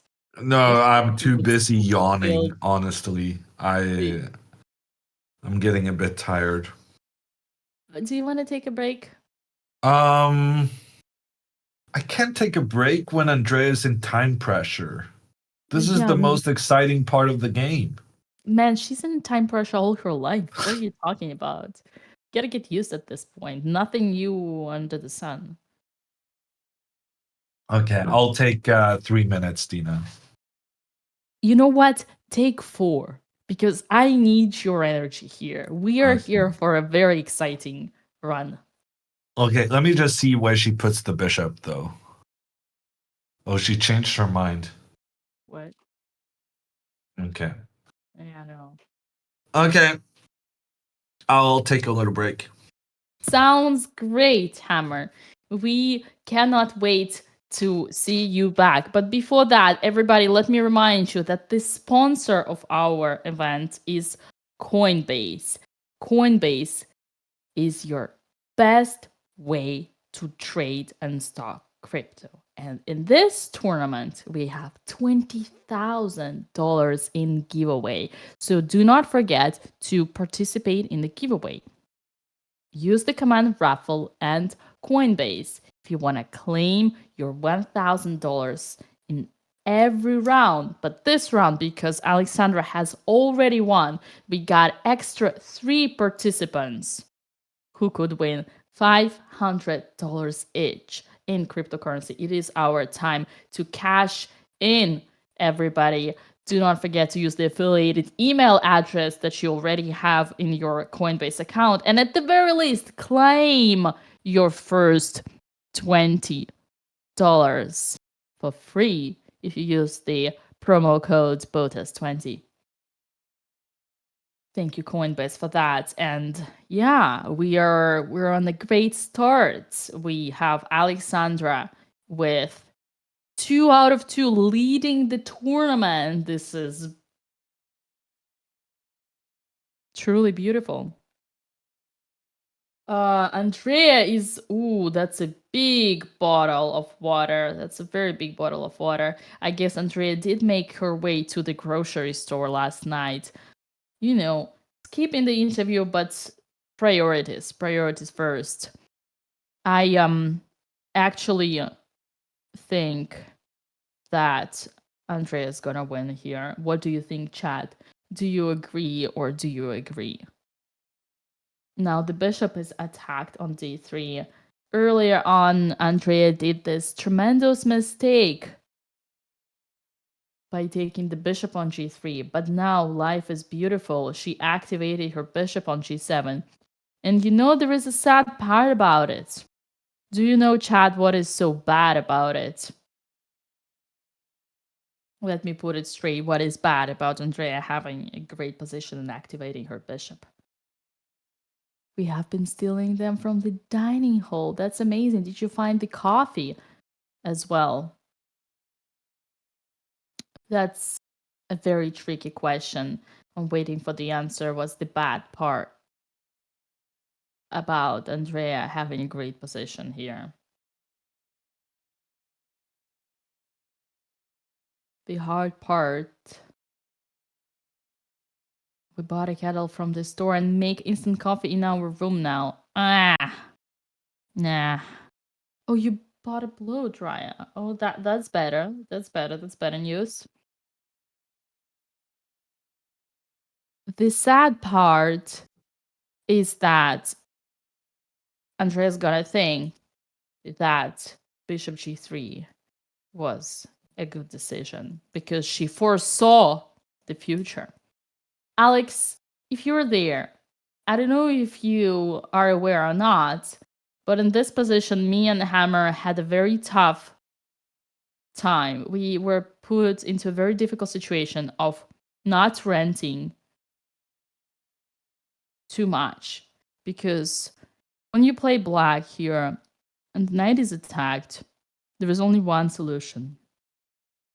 As your mama taught you, you want to put your knight on f4 in any King's Indian. And if they were to take rid of that pawn on g3, you would take e takes to f4. Alexandra knows that. It's nice when it's not about me. There you go. Yes. So Alexandra plays King's Indian. She knows that we put the knight to f4, right? This is the whole idea. First of all, Alex, I'm actually excited that you are here listening to this. So you, as a King's Indian player, what's your plan? Exactly. Your plan is to push the f pawn to f5.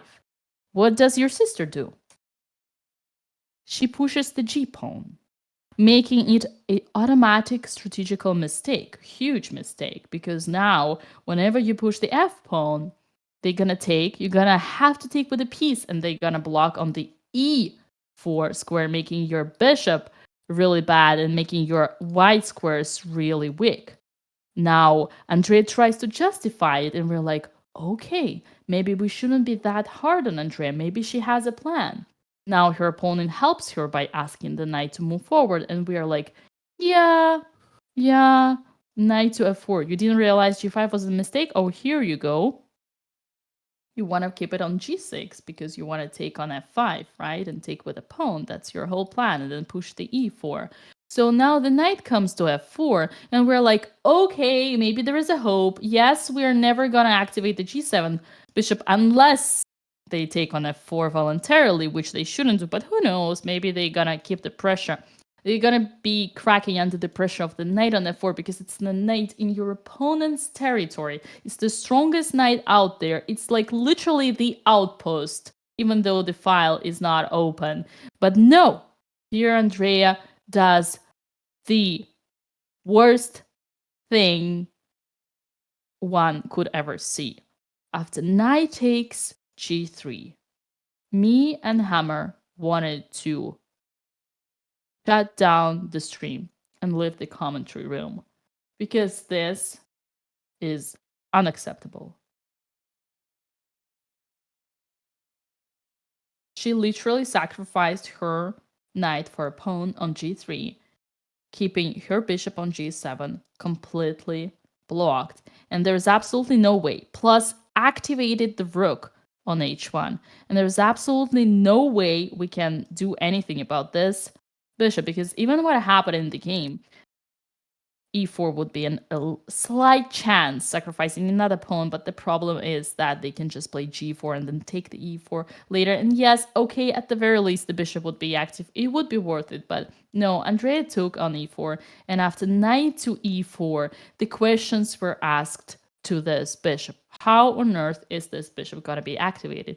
And all white needed here to win was to swap the light squared bishops and basically dominate the position on all these squares. But for some reason, later on down the road, when all this happened, Andrea did not use the chance to play a4. As you remember, oh, hey, Hammer, I was actually having the best time ever because Alex was in the chat and I was having my rant about Andrea's knight g3 to her. And you know what? It feels better when Alex says that she agrees. So knight to c5 happened in the game. And after all that, Andrea did play that. Actually, let me bring the game. What was, I think it was,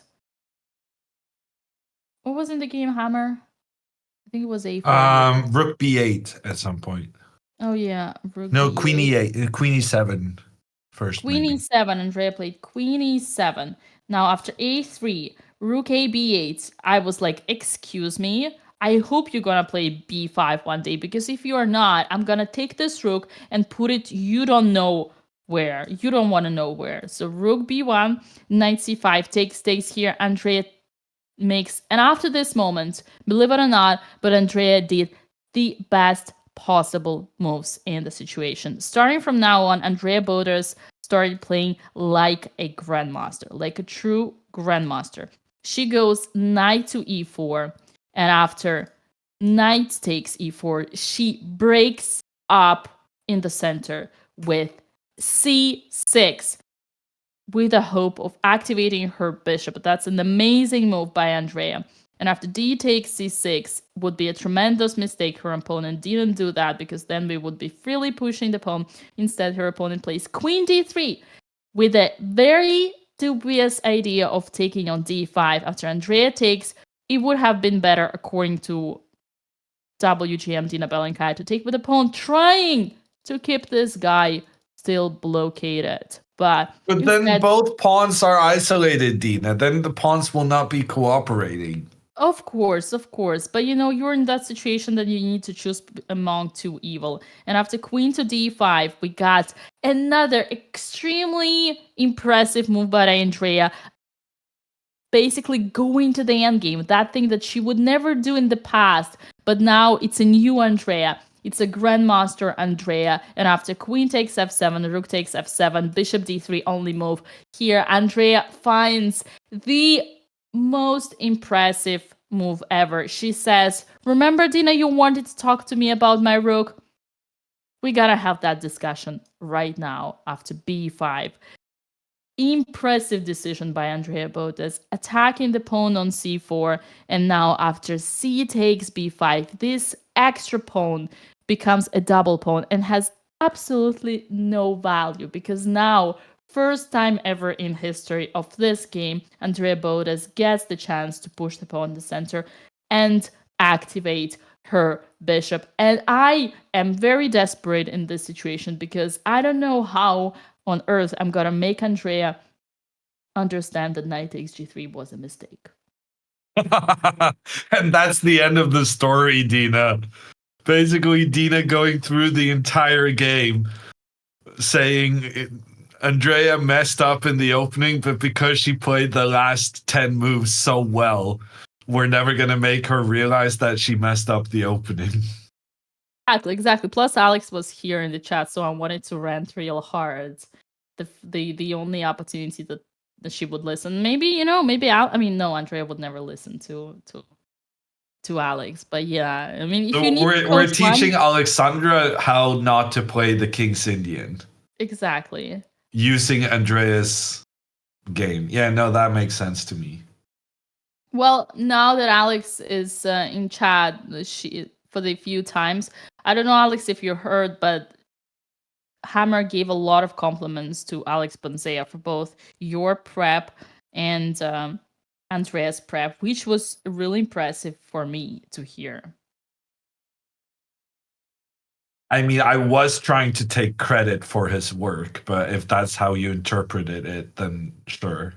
Oh yeah, because Hammer went through the lines and like made I sure approved they it. were not I rotten. did my job, right?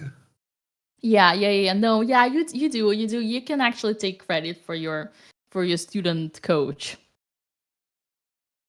Up. She's trying. The Well, this is hand. like the fourth time she's gone after her bishop. I think she just realizes that she got tricked with that pawn sacrifice on the side of the board, and now the black pawns rushing forward. Andrea was just very, very clever in this phase of the game.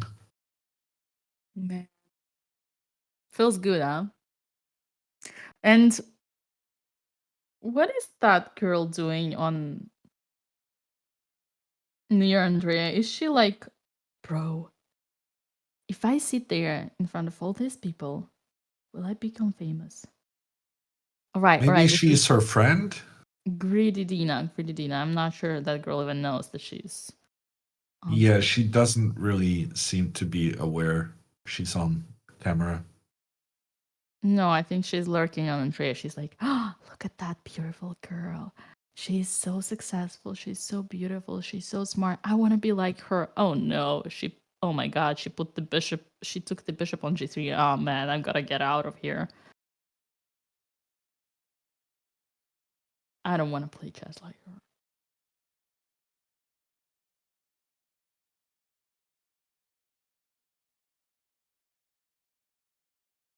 Andrea is bored. She's like, man, chess is so boring. Up. Wait, but she activated her bishop. Maybe I should. Maybe I should give her more credit. Wait. Yes, she took the knight on G3. Yes, she took the bishop with the knight on G3, but did activate. Madalena's going to be in time trouble now as well. Right. I don't know how accustomed she is to being in time trouble, but surely not as much as Andrea is. Andrea is confident. That's the most important. Chat asking what move we're on. Let me double check that for you guys. This is move 27. And wow, Dina, you're not going to believe this. Computer says the best move for white here is pawn to G4. Not happening. Yeah, that is definitely not happening. But how is this? What's the point? Like, it's only good for me, no? Because I move the bishop back and then F2 is attacked. And whenever I play E3, remember my idea like bishop E2 doesn't is really even worse here. Yeah, no, you make a decent point. Up. Yeah, I don't know. We got to move. She went bishop to E2. Well, I mean, knowing Andrea, it's gonna be E3 because Andrea is not the type of a person who can patiently capitalize on the two pawns in the center and make the protect the passed pawn to D3 because there is this bishop F4. She's gonna be like, she's not gonna have enough patience to first defend this check over here. But on the bright side, E3 is also great because it's kind of intimidating. Yeah, but what about the check, Dina? Oh yeah, sorry. I don't know why I keep forgetting my check. Of course, Hammer. We got the first check. Surely that's quite tempting as well. No, she's going for the E pawn. Is she? Yeah, your Andrea instincts are massively on point, Dina. I think I have the ability to get into the mind of. I don't want to say the word that starts with W, but I have the ability of getting into mindset of certain type of players and understand their styles and judging on that, see the kind of moves that they're gonna do. Bright side Okay. hammer. We talked about it. Andrea is low on time, so any move that she does quick is good for us.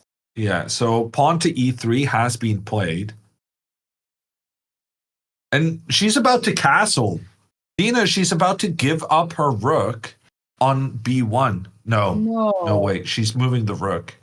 Oh my Rook to god, b3. this is the thing that I hate the most when I get paired against kids is that they keep their hand on the piece when the piece is already on the square. And you know what I usually do?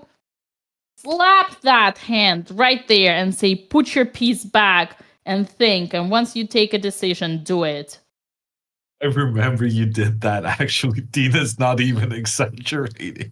She actually did that in a tournament we covered. Oh, right, you were commentating on that one. Yeah, I was in Charlotte. That's correct. Oh my god, I think I made a short from that as well. Up. She's there for Okay, another she's gonna move. go king f1. She's not gonna take this pawn because then...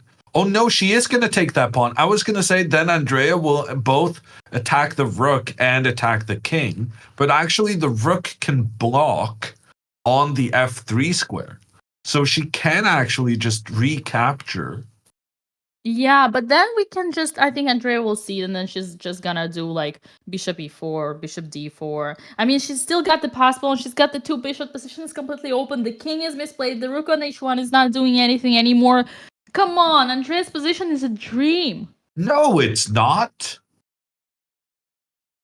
Yes, it is. Andrea's like one move away from her opponent consolidating, having an extra pawn, no? Extra pawn? Excuse me? This is an extra pawn.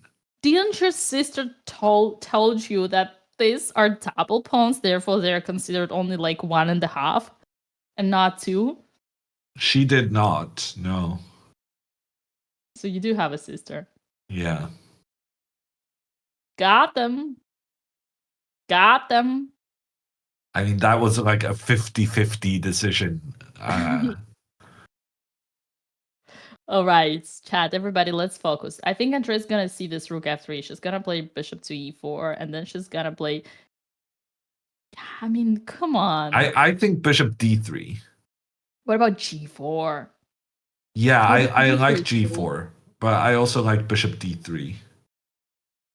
So what I like with this bishop d3, Dina... Okay, we're having a fight over who gets to move. Oh, I know what you like about it. Sorry, Hammer. You want to do this. No, but I'm gonna... No, I don't want to do that. Okay. I want to do this. Oh, Jesus Lord. My goodness, this is so strong. And then the bishop is here, and they're like... Up. Andrea moved. Oh no, your opponent's thinking. No, never mind. And after this... The rook has a hard time stopping the c-pawn, but also the king is gonna be under the checks of the opponent's rooks. Man, I don't want to see this. I mean, this is like... No, this is good. This I like. Yeah. I meant I don't want to see this for white because it's painful. Yeah, but I don't see how she can avoid bishop c4. The thing is, it's kind of difficult to find. It's kind of difficult to realize the importance of getting this pawn even further up and realizing the best way to get it further up is through a capture, not to actually move forward. Because anytime Andrea tries to go pawn to d4 here, when then she's allowing the knight to potentially just blockade the pawn later on, and then this pawn is making sure that the bishop cannot utilize the d4 square moving forward. So by giving the check and then playing bishop c4, we get our pawn forward. We keep this bishop diagonal open. We're able to capture the pawn on b5 afterwards. I'm liking this very much. Yeah, I bishop d3 I think is easy to spot. Bishop c4, my instincts say that Andrea is not gonna see this move. Well, your instincts have been spot on so far, so I guess that's a bit of a troubling prediction then. Yeah, she moved. Did she? No, she's still thinking. But she's got to move soon because she's running out of time. She has I mean, less worst. time than Andrea now. Yay! Now we're talking. I think worst comes to worst. It's like Andrea makes a draw here, which is also fine, knowing where we're starting from. Although knowing Andrea, for her against a low-rated opponent, against the kid, there is only one result, which is a win, and that's why initially I was really worried about playing a lower section because if you always want to win, you might, take too much risk and be a little bit too stubborn and not flexible enough. What do you mean? I mean Alexandra that. does that even when she plays 2200s. She Wait. doesn't become less stubborn just because she plays in the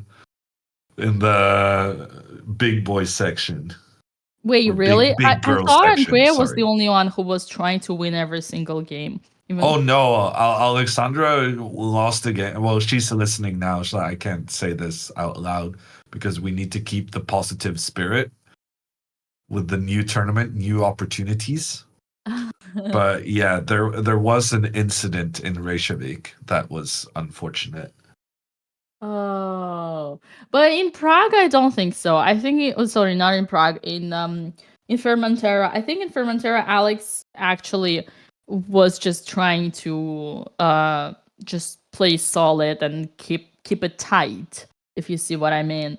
So actually, I mean, I don't know. I've seen that issue more with Andrea. But that being said, an apple always falls not far away from the tree. The famous Rick saying. Madalena is down less than 3 minutes now, Dina. Woo! Spicy. They still have like more than 10 moves to make. Okay. Uh, and she might not take, right? She might not take for whatever it's worth. Up, king. Where you put it? Where you put it, girl? Put your hand back. Put your hand back. You're not thinking with your hand. You're thinking with your brain. Put that hand under your shoe in this case. She's genuinely going to lose on time if she doesn't become more decisive in the next phase. Remove your hand, or else I'm gonna call your papa. And I'm sure Papa is watching the stream. Papa, we're gonna have a conversation. That hand is very distracting. My student, my client is distracted No, but by the something hand is of your happening daughter. behind her, and she's paying more attention to that than the fact that she has less than 2 minutes on her clock. She already touched the king. You don't have to be a genius to know that the king is under check. She doesn't need to touch the king to know that she has to move it.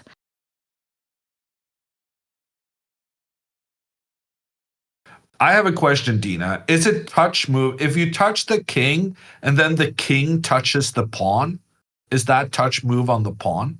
Yes. I'm surprised you asked this, but yes, the answer is yes. You gotta take the. Oh, you mean the king touches the pawn? I mean, Yeah. yeah. No, actually. Okay, let me think. No, I think it's an accident. I think it's an accident. I think it's fine. You don't have to move it in that case. You don't have to take But it. you know they changed the touch move rules to be more stupid. Now it doesn't matter whether you had the intention to move. Oh, she played. No, She it's me. played. Oh. It's me. But I Oh actually my asked God, this I'm first. getting a shock. She's Don't do that, taking. Dina. She's taking the pawn on f2, and she has just wasted a huge amount of time for nothing because king f2 was literally the only move in that position. We talked about the chat, the power of elimination. You gotta use the principle of elimination and make a decision fast purely because you don't have any other choice. But stepping the king into the path of the rook, I mean, I understand her concern. I'm just what I'm not understanding is she's paying so much attention to something happening behind her. I feel like she's gonna lose on time. She only has 1 minute left. She does get an additional 30 seconds per move she makes, but I'm seriously concerned that she's not going to be able to make her moves quickly enough. Yeah, that is the issue that we often see with kids in chess, and that's why chess is so good for kids, is that they have this, they are easily distracted, and it's hard to focus. So that's why you gotta bring your kids to chess. The chess helps your kids teach how to be focused, and that's just another day in the office of the life of my mama, for example, who is a chess coach. But back to the point. Andrea now has to find, basically, I mean, and she has a choice now. G4, bishop e4, bishop d3, the genius idea of Mr. Hammer, with the idea of putting the bishop on c4. As long as you don't play bishop c2, because it's kind of pointless. Although I would argue that, what if we, I mean, yeah, the problem is that both knight and bishop are blocking this, so we don't want that. Let's see what Andrea does. She's gonna play fast. Bishop e4 she played. This is fine. I'm not opposed to that. Computer gotta didn't move. like it. Yeah, but you know, computer. You know this ancients. Like, yeah, you know that. Yeah, no, king has to move, right? I was thinking bishop to f3, but then pawn to g4 wins the game. Ooh, that's a trick that one can fall into. No, I think she's gonna. She might play king. She might play king e3. That's my speculation. It seems risky putting your king into the open. Well, no, this gives up the pawn, Dina. Actually, now, Hammer, that she said that, I'm extremely excited for this because the king is under check, and the only way is to say the pawn is king g1, which is really bad. She's going really king bad. e3. Okay. I think Andreas made a smart I think she decision. lost on time. What? No. You are the drama king. No, out no, there. seriously. She was down to like seconds. 38, it says. So 8 seconds. Okay, But Andreas that's gonna it. take. She was down to 8 seconds then when she moved.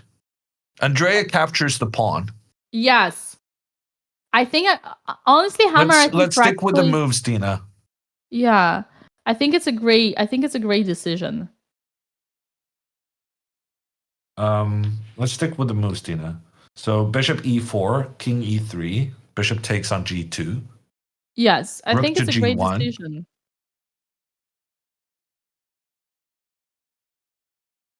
I think it's an amazing decision. And now Andrea has just won a pawn. She has a d4 check, which is very Well, she was spicy. already down a pawn, right? No, but yes. Objectively, no. Technically, yes. I expect d4. Can I move it? Am I allowed to move it? No. Okay, then chat, just imagine the pawn goes to d4 and then the bishop goes to e4. Isn't that a dream come true? Or maybe No. rook check. Okay, you can move. Maybe rook check. No, I'm not. I'm gonna use the power of arrows. Maybe check. But then... Yeah, check and then the rook can come up. I like that. Oh boy. I can't. I want to do that. I can't. Okay, I'm not touching it. But rook to e8 and then rook to f2. Ooh, but actually this could backfire, Dina. I'm going to make some moves. Rook to e8, check on the king. King goes back. Rook comes in, trying to attack versus the king. But then the rook goes for the trade. And if the trade happens, then you attack the rook and you attack the bishop, and Andrea loses. Oh, and we are going down this variation. Andrea has played rook to e8. She has played this check against the king. And yeah, now that's an easy way to miss it. That's such an easy way to miss it. But she needs to go king here to have the ability of moving the rook along the third rank. If she moves the king one to the side, then the rook... Push your king back! Okay. She almost did it. She almost played king d3. But then she put it back. She played king d3. Yes! Great. And now my- Andrea can get her rook into the attack because now the white rook is unable to contribute in defense.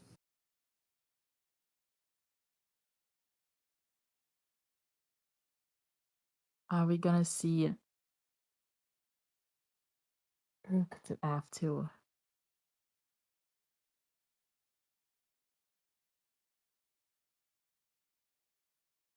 Andrea has less than 2 minutes remaining, but she's very tempted to make this rook f2 move. And now it's a good move.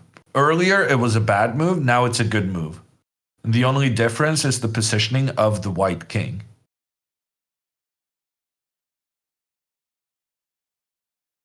Just to keep it straight, Dina rooting for the kid downfall, you want me to root for the kid's win. So you want me to root against Andrea. Okay, Andrea went for the bishop trade. Hmm?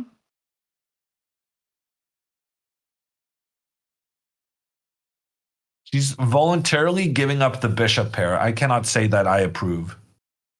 Her opponent doesn't go for the trade and instead uses her rook to defend her own bishop. One thing, Dina, is that it's this pawn on the side of the board is very scary for Andrea.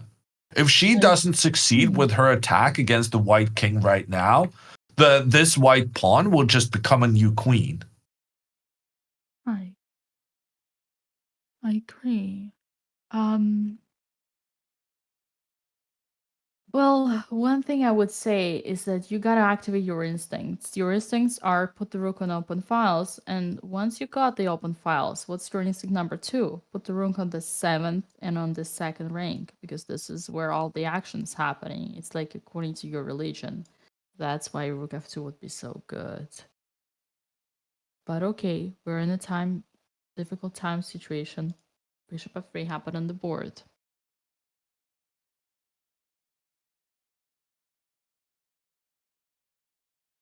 Chat, how about you are being impartial?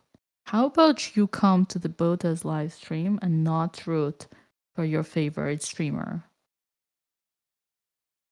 Andrea goes for the trade between the bishops.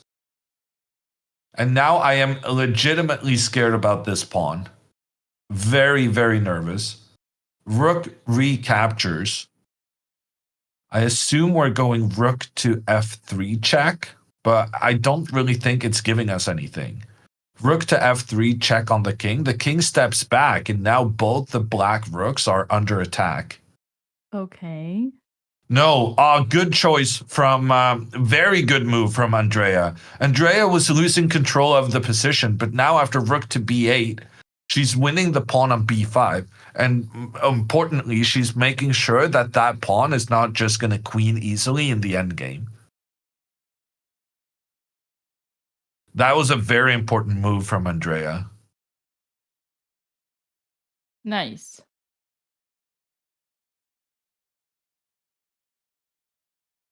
Oh. Okay. Okay, she's playing rook to g2. Allowing Andrea to just take the pawn. I think no need to overthink this. Just take the pawn. How many moves remaining, Dina? 4. Okay, Exactly. Andrea has captured the pawn. Now Andrea is officially a pawn up. First time in the game. King to a c2. pawn up. So the rooks are defending the pawns. So this is gonna be a long game, Dina. This is gonna be an end game grind. I love to see king to c2 because when I say it, it's sarcastic. I hate to see king to c2 because when in endgame, you gotta keep your king active, not passive. But I understand. Maybe she's trying to get the king up along the side of the board to attack the rook. Okay. Because right now her problem with the king was that Andrea was controlling all the squares so that the king could not move forward. And also rook f3 was a threat, right? Yeah. And then G4. In fact, I kind of want to renew this. I want Andrea to go G4. I want her Yeah. to put her pawns on the light squares so that these pawns are controlling light squares, and then she can have her bishop attacking the pawn in the long run. That's amazing. Honestly, it is gonna be a long game, I agree, but Andrea has been playing it like a beast so far.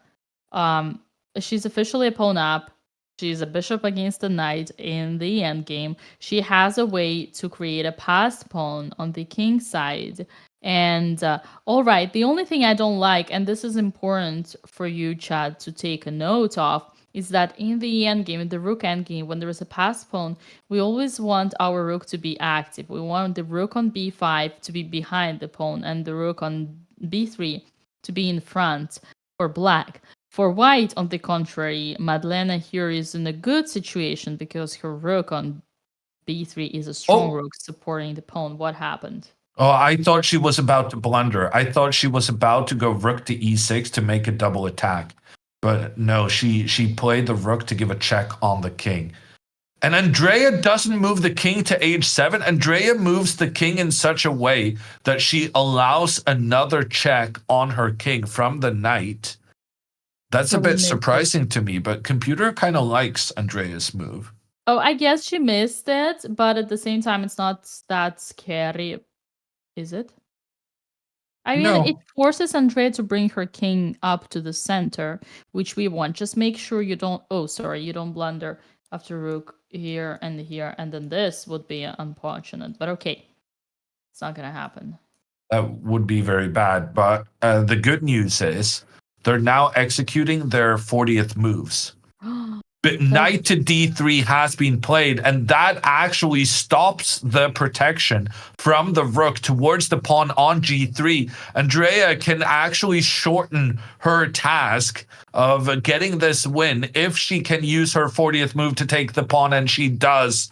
Andrea up 2 pawns, and those are very valuable pawns that can work together, getting across to the other side of the board. Both players get an additional 30 minutes, but in a situation where Andrea has 2 extra pawns. Very, very nicely done from Andrea. And I feel pretty confident that she's going to win this now. You know, Hammer, I think this proves my theory, and this is a great thing that it happened to Andrea. Here, we had a lot of these discussions. I do believe that if you want to win against underrated kids, which are extremely talented, extremely hardworking, extremely serious, you gotta trade queens. You gotta take them to the end game because this is where they are lacking the most skill and the strategical understanding. All these kids do is take stakes. They calculate 10 plies. Are you describing Madalena or Andrea? Both. No, actually, wait.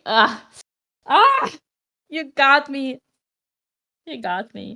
Okay. Well, in case of Andrea, she's a relatively less kid than her opponent. And she has an experience. She played here in Charlotte in January against not 1, but 6 kids in a row.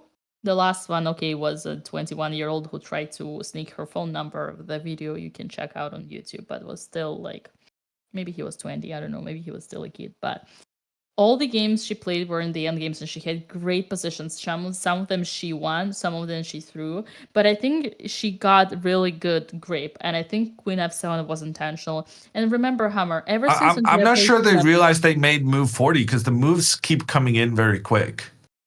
Maybe this is that kind of a clock that has a you need to lose on time to get an extra time. And I mean, you don't want to be the first to lose on time, and you gotta be sure. But finishing my point, I'm pretty sure Andrea's Queen F7 here trading queens was intentional, and I'm very happy that she got a chance to prove the point. So I think we're seeing here tremendous improvement from Andrea. And for those who were saying that I'm rooting against Kid, I do not. I truly wish the Kid the best of luck, and I think Madlena had a very impressive advantage in the middle game, and I think it's an opportunity for her to learn how to you know how to capitalize on that advantage. And don't forget that Coach Hammer actually offered Madlena help, so I will be gladly sharing his Discord tag, making sure the coaching is gonna take place. Uh-oh. I was making a joke, Dina. You were trying to roast Andrea, but yeah. This is the cost. I have won, but at what price? You know what, Hammer? Now that we reached move 40, I feel like it is time. It is time for me to leave you Okay. alone with chat. Everybody can breathe now. We're almost reaching 10,000 views. Let me remind everybody that Coinbase is the sponsor of our event. Make sure to participate in the giveaway. Alexandra already won, so we have $2,500 today in giveaway. Make sure to use the command raffle and Coinbase and participate with the email you use to sign up for Coinbase, and at the very least claim already your first $20 off by using the promo code BOTEZ20. I will be right back.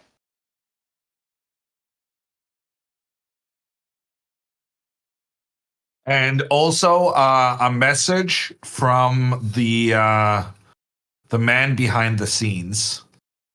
There is a once you have signed up and entered the raffle, you are eligible for all the following raffles for the rest of the tournament. So make sure to sign on early to be a part. And it's not enough to do exclamation raffle in chat. You actually have to fill out the Google Doc, people.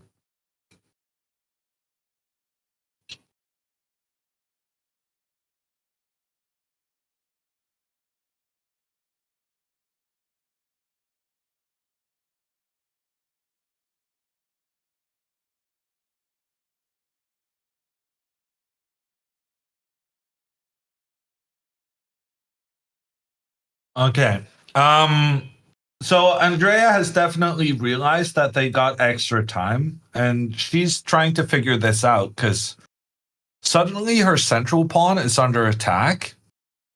So she needs to deal with that. And I think Andrea is kind of regretting having played her rook back so quickly. Because frankly, this rook was super well placed. It was blocking the pawn from moving forward. It was keeping this guy protected. Rook back was actually quite a clear mistake from Andrea, both provoking her opponent to push the pawn forward, but also provoking the opponent to go after the central pawn. Yeah, the moves were coming in so quickly, I don't think we really understood how big of a mistake rook to b7 was. Obviously, Andrea is still winning, but now she has to deal with king takes d5, pawn to b5, and in some cases, there's also knight to c5. Like pawn to h5, knight to c5, knight is attacking the rook, while the white rook is attacking the black bishop. And it's just a happenstance that Andrea has bishop to f2 to get out of this trouble. If not for this bishop move, then this would have been a bit of a disaster for Andrea. So yeah, I'm not a big fan of this rook to b7 move, and after king to d4, Andrea's been thinking already for 5 minutes. And she's going to get into a time trouble again.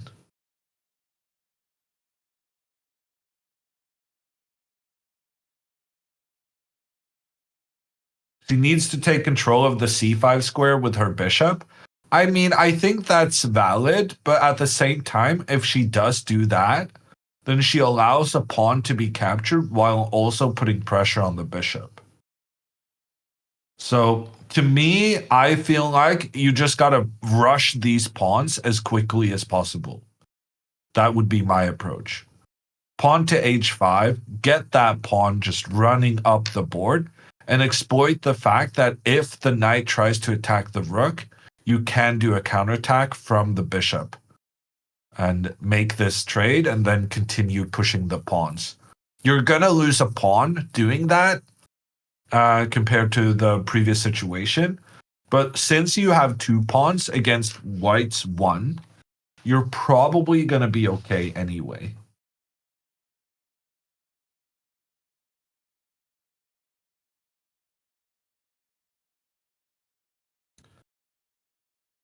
Sepper is trying to make the argument that Andrea is better when she's low on time. So we should be encouraged by the fact that she's thinking her way into another time trouble situation.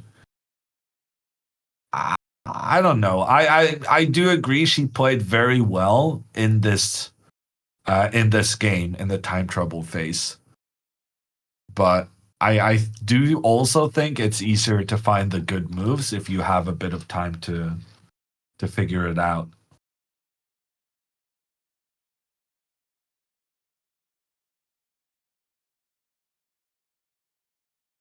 And she just moved the rook back to b5. You can do that, but then the rook is trying to give protection to the pawn via the 5th rank. But then knight to c5 blocks this rank. Ooh, but then bishop check on the king. King captures pawn, but then bishop takes knight. And we cannot take back because then you lose the rook.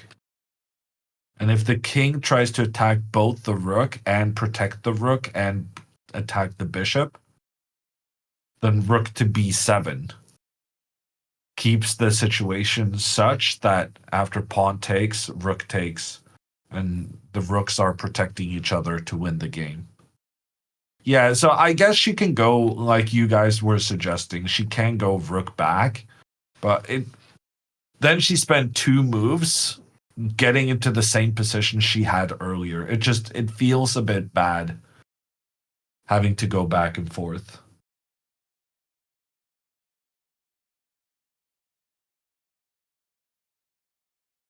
Better to admit your mistake. There are definitely occasions where admitting your mistake is very clever.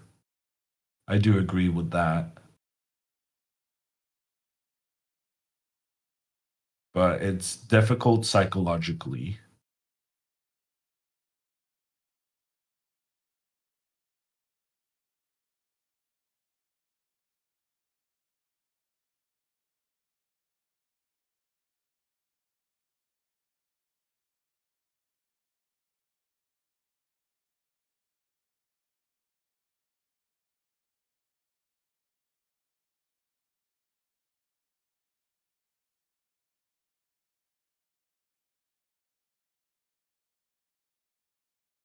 What's your favorite child opponent story? You can't really have a favorite child opponent story. Because it's always bad news. My favorite child chess stories are from when I was a child. Because then I get to be on the winning side. Andrea goes rook f5. So she's keeping the pawn protected, but using the other rook to do so. And this is sensible. I approve.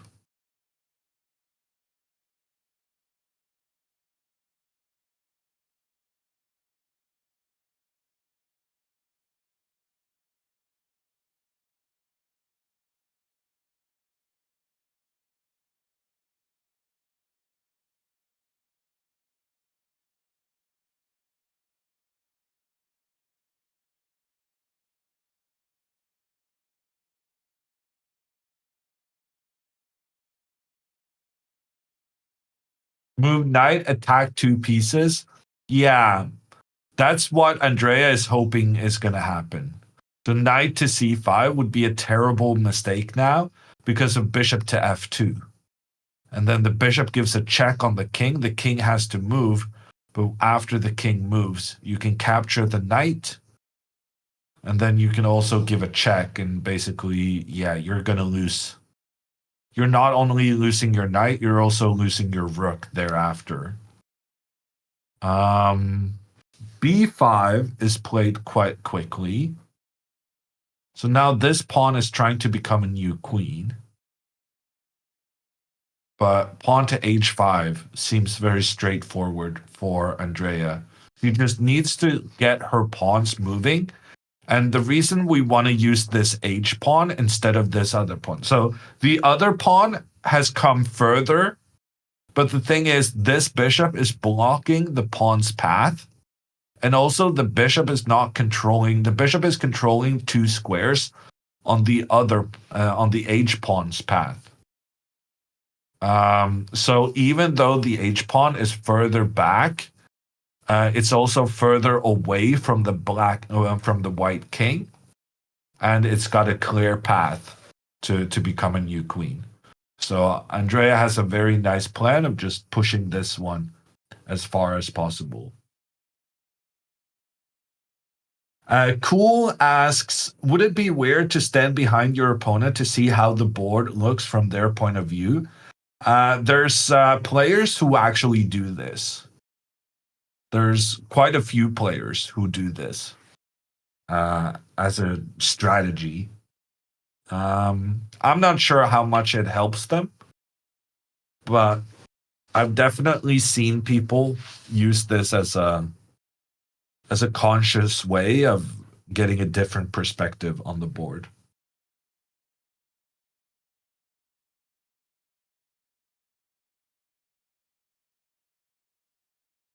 Certain Botezes have been known to do this. Oh, really? I didn't know that. What I will say is that, for instance, when you're a much stronger player and you're watching someone that you know, in general, you should watch them from behind their board. And in the Chess Olympiad, which is a team competition, it's like world championship for teams. In the Chess Olympiad, you're not allowed to stand behind the opponent's board because you're not allowed to stand in the sight of vision of your teammates. And that's a direct consequence of some cheating that happened back in the day.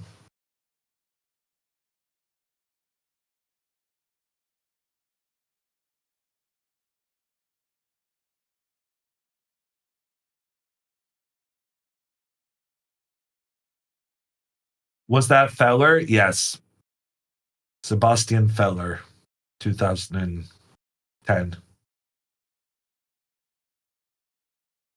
A French player was cheating during the Olympiad, and he was being fed moves by his team captain, and the team captain would move around in his field of vision to relay the moves via code.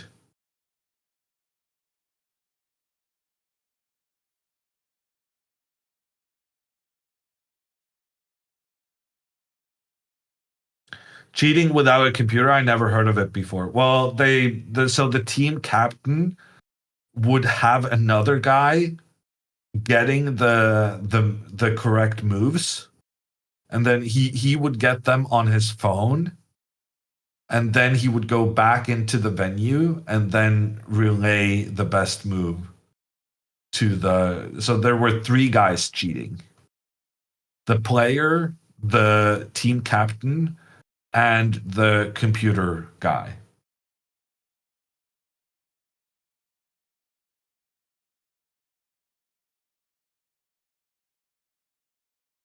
Vicky says he got a prison sentence for that. Oh, did he? I don't know, but I think there was a trial, and then like he won a big cash prize because he was the best placed player on his board. So he won like $5,000 or something.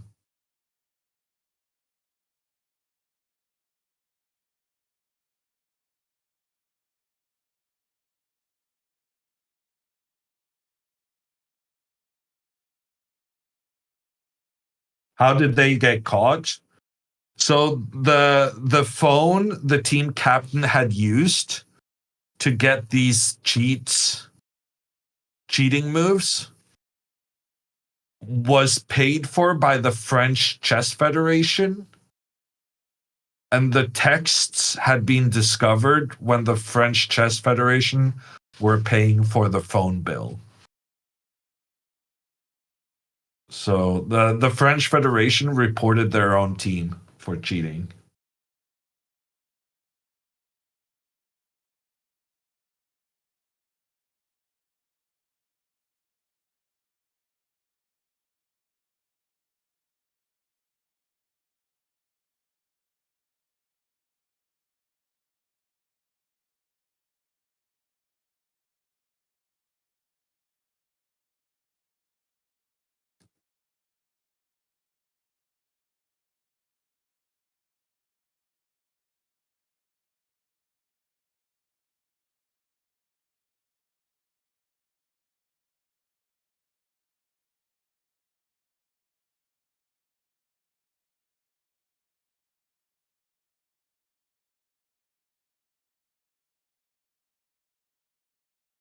Did they get hinted to check text messages?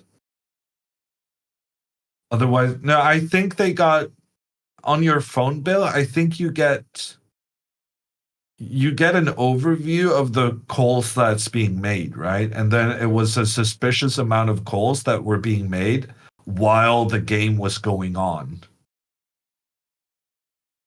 Or text messages. I don't really know the details.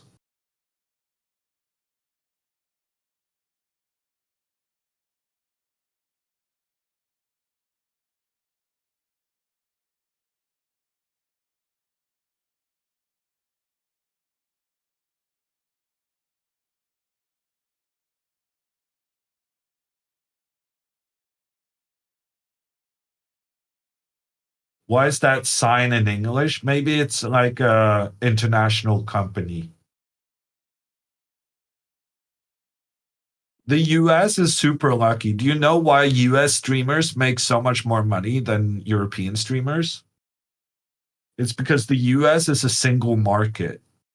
Whereas in Europe, you have all these, even though you have like the EU, like the different brands of chocolate, even if they have the same producer, they may have different branding from country to country, which I think makes it less valuable for them to do brand promotions, because it could be different in Sweden and Norway and England and Netherlands and Belgium.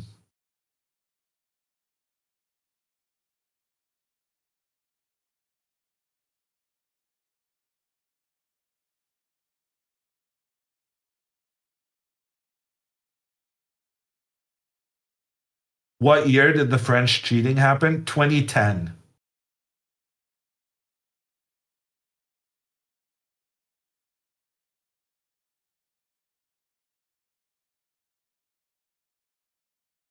What's your favorite chocolate? I really like this new one they made in Norway a couple of years ago.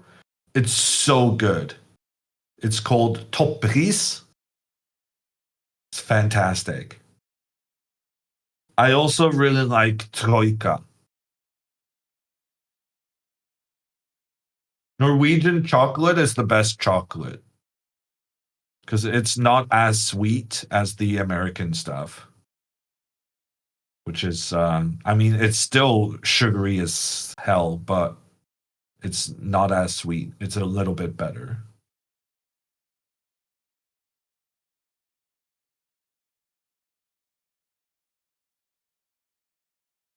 Swiss chocolate? I mean, Swiss chocolate is okay. It's just massively overpriced, no? Uh-oh.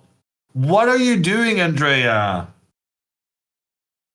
Rook to f3. She's moving the rook a second time in a row, and she's abandoning her entire plan on the previous move. Why are we not pushing the pawn to become a new queen? I'm so confused. First, we moved this rook away from protecting here, and now we're moving this rook away from protecting.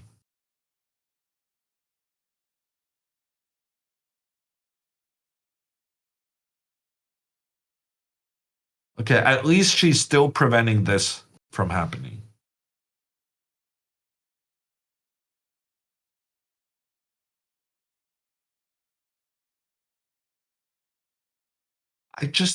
This is such an easy plan. I would like to see her play it. Also, why not just capture the pawn now? Like, I don't even see anything wrong with this. I need Dina back. Where did Dina go? I thought she was taking a break, not a holiday.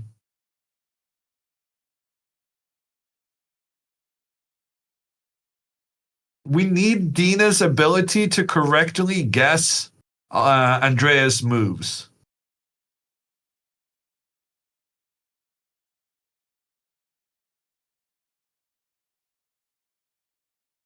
I can't believe you missed me. That's so sweet. That is so sweet of you. I didn't formulate it quite like that. But this is what you meant. This is exactly what you meant. I Were thought you? you were like, finally I'm alone. Finally that beat left me alone. And I have a piece for myself, my own commentary, just good old days, me and chat.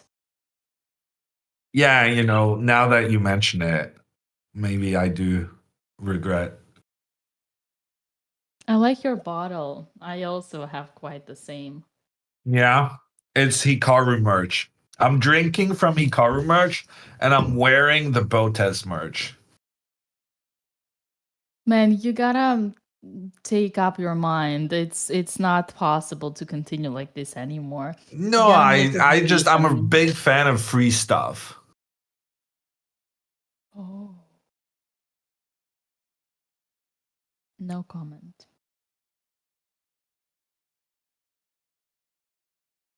I've watched some influencers on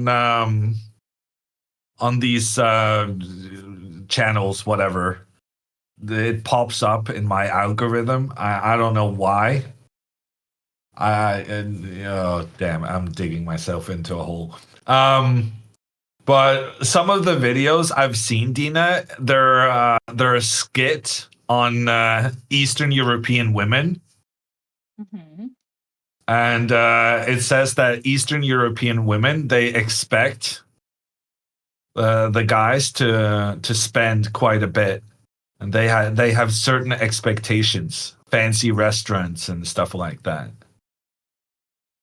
Uh, Is that true? Is that why your reaction when I said I like free stuff? You were like, oh, the more expensive, the better. I don't know what's the board situation right now, because if we start this subject, it might take us a while to get it over with. I don't know how boring is Andrea's game right now, because if I start, I will not finish. Um, there is a certain belief, and there is a sort of category of women that follow this path. I am not into that category. In fact, I shame those women with those categories, but I cannot deny the fact that such a thing exists. Now, that being said, the reason why I had this reaction is because when people enjoy free stuff, there is a line that needed to be crossed between people being generous, people being greedy, people enjoying the free opportunity without giving anything back. But you're not into that category. So I guess I was trying Ah, to roast you on this sure. Let's say that. by calling you a cheap guy enjoying free stuff, but I would never say it or mean it in any way, because I have so much respect to you and I know you're not like that. It was just a perfect Sure, moment. you don't know me that well. Yeah, no, I hear what you're saying. Yeah. But how I is my take girl pride in doing? being cheap. I don't understand how cheap is. Why does it have to be such a bad word? I'm frugal. Let me rephrase. I'm not cheap. I'm frugal. Yes, you recycle your dust, right? You put paper in one, cans in another one, bottles in I the am third. an avid recycler, yes, but I think that's beside the point. That's being a good person, a Fine. proper person. You save the world. I like that. Tell me now, how's my girl doing? I've been away for all this time. I want to know Well, how she she doing. only played 2 moves in the time that you were gone. First, she played rook f5 to protect the pawn. Then her opponent started getting a new queen, and then she spent another 10 minutes only to move the rook away from the pawn she was protecting. Ah, So let's just say optimism hasn't been great while you were gone. And that's kind of why I was missing you, because we need your brain to understand what Andrea is going to do next, because Lord knows I haven't been close in my guesses. she doesn't. She basically, by playing rook f3, Andrea thought that she was playing against the kid, and then by leaving away a pawn, she thought that the kid would take that pawn, and she prepared a trap, which was, I assume, rook d7, king c4, and then I don't know what. Maybe she wanted to trap her own rooks onto knight e5. Joking, just kidding. But she definitely wanted to sacrifice this pawn for some reason, but she forgot that this is chat and not checkers. Well, I've been trying to make the argument, Dina, that Andrea could just push her pawn, and it's the easiest plan in the world. Luckily, here she can still do it. The weird thing is that obviously, like, she doesn't even need her rook to pin the knight because the knight is already restricted by the bishop. I'm sure Hammer told you that, Chad. So there is no way the knight can stop the pawn. But Andrea must have felt safer with the knight being pinned for some reason. Yeah, but also, can you explain to me why king takes d5 was not played?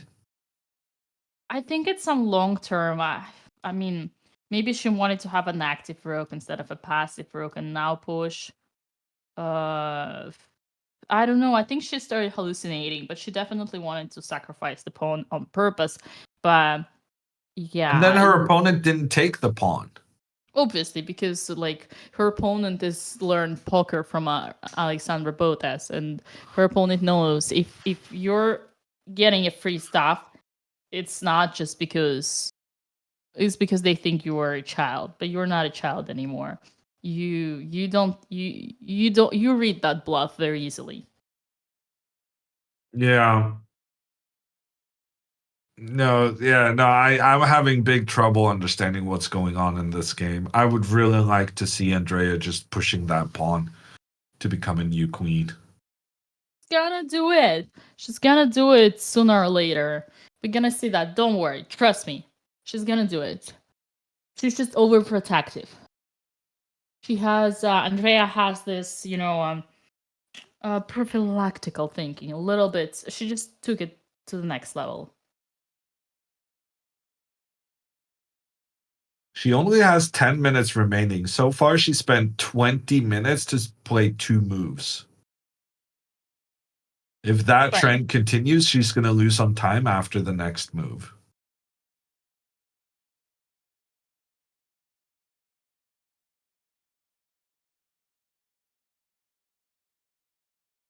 Um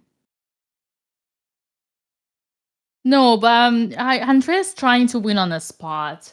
Maybe she wants something. She's trying to calculate something like this. But it doesn't really make sense because then your rook is gonna hang out here and But doesn't this actually work very nicely? oh right, because you have this one. Check. Oh, she wants to do a checkmate. Got it. I mean, that looks kind of good. Yeah, see? I told you I knew what she was gonna do. I think she just wants. Although the computer was not too impressed. Yeah, I don't know why. I don't look at the engine. I am using my brain just like a professional commentator should. Well, that is up for debate. I know. I was joking. Look, we won here. This is what she wanted. Look, Hama. Look, Yeah, Hama. okay. You've convinced me what she's gonna do. Maybe it's a two-factor thinking from Andrea. In fact, she outsmarted her opponent. She thought, I'm gonna pretend I'm bluffing a pawn on d5, but in fact, the taking on the d5 is good. She's not gonna do it. She's gonna go king c5. She went bishop this- f2. Sorry, I See? interrupted your flow. No. This is good. This is good. I was just explaining to chat. This is a two-factor. This is a two-factor thinking from Andrea. It's a out bluff the bluff. So she bluffed the pawn on d5, which was a fake bluff, which was a real bluff, because her opponent should have taken, but her opponent didn't. And Andrea knew that her opponent would not, because they would trust her. And this is actually where Andrea set up her trap of mate into... But why can the king not go back now? on d5, right? Yeah. You ask me? Why do you ask me? Ask Andrea.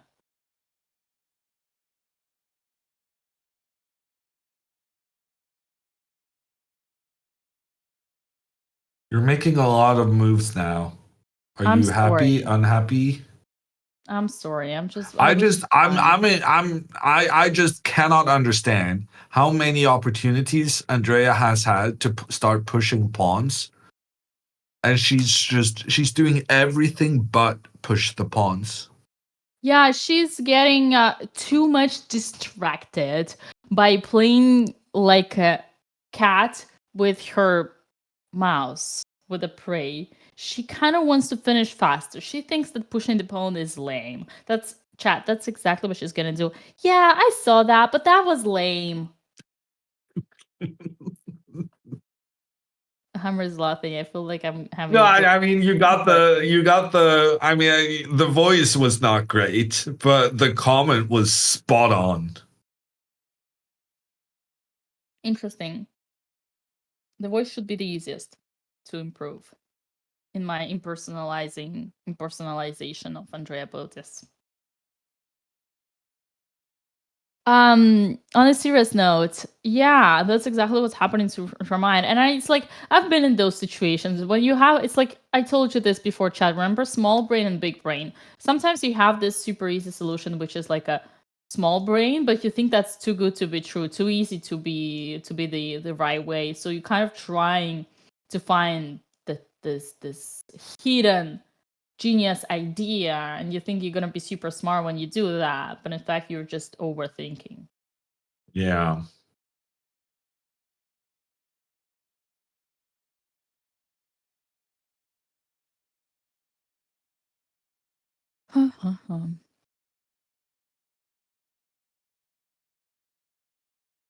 I just want her to push some pawns. Up the hand.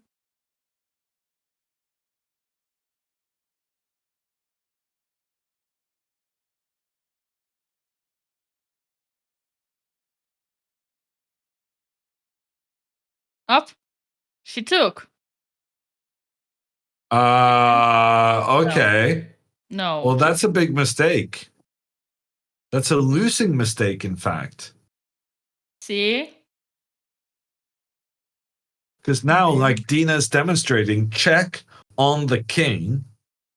The king is unable to keep the knight defended, because if the king goes to the left, then you lose out to a... What the... Dina.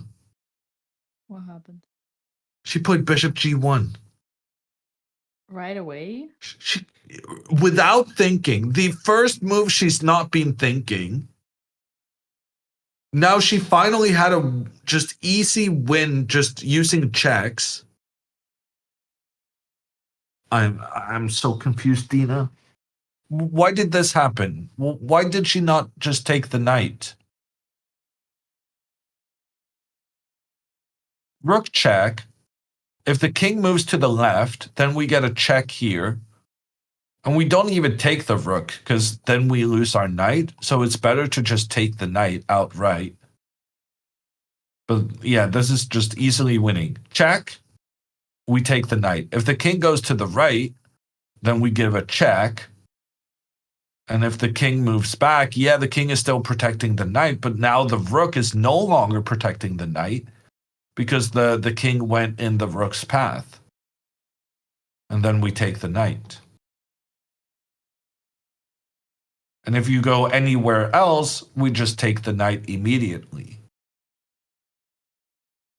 I think she's tired. Yeah. But I'm also kind of tired, so I was looking forward to Andrea just finishing the game here and now. And in playing the bishop to g1, she's extended the length of this game by quite a bit. And what is gonna happen after king to c6? I mean, she Well, still then has she to can go face rook it. d6, so I guess this is fine. Yeah. And she's still threatening rook d7 next move, so unless Madalena does something to prevent Andrea's threat right now, then I guess it's still okay. Well, I think Hammer. What if knight c5? She must have done it to make Coach Hammer piss Coach Hammer off. Because yeah, and maybe hear me thinking positively. Maybe she did it so that more people can participate in the giveaway by using the command raffle with the affiliated email address that she used to sign up for Coinbase, because she knows that today we're about to give away $2,500. And by extending the game, the giveaway extends, because remember, right after this game finishes, we are gonna make a 10-minute countdown, after which we're gonna be able to announce the winners. So I think Andrea did it for the sake of the content and you, our dear viewers, because she gives you more time to participate in a very unique opportunity of winning some cash in crypto, of course.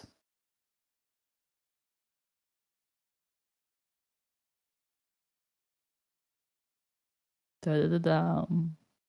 And it's not enough to post exclamation point raffle. You also have to fill out the form that Moobot is linking to. Yeah, chat. That's actually a very important precisement. Who would have thought that Grandmaster Hammer would be my right hand on the CTA for our dear sponsor? But there we go. That's a teamwork. That's what I call it, teamwork. Thank you, Hammer. Never thought I would see or hear or say that. I actually figured something out. I think I know why Andrea didn't push the pawn at the start when her rook was on f5 protecting the pawn. I think. What did we say here? b5. Oh, it was rook b5. And then where did we have rook f5? What are you doing? Rook b7? Yeah, where was the moment where Andrea played rook f3? King d4. Rook f5. Rook f5. b5. And now, b5. That's, yeah.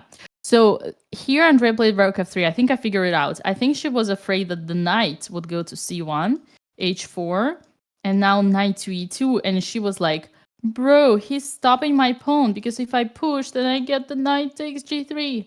Okay, that's actually a very insolid explanation, because there is bishop f2. But I'm pretty sure there was some way where she thought the knight would get activated. She must have blundered something along the lines, maybe miss bishop f2 check somewhere, because thought that the square was protected. But she definitely had a reasoning that she could not just get away with pushing the pawn before pinning the knight. That would be my guess. Another choice is that she's just addicted to sacrifices, which is also possible. And this. But if she was addicted to sacrificing her D pawn, why did she defend it then in the first place? Oh, because she changed her mind. She was like, sacrifice, not sacrifice, sacrifice, don't sacrifice, please sacrifice, but don't, but I want, but I please, but I want, but okay, I won't do it because Dina's gonna kill me. And then, screw Dina, I wanna do it. I wanna sacrifice the pawn. Okay. think Well, it was just the I'm inner soul glad to battle. get this insight. Yeah, it was the inner soul battle. And then she's like, Dina is not here. Dina doesn't play the game for me. I play the game, so I do what I want.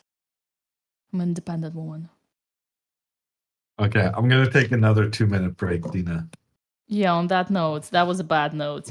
Right. Thank you, Hammer. No, I'm Please. just hungry. I need to get a snack. Can you get something for me too?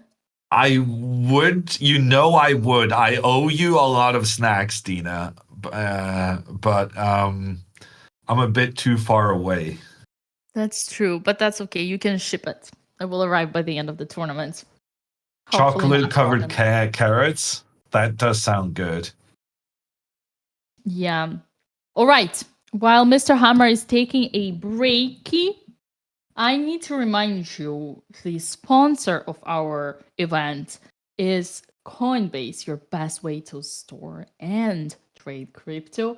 And this tournament, we have a particular budget at $20,000 is going to be given away every round. We're going to have one winner of 1,000 and plus 3 additional for $500 if you are doing the great job.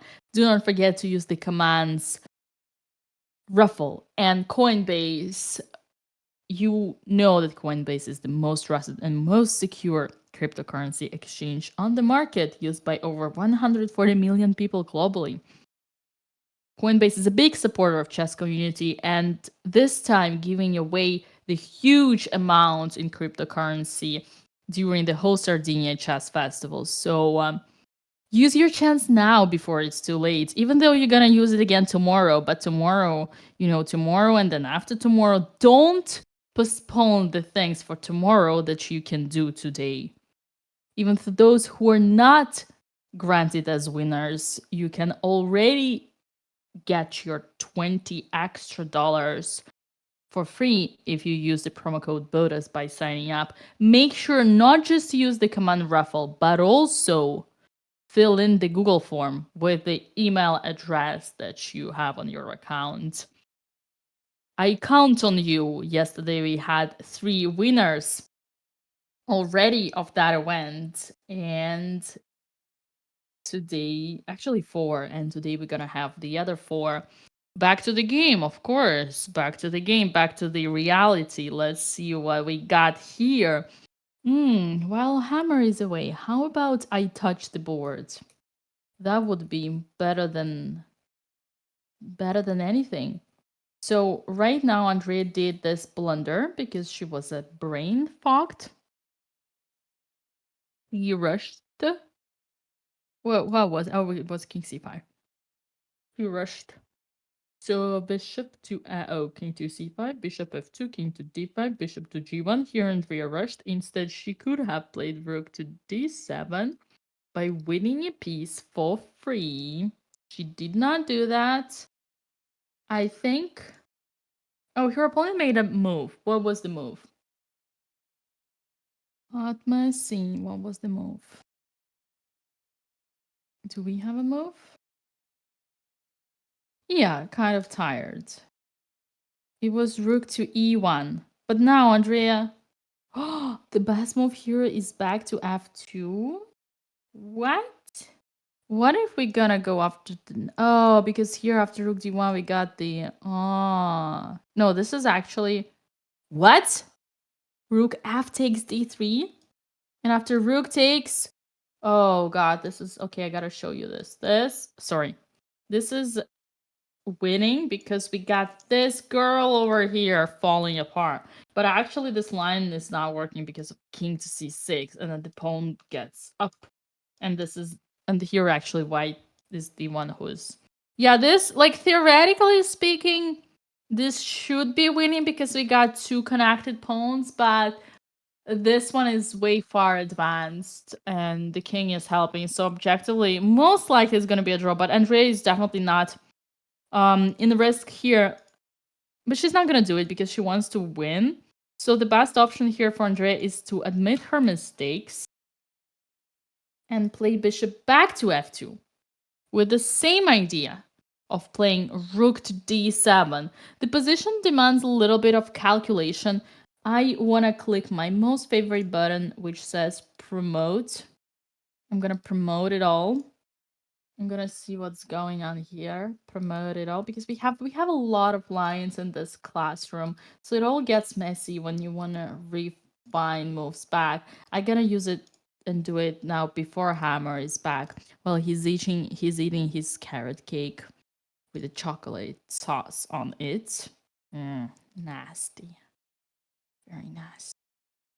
Okay, I'm promoting. How many times should I promote so that it promotes to the main line? Oh, jeez. What do you say, chat? Andrea is thinking? Damn right. It's about time she's thinking.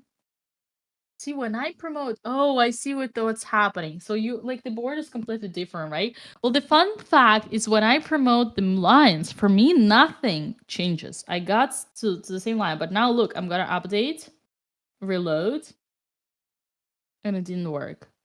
What? Are you saying that I didn't promote? Okay, I need Villa's help. Oh my god, my promotions didn't work. I thought I had the power, but I didn't. Yeah, this is annoying.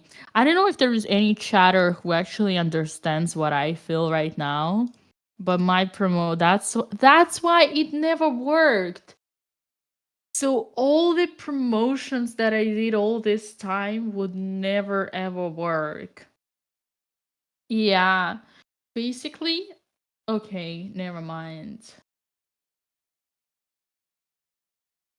You understand clueless. I want to see just one person who would show me sympathy in what I'm doing.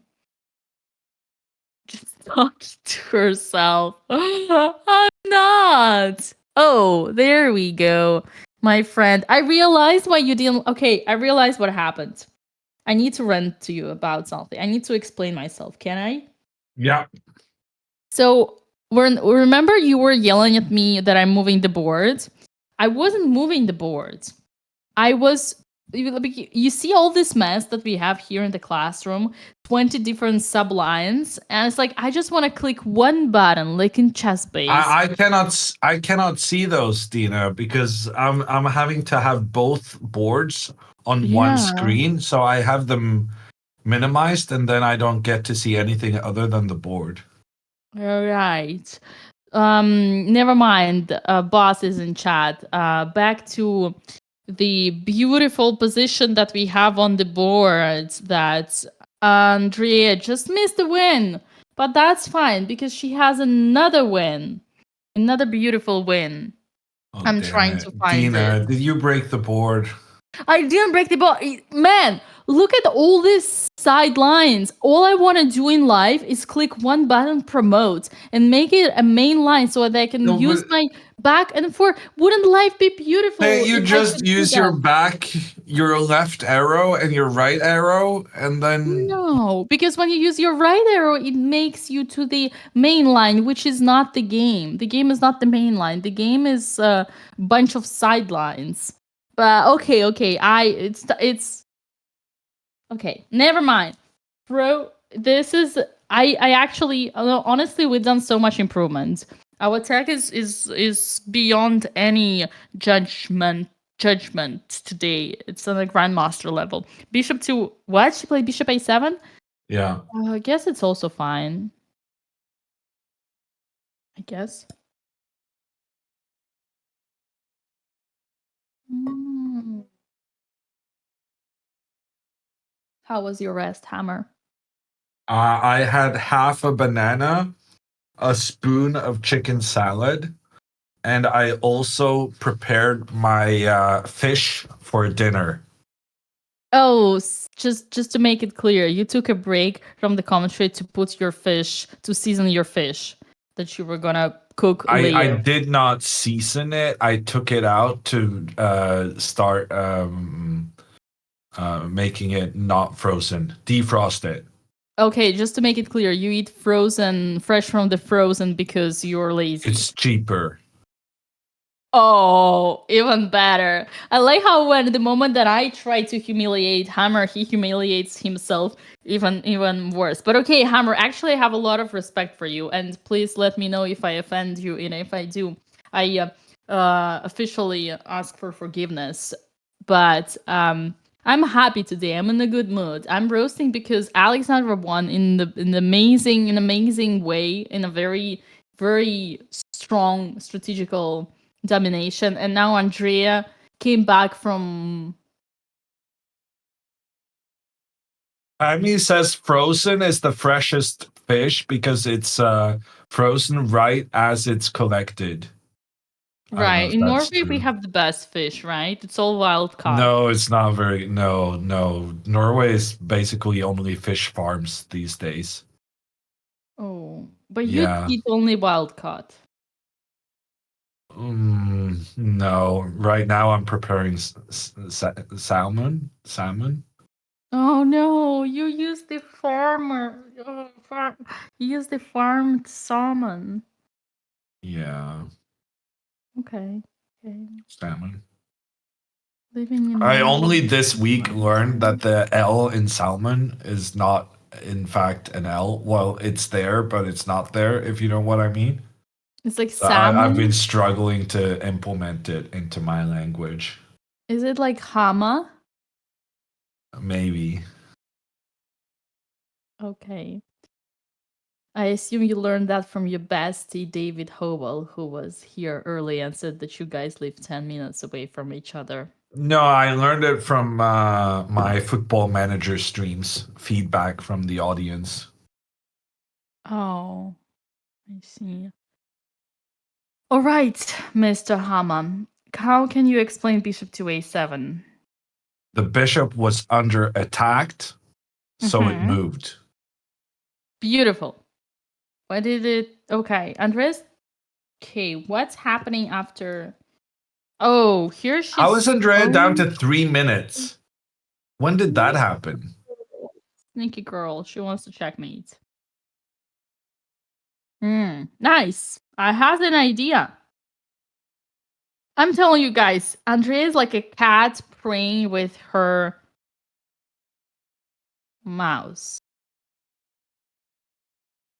Actually, she's still threatening rook d7 check, Dina. Yeah, exactly. She's just Because prolonging the. if a Yeah. nothing move from white, oh, that was not nothing enough.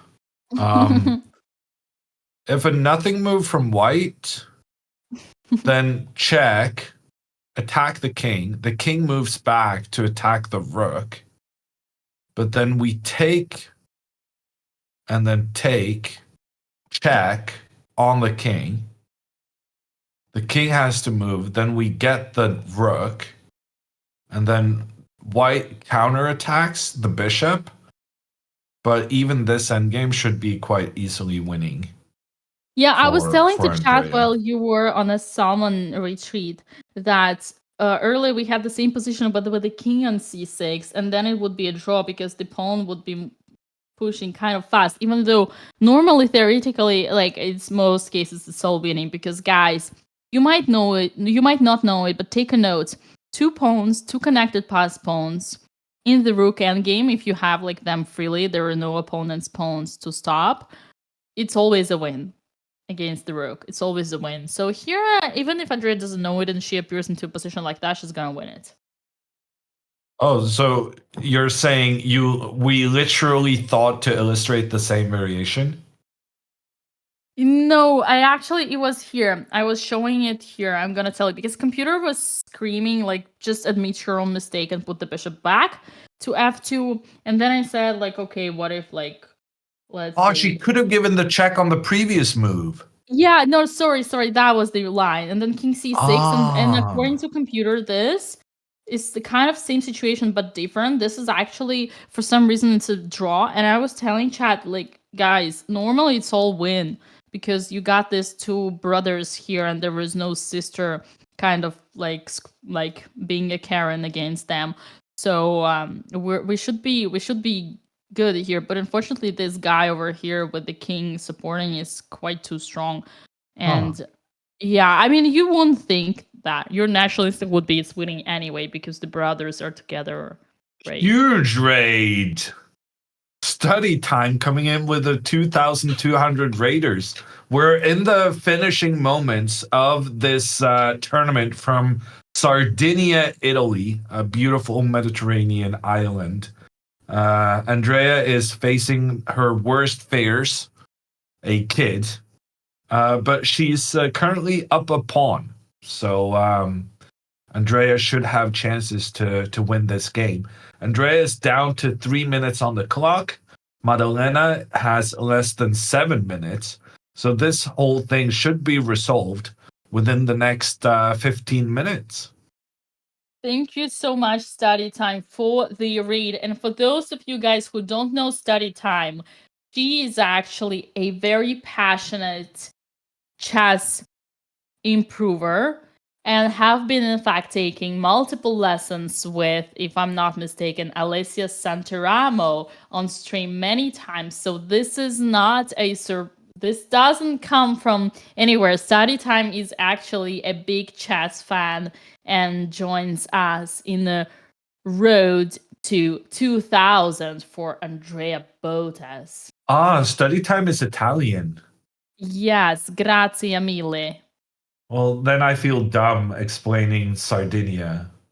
Oh, right. Yeah, we are in Italy. Grazie mille, signorita.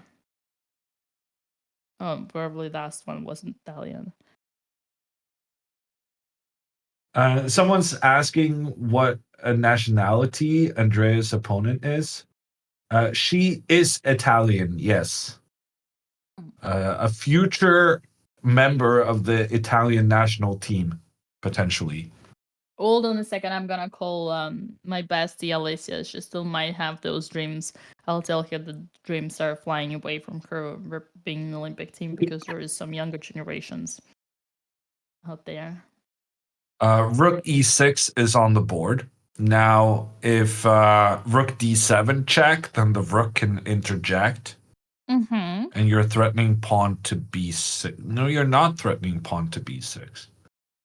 Andrea, for the love of everything that's good, please start pushing your pawns to become queens. Andrea's endgame technique has not been spectacular today, but if she just decides, ooh, this would be easier if I had another queen, that would fix quite a bit, I feel. Nice. Nice one. I like.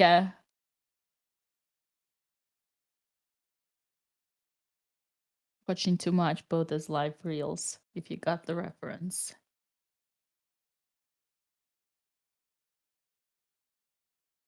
Push the pawn, baby. Push the pawn.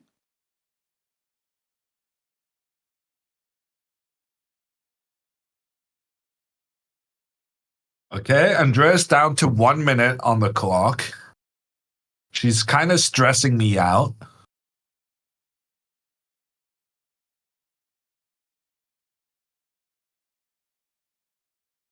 Come on, Andrea. Stop Just overthinking. do something. Come on, Andrea. Okay, she's pushing the pawns. I mean, she's not pushing the one I wanted, but it's fine.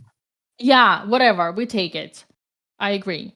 Just she is controlling this square, and now earlier I said don't push this guy because the bishop is in the way, but now the bishop has moved away and the bishop is controlling.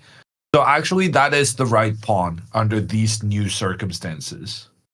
Did you realize that we both just had this optical illusion and blundered that the pushing G pawn was even possible because we were both rooting for H because we remembered that the bishop was on G3? Isn't that crazy? I mean, I think it makes sense, but it's interesting that we have the same way of thinking. Yeah, this is how grandmasters can blunder. Because obviously you wanna because I'll break it down. So in the end games, you wanna have a passer, the most how you say alienated, the most alienated, the furthest away from the opponent's king.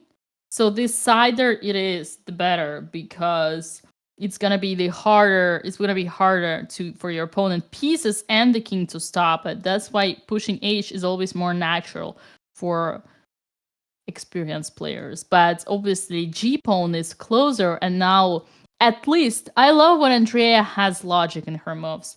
And at least bringing the bishop over here on this diagonal, controlling the G1, where it gives Andrea credit because she reached the harmony between her moves. I'm not liking the fact that she's down to just a minute on the clock, but she now does have a very clear plan for moving forward, which should ease her time pressure a little bit. Yeah. No, me too. Me too. We're again on those situations where Andrea has an easy plan. And guys, remember, before it's too late, you do want to participate in the giveaway by using the command raffle. Not just the command, but also filling in the form. Because once the game are done, giveaway's gonna be also done.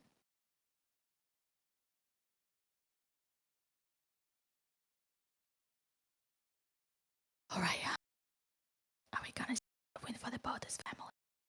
You know what that means, another win. Today, Alexandra was paired against an 1800. And you know who else is 1800? It's Andrea. Actually, Andrea and Alexandra were probably very close to facing each other. That's exactly my point. They were actually maybe one board away from playing against each other. That's sick. We can double check. Andrea's rating is 1879. And what was Alexandra's rating? Alexandra's opponent rating today. We had it earlier. I can bring it up. Oh, here it is. 1873. They So were it was three boards away from playing each other. Was there between 1873 and 1879, were there people? Oh no. So it was almost matched. And what's about the color? Alexandra played white, Andrea played black. So they could have easily got paired already today. Yeah. Wow. If Andrea had been 1876, they would have played each other. Was there an 1876? No, there's an 1877. So 1877. So that's the only guy. But what did the 1877 do today?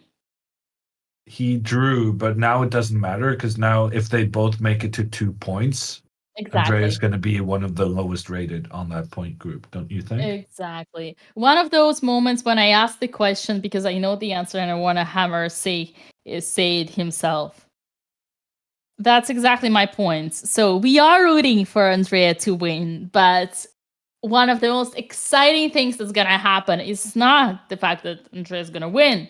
It's the fact that she's gonna get paired against Alex tomorrow. So Alexandra, before it's too late, go study your opponent's weaknesses. Okay, King C4 is on the board. Andrea to move yet again. I see no reason not to continue pushing this pawn forward. Mm-hmm. So if G3, maybe we're a bit scared about knight to E5. Yeah. But then we can take.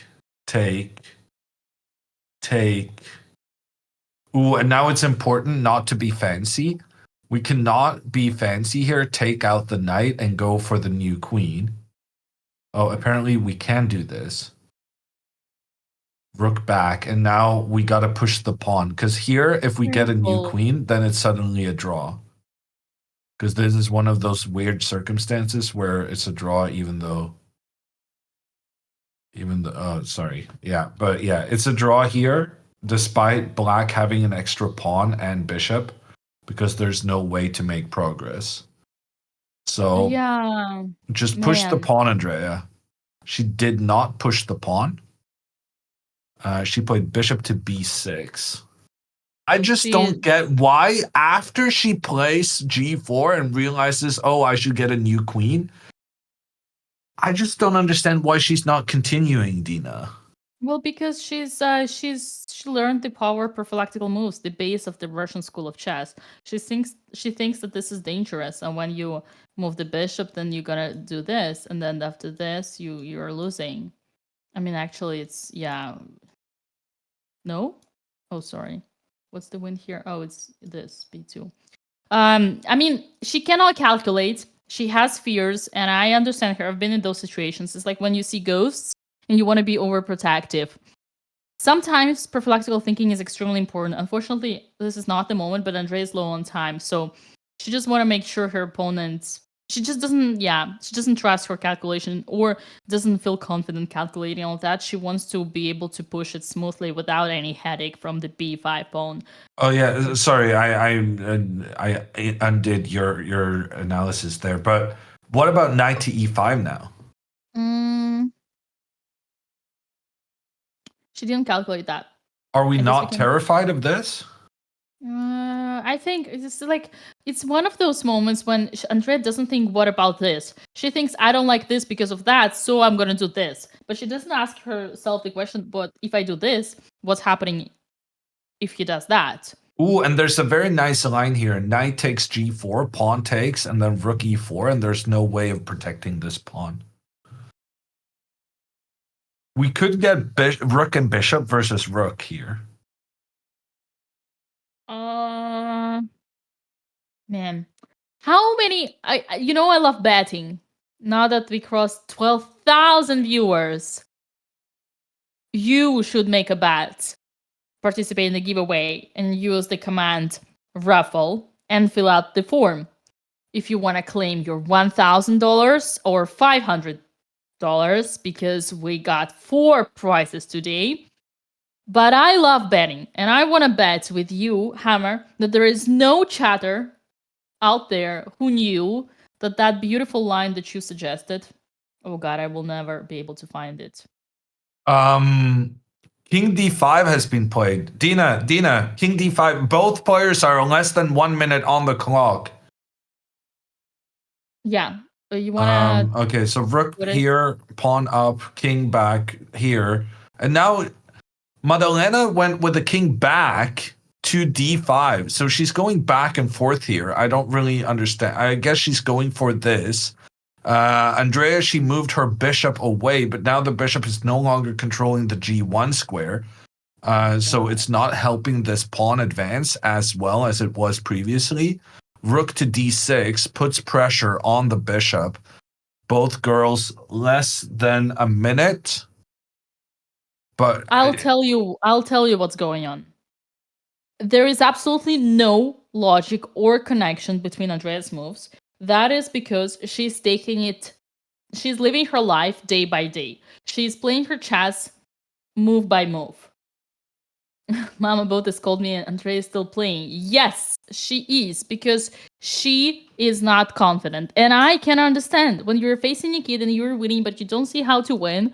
You start going crazy. Your mind goes crazy. And here Andrea is just every time she looks at position and thinks it's a new position. And she's trying to find a new plan.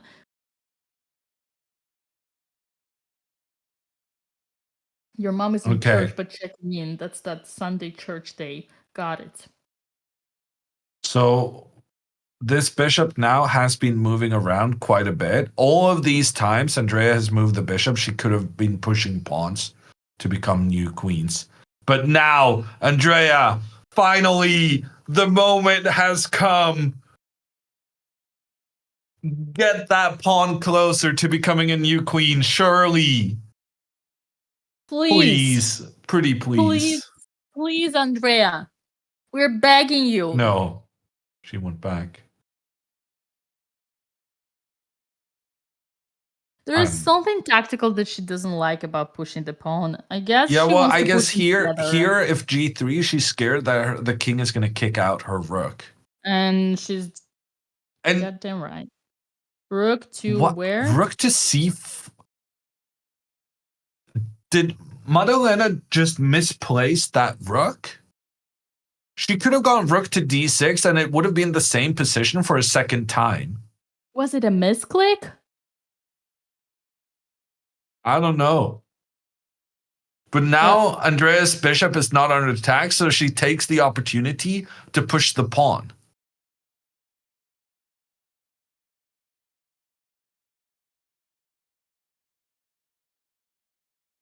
I think Madalena just... I'm not sure. I think she just messed up where she put her rook.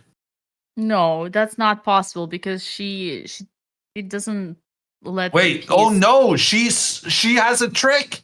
Oh my god, she was trying to create a trick for Andrea. That is so sneaky.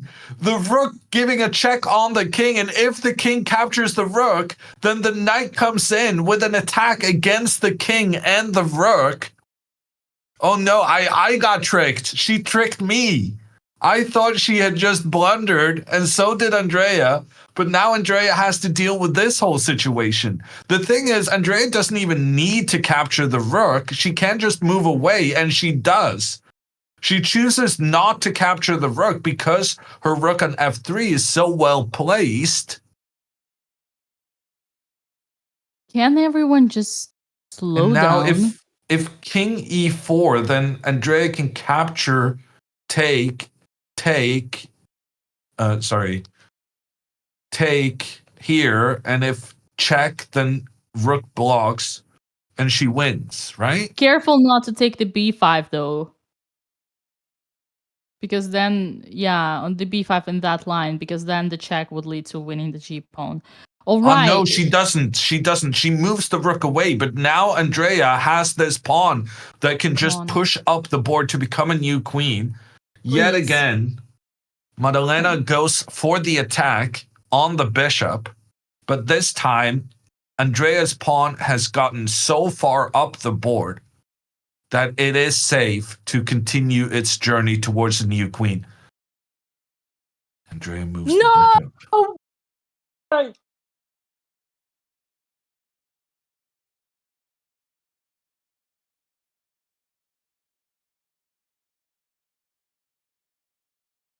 Now the king comes back to attack the rook, but Andrea can still just get the queen, right? yes. Andrea, what's your problem? No, actually, if pawn to g2, then rook g6 stops the pawn.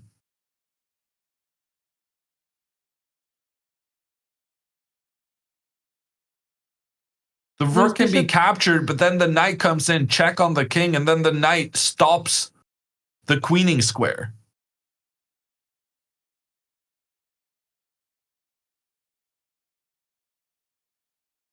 Yeah, this is still winning. This is still winning for Andrea, but it's not as obvious as it was earlier. Let's go back to the current position. She played rook. She rook to doesn't go f1. g2. Okay. Now, okay. Knight f4, trying to protect this square with the knight, but now Andrea can sacrifice her rook against the knight. Rook takes knight, king takes, bishop in, pointing towards the rook, towards the king. That's game over. Not necessarily, because remember the pawn on a6 is still... And she only has seconds left, and she didn't find it. Oh. She goes rook check. It's fine. It's fine. Rook check. Yeah, no, this is better, actually. This is better. It's forcing the rook forward, and then the knight is pinned, so the pawn can promote. It is much better, because in that line you were showing just before, we would have to deal with the h6 pawn and the bishop and the rook versus the rook, and good luck on winning that one in faster than 75 moves.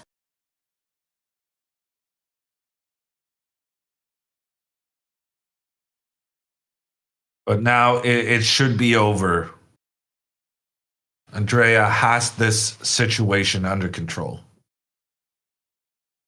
Finally, it's right about time. Yeah, it's been quite the adventure. The rook blocks.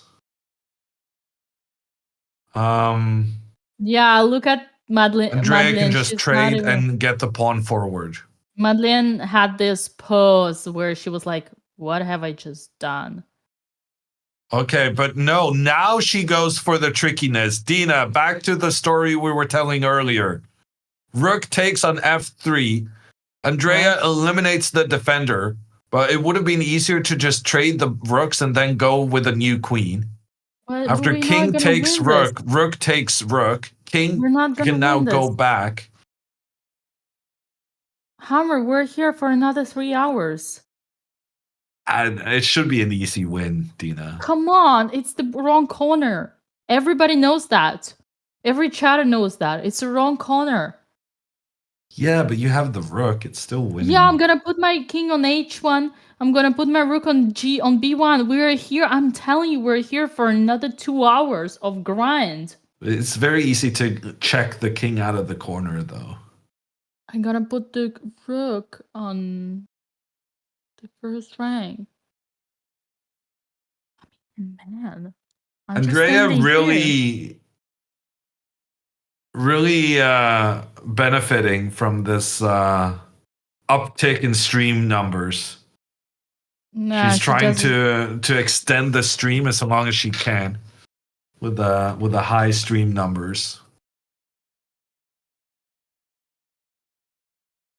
I think she just wants more people to participate in the giveaway by using the command raffle and filling out the form using the email address that you have for your Coinbase account. You can participate in $2,500 for today's giveaway. This is what she wants you to do because she knows once the game is over, once she claims to win the giveaway, countdown is stopped. So use your time, make the best out of the opportunity that you have, because for this tournament, Coinbase has been giving us $20,000 in giveaways. This is insane. Never happened on a chat stream before. Use your chance now before it's too late. And I am Serial Hammer. I think here, no, just King H3. Oh, she did play that. Why is she blocking on the dark sides? On the There's a possibility now that Andrea checkmates this king. I see that She too. can go h5. I think best rook e3 first to cut. Rook e, but there is b6, right? She went rook. Wait, what did she do? She went h5. Oh, okay. She wants rook e3. But yeah. I think rook e3 first, you would cut him and then you would do the same nasty trick. Can I show you? I mean, I'm sorry. Oh no, it didn't happen. Well, rook e3, there's rook g4. I just wanna make you promote and then checkmate you with your extra queen. Okay, back to the serial world. h5 happened. And now to prevent this rook to e3, Madalena has gone rook b3. Yeah. I mean, Hammer. I'm just standing now here. we can give check and rook e2, and this is checkmate, right? Wow. No, because rook up, king up. No, bishop d8, checkmate. Oh no, it's not. Listen, my friend, I'm telling you, you know what's gonna be the worst is that Andrea's gonna trade thinking that she's winning, and she doesn't know that this is the wrong corner and this is a draw. I want to bet all. You have no faith. I mean, you really don't think Andrea knows this is a draw? Okay, show me a person in this chat, both on Twitch and YouTube, who knows that this is a draw. I gonna gamble all 20,000 that Coinbase is giving us for giveaways for this tournament that no one watching this knows it. You know why? Because otherwise, if they were so good at chess, they wouldn't be watching this stream. What would they be doing instead?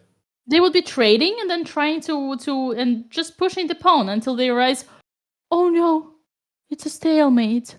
There's no way I can kick the king out. Andrea's Damn. doing it. She's going for the checkmate. I'm telling you.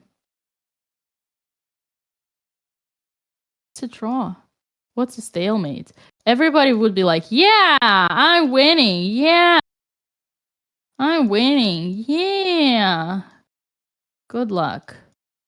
Good luck. Good luck. Yeah, I'm winning. Good luck. Oh no. It's a stalemate. Didn't see that happening. See? This Oh, is she didn't white. go for the checkmate anyway. Good. Dina, moves are coming in. All right. I let you do whatever. So after rook to e4 check, king back, she didn't go for the checkmate threat with rook to e2. Andrea just went back to e6. And then she's put her bishop in a blockading position. Ooh, but now, blunder alert, rook to b4. No, you were so right in having that rook on the third rank, but she lost her concentration, and now rook to e3 is checkmate. Suddenly, the king is out of squares. The only squares we're missing are these two on the third rank, and Andrea finds it. Rook to e3, taking control of those squares, and it's game over. Okay, it has been quite the journey, but the journey has come to an end. And once again, we're going to see Andrea trying to execute a checkmate. Her opponent plays rook c4, bishop d8, that is checkmate. And she's pressing the clock, writing down her move.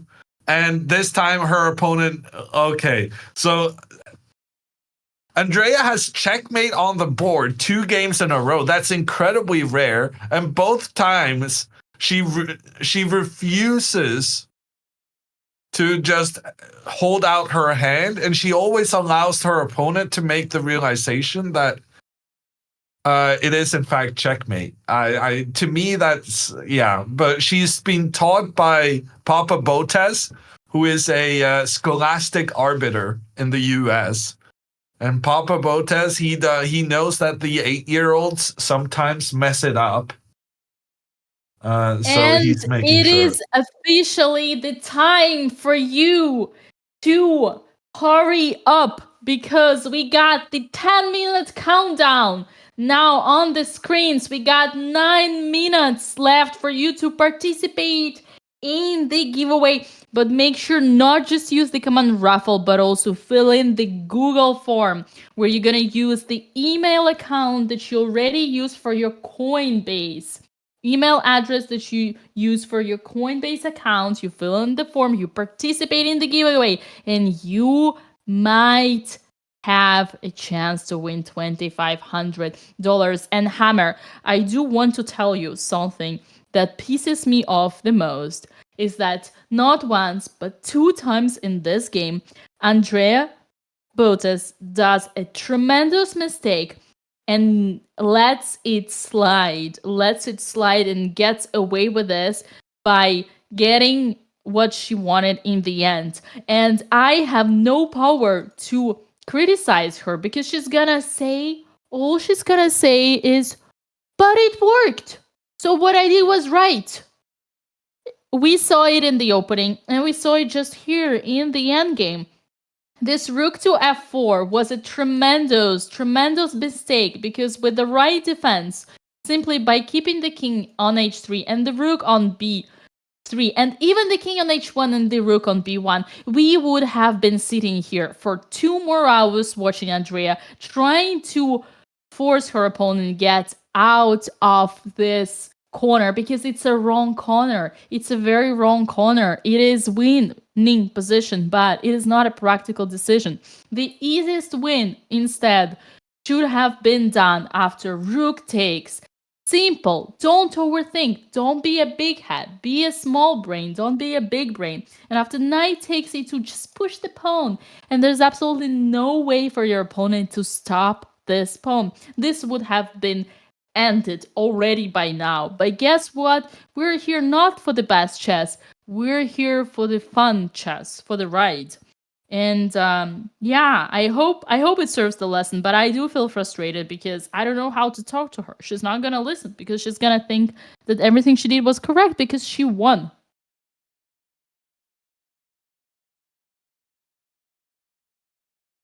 Yeah. do you say, Ham? No, I mean, You agree or you agree? you're pretty much saying she's uncoachable. I mean, it's fine. She deserved to win. She deserved to win because she has been not winning before. I have exciting news for you. I officially announced the pairings for the round 3. Alexandra Botez on the board 1 against Andrea Botez. This is gonna be the game of the century, ladies and gentlemen. There's no chance they're playing against each other, Dina. I can't tell whether you're kidding or not. Wow, no chance. They're both 2 out of 2. They're the only ones 2 out of 2, and they match the rating and the color. They don't match the rating anymore. They match the ratings this round. Yeah, but they're not going to because match the next round because then Andrea's going to be way on the lower specter of the point group. Oh, yeah, God, you're right. Because Andrea's gonna play. No, but it depends how many. Yeah, I see what you mean. They're gonna be both like the strongest with 2 out of 2 against the weakest 2 out of 2. So they're gonna be playing against lower rateds. Well, well, no. What I'm saying is that Andrea is going to be one of the lowest rateds with 2 points out of 2, and Alexandra is the highest rated So they're with gonna 2 get out of paired. 2. And so if Alexandra will then play against the person who's on the first person on the lower half, and Andrea is going to be one of the last people on the lower half. I see what you mean. Okay, basically, chat, for those who do not understand, meaning for all of you, I'm translating from Norwegian to English. In the tournaments, in the Swiss tournaments, Swiss pairings, you got, let's say you got 10 people with 2 out of 2, with 2 points. You divide this group into half. We got 5 and 5. So Alexandra here, number 1, is gonna get paired against this guy over here, who is like, let's say, I think that's 1600. And Andrea here, number 2, is gonna get paired against this guy, who is like 1700. So this is how, and then you do this, and then you do this, and then you do this, and then you connect. This is, I mean, something like that. This is how you connect. But you don't like connect like this. Instead, you connect like this. Does it make sense? Okay, that was... Okay, I went a little bit too far. Ladies and gentlemen, 4 minutes before the end of the countdown. 4 more minutes to participate in the giveaway. Type Coinbase and Ruffle commands in chat. Fill in the form. Use the same email address that you already have in your account to claim your 25,000 in cash in crypto. And even if you don't win, you're gonna get extra free $20 just by signing in if you use the promo code. Make sure to use the promo code BOTEZ20. Right after the countdown, we're gonna have the sisters.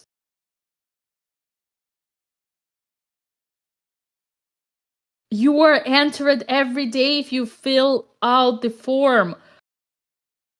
So just one time is gonna guarantee you to participate in a giveaway during the whole tournament. The whole 9 rounds. The unique opportunity. Coach Hammer is so proud, so proud. I can see him being there. He's so impressed by his student Banzea, who learn how to prepare his students. Alexandra had a good game. Andrea, like she had a good, she had an amazing 5 moves, and then things happened, and I just, yeah. This whole Dina said you got to take the kids into the end game, and I'm just not sure that applies for Andrea. Andrea's end games are not. Well, I actually spent some time with Andrea trying to help her and improve her end games, and I kind of felt like her main problem was that she was making herself believe that she was bad because she had this preconception that she was bad. And now I'm starting to think maybe she was right. What? How dare you? Take your words back. No, 2 but you minutes. gotta still have push 2 the minutes for pawns that. in the end game. No, right? you're wrong, and I'm gonna prove that to you and to everybody. There is no such a thing, chat. There is no such a thing as being bad at endgames because it's not a skill. It's a knowledge, which basically means the same thing. You can get good at endgames by studying them. You see what I mean? And it's basically like DJing. If Andrea is able to study DJing, it's just a learning skill. You get it by learning. So as long as you want to study, you become good at it. And I guess the most important point here, where you're wrong, is that everything is relative. Andrea's opponent was a kid, and that kid, that girl, played the endgame even worse. So Andrea's point of trading the queens turned out to be right. Because she was better than her opponent. So she took her opponent into the territory that was in her advantage. And even though both played complete nonsense, the white pieces nonsense was bigger. And congratulations to those of you who got the prediction right. Andrea did win in the end, and I think it was a deserved victory. I'm giving her a bit of a hard time, but it was a deserved victory. And well, now 20 seconds more, and we'll have the winner for the raffle. And then we're going to get the girls. Is that right? Yes, 10 seconds left. 8 seconds. 6, 3, 2, 1. And the winners are... Wait for it. We gotta announce it. We are gonna announce the winners soon. Stay tuned. We're gonna do that right after the interview. Or actually, no, we already have them. We already have them.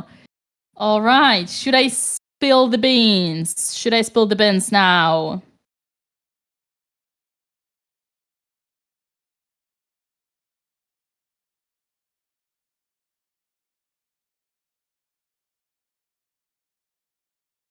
The suspense.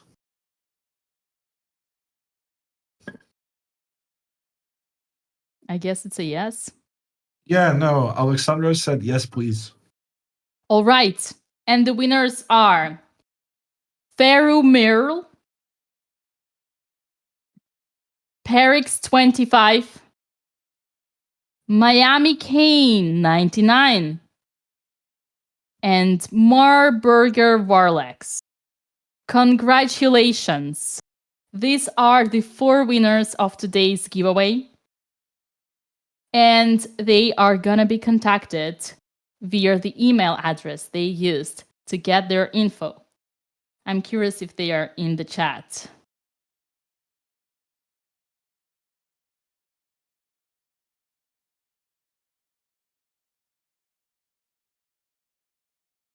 Hello. Congratulations to all of the winners. And we are going to be joined by the girls right after. And that is a very cool animation. I got quite...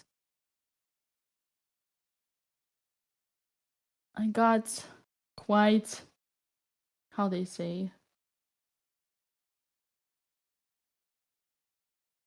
I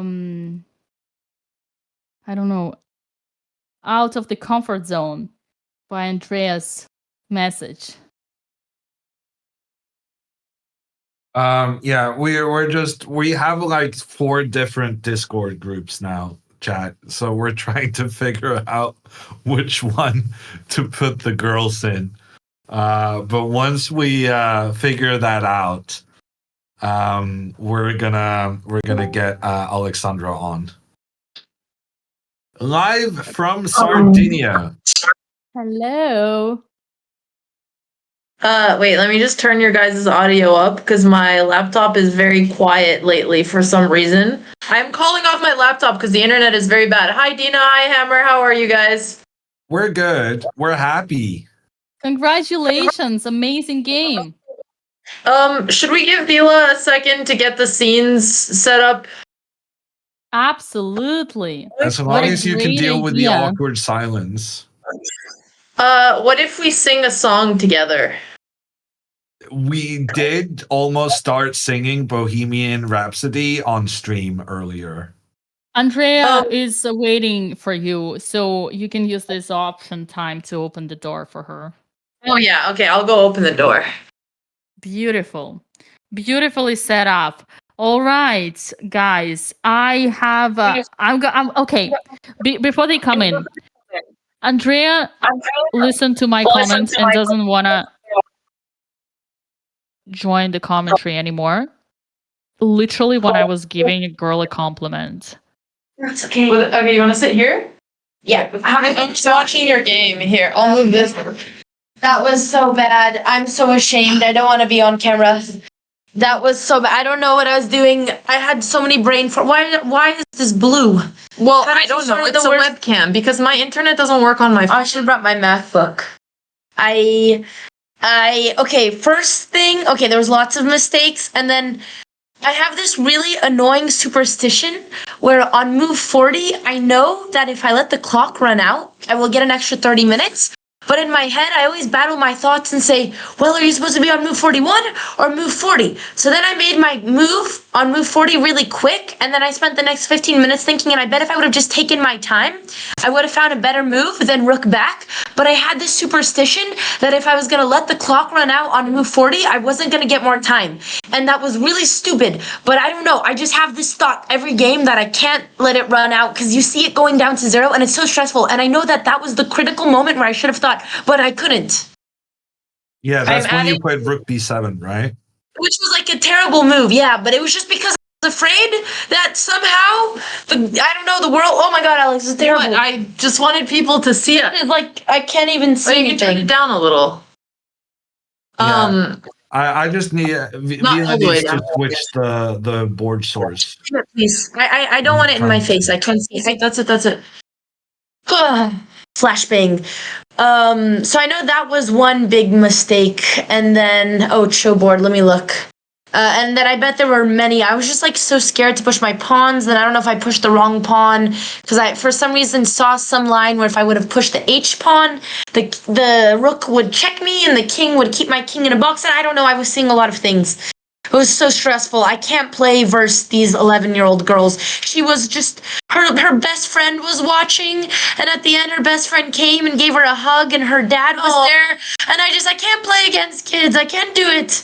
No, I don't have it in me. Really hard, and her best friend was supporting Her best the friend entire time. Sweet. And I'm pretty sure it was her best friend who was spamming in chat because there was one person who was like, "Go Madalena, heart, go Italy," and that must have been her. It was very She had this girl Oh, this that's so cute. the entire time, and they were, oh God, I can't do it.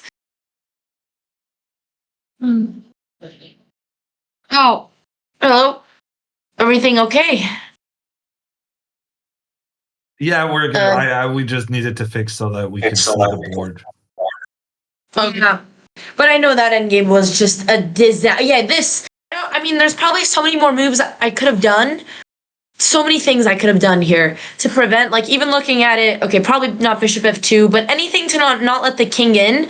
But it was this superstition that I only had 30 seconds to make a decision. And it was so stupid.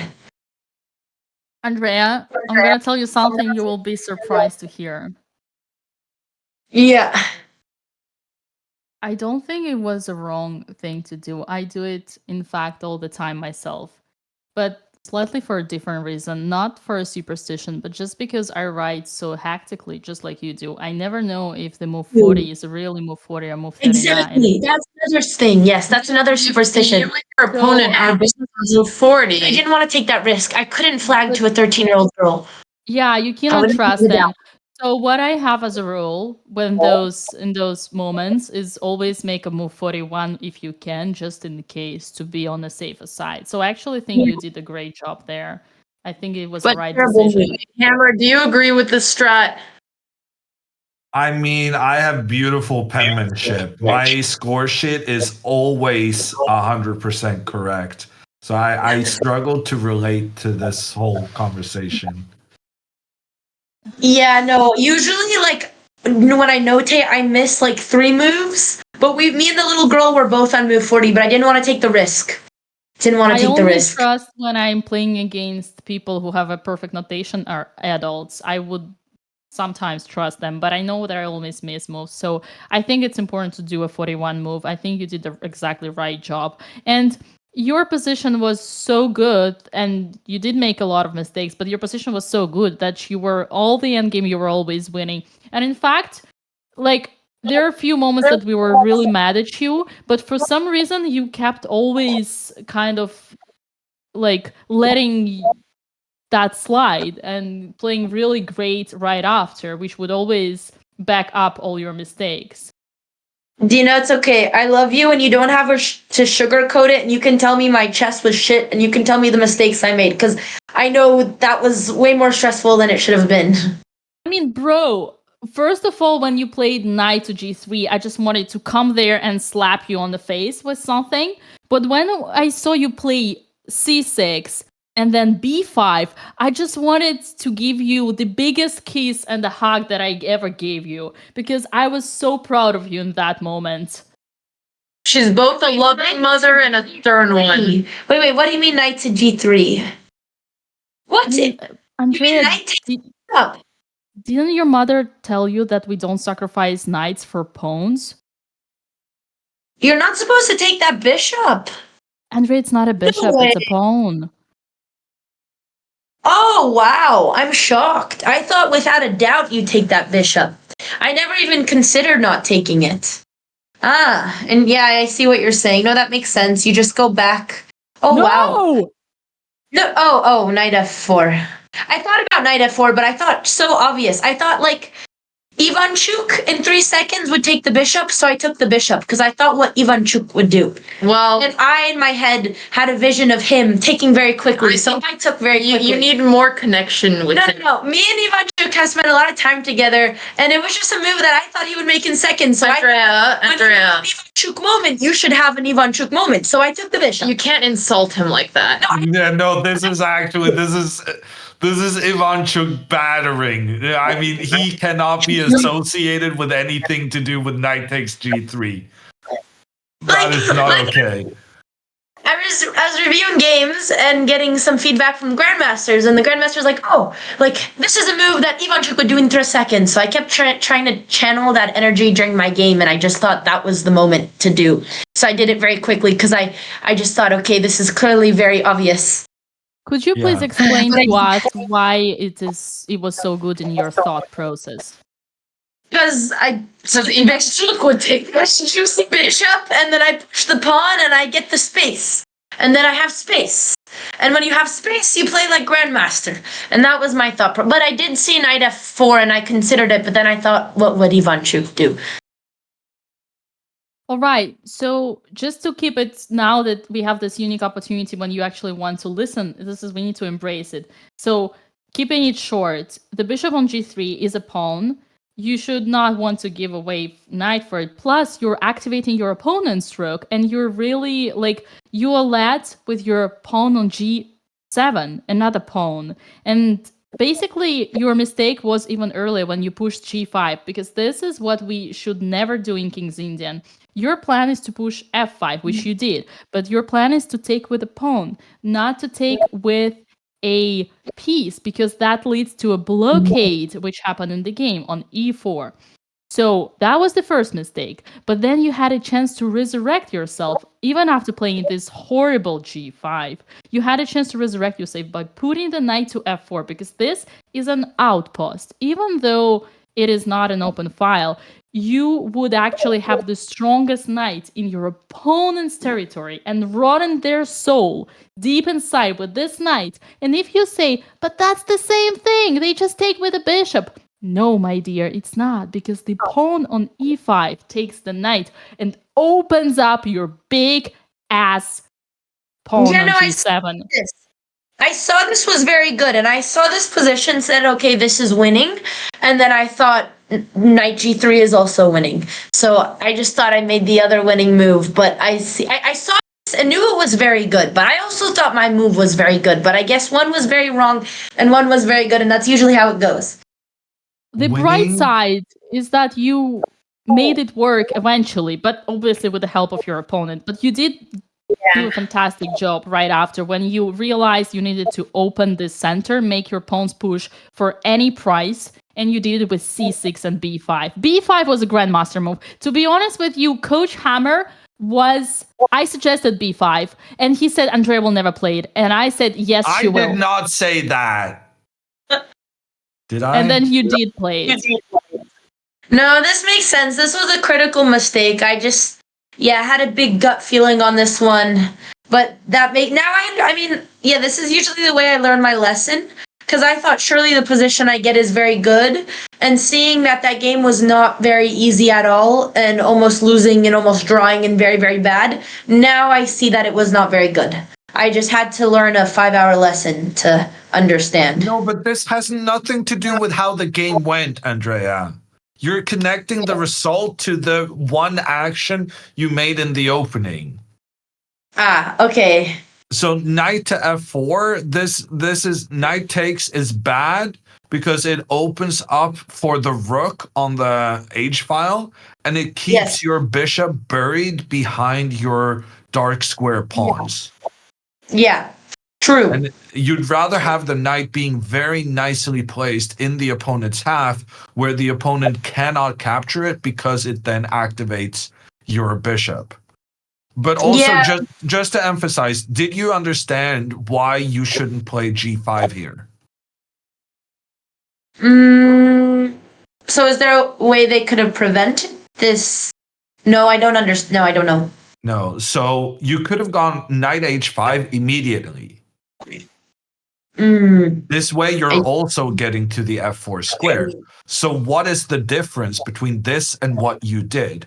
The difference is that now when you play the f5 move, like you did in the game, anytime they capture this one, you can take back with the pawn to keep your good control in the center of the board. Okay, I see now. I understand. Yeah, I just did that move so naturally because I know when I play the London, I hate when people go g5, knight h5 and take my bishop. So because I hate when people do it against me, I thought it was very good if I did it against them. Very good. And that explains why you did it. But can you now, with hindsight, identify the difference in situation that means this is not good for black in this instance, while it is good for black in the London and similar systems? Yes. Because the rook is still on h1. No. Oh, I thought that was the answer. I really thought that was going to be the answer. I don't know what other answer it is. It's a tough one. I can help. Ask yourself, what was the root of all your problems? What was the worst piece in the game for you? Bishop. The bishop. So the difference is that when you play London and your opponents play g5, their e5 pawn is on e7, which keeps the diagonal for the bishop open. Oh, okay. And basically, by playing g5, you built into the soul of your sister and every other King's Indian player, because the only plan in King's Indian is to push f5 and capture back with a pawn. By playing g5, you kill the only possible plan in the game. So look into your sister's eyes and tell her that you really respect her after playing g5. Right here. I do not. Last time she put me in a chokehold. I'm not doing that. Because you wouldn't admit I'm stronger. I will not admit that to someone who choked out their own sister. Sometimes you have to assert dominance. Yeah. Anyways, I think the lessons have been learned. Exactly. I'm allergic to disrespect. There is one more important thing. Well, once again, really, I want to stress out, this is not a pep talk. You know I'm an honest person. I would never just flatter you without any reason. I think after that, you did a fantastic job. All your moves were, you missed one opportunity, which was tough to spot, but C6 and B5 were amazing, and then the pawn push, and then you had a perfect harmony. Okay, everything what happened in the end game, I blame you because you were brain fogged, and that's understandable. I think one lesson you need to learn from that is when don't trade here. When in the end you had the winning option just to take the rook, but instead you decided to be a big brain instead of being a small brain, and you realized later, I guess, that the corner is the wrong color. So had your opponent not blundered the mate and just kept the king on h3 and rook on b3, I think you would have to struggle for another 2 hours. No, I knew I had I don't think I would have won. I was just literally hanging on for dear life, hoping this surely can't be what my life has come to, losing to a 13-year-old kid live on camera after 2 months of playing chess and blundering a magnificent endgame. But I knew I was doomed. I knew there was no hope. But I got very lucky.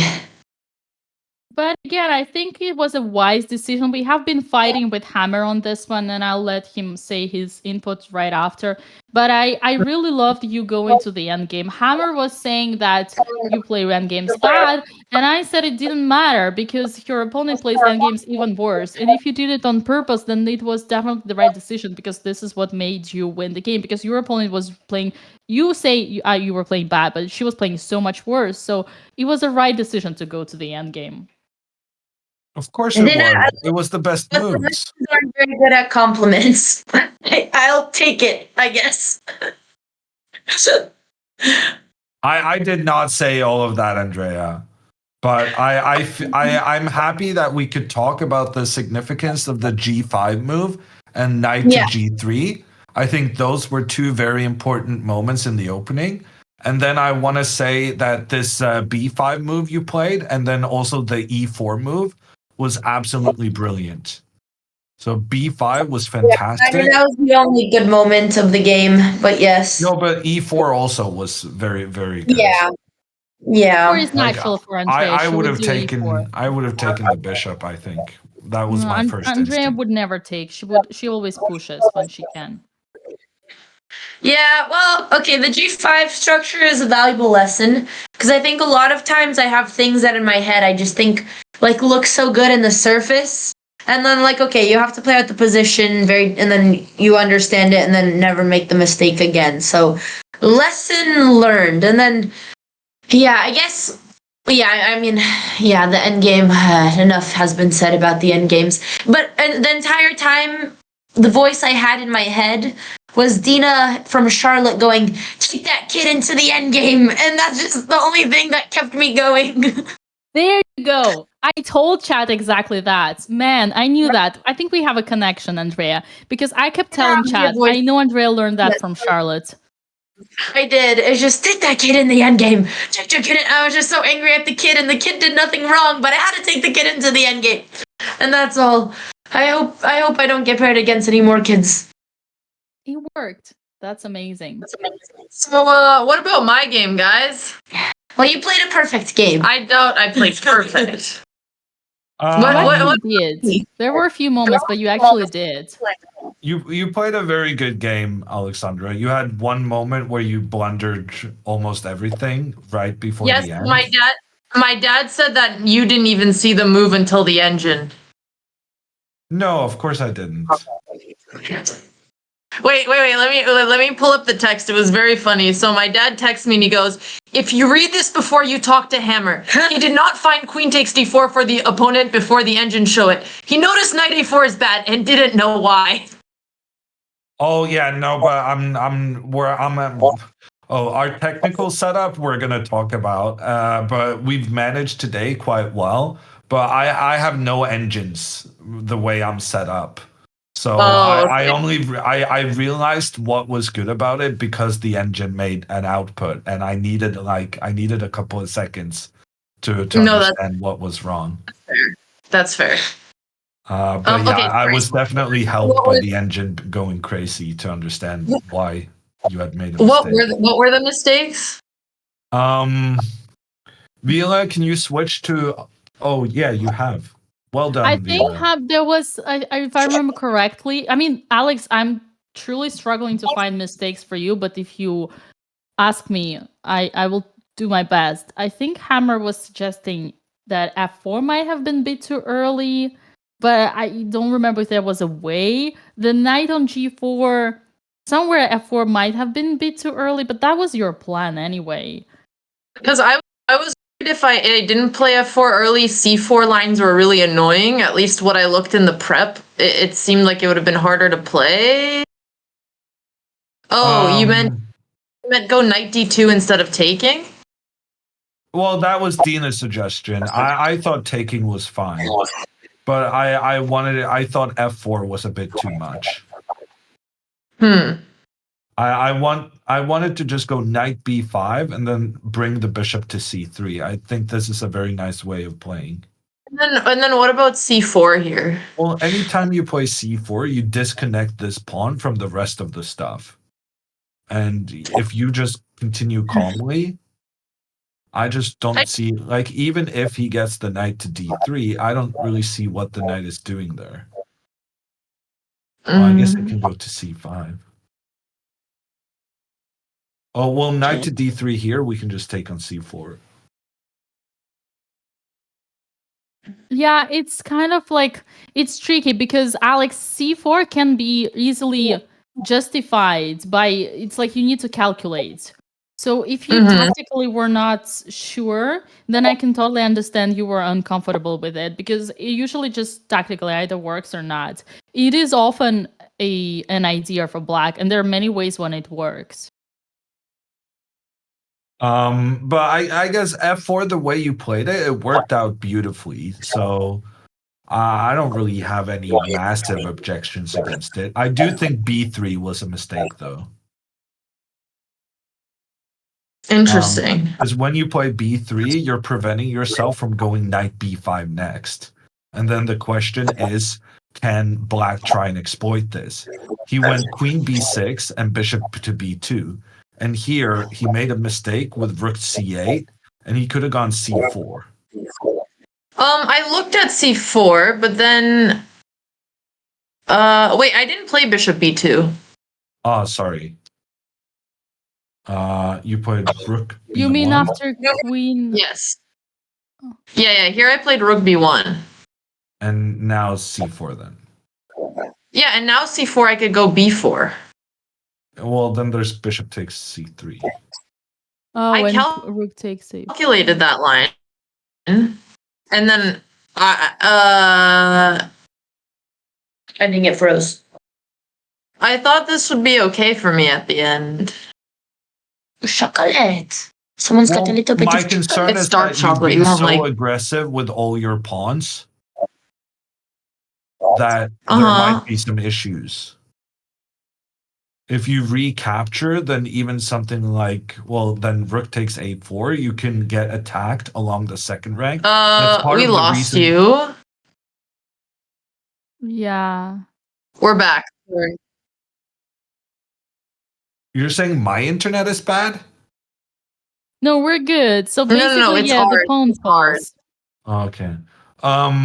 So here is one of the reasons why keeping the pawn lower it could be beneficial, because now the rook can try to attack you in through the second rank. And there's also some concerns about the knight coming to just get very nice counterplay in towards the center of the board. And you cannot protect this pawn easily with f3, for instance, because your pawn already went up there. And also because you pushed the pawn to f4, now your bishop cannot join an attack against the black king, which would be the #1 way of punishing black for giving away their fianchetto bishop. Okay, so you think knight... There was a reason I didn't play knight... Can you go back? 'Cause I was concerned about knight b5 for a reason. I will strike again when the time's right. Here, instead of b3? Yeah. I'm not as good as her, chat. Or... okay. My concern with knight... I guess I thought... What did I think? I just wanted to prevent c4, but I guess you can't even play c4 yet. Yeah, no, the thing is, by playing b3, you're actually allowing c4. That's the irony. No, that makes sense. Okay. Okay. And other than that, everything you did was fantastic. The tactic at the end that the computer found, because I completely missed it. Yeah, no, you completely missed that. Yeah, that wasn't great. But other than that, it was fantastic.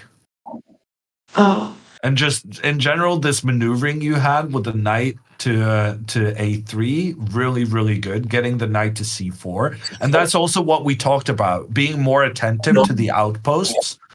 Andrea didn't really do that today since she allowed the opposing knight to be on e4. And she could never kick the white knight away because she had given her opponent an outpost. And here instead we see you utilizing your outpost to the maximum effect.